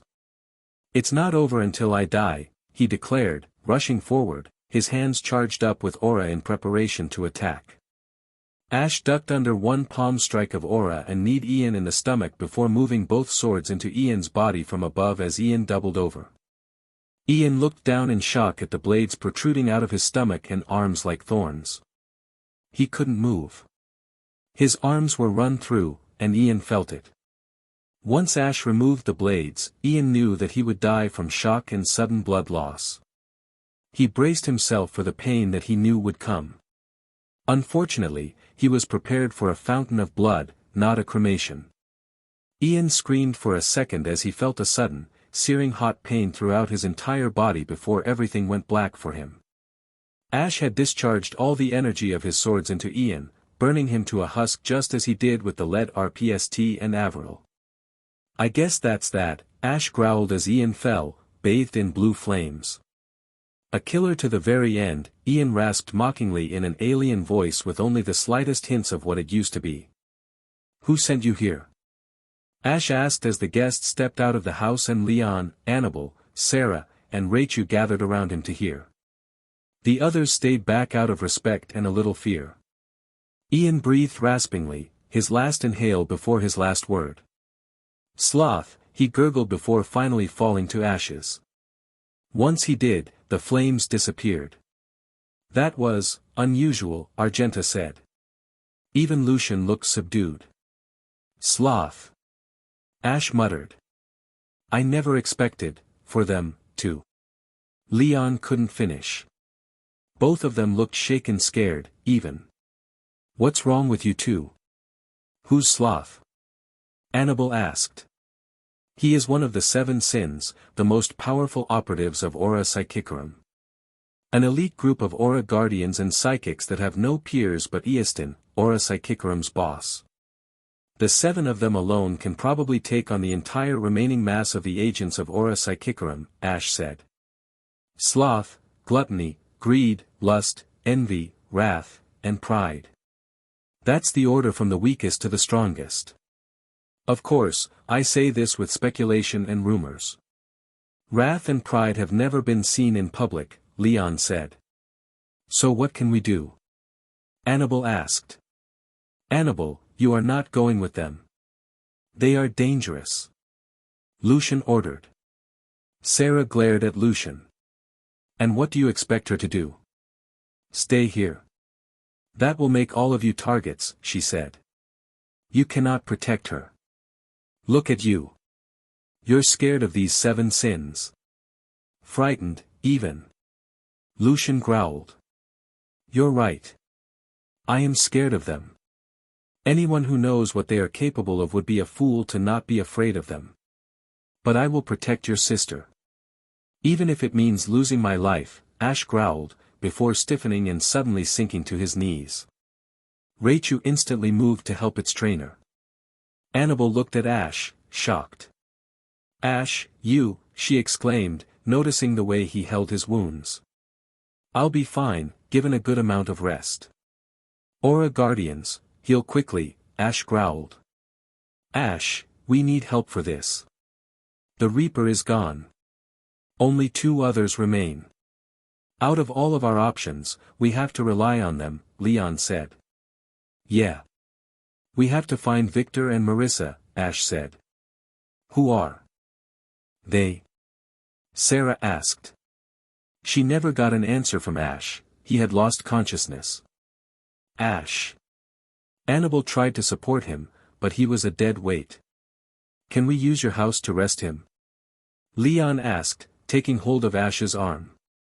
Argenta looked appraisingly at Annabelle's face as she looked at her mother. Her daughter's eyes were brimming with unshed tears. Please, Mom. She begged. Argenta sighed and smiled. Come in. Bring him, she said. Lucian was about to protest, but Will put a hand on his brother's shoulder and shook his head. Lucian said nothing as Leon and Annabelle helped bring Ash's body in. Who are Victor and Marina? Sarah asked again once Ash was laid onto the couch. The artist and the songstress. Our ex-partners, really. See, we were all part of a group together within Aura Psychicarum, Ian, Ash, Victor, Marina, and I. We were quite close before we all went freelance, but Ian, of course, is not an option for help. We have to depend on them, Leon said. Are you going to find them? Winona asked. We don't have a choice, Leon repeated. End of part 1.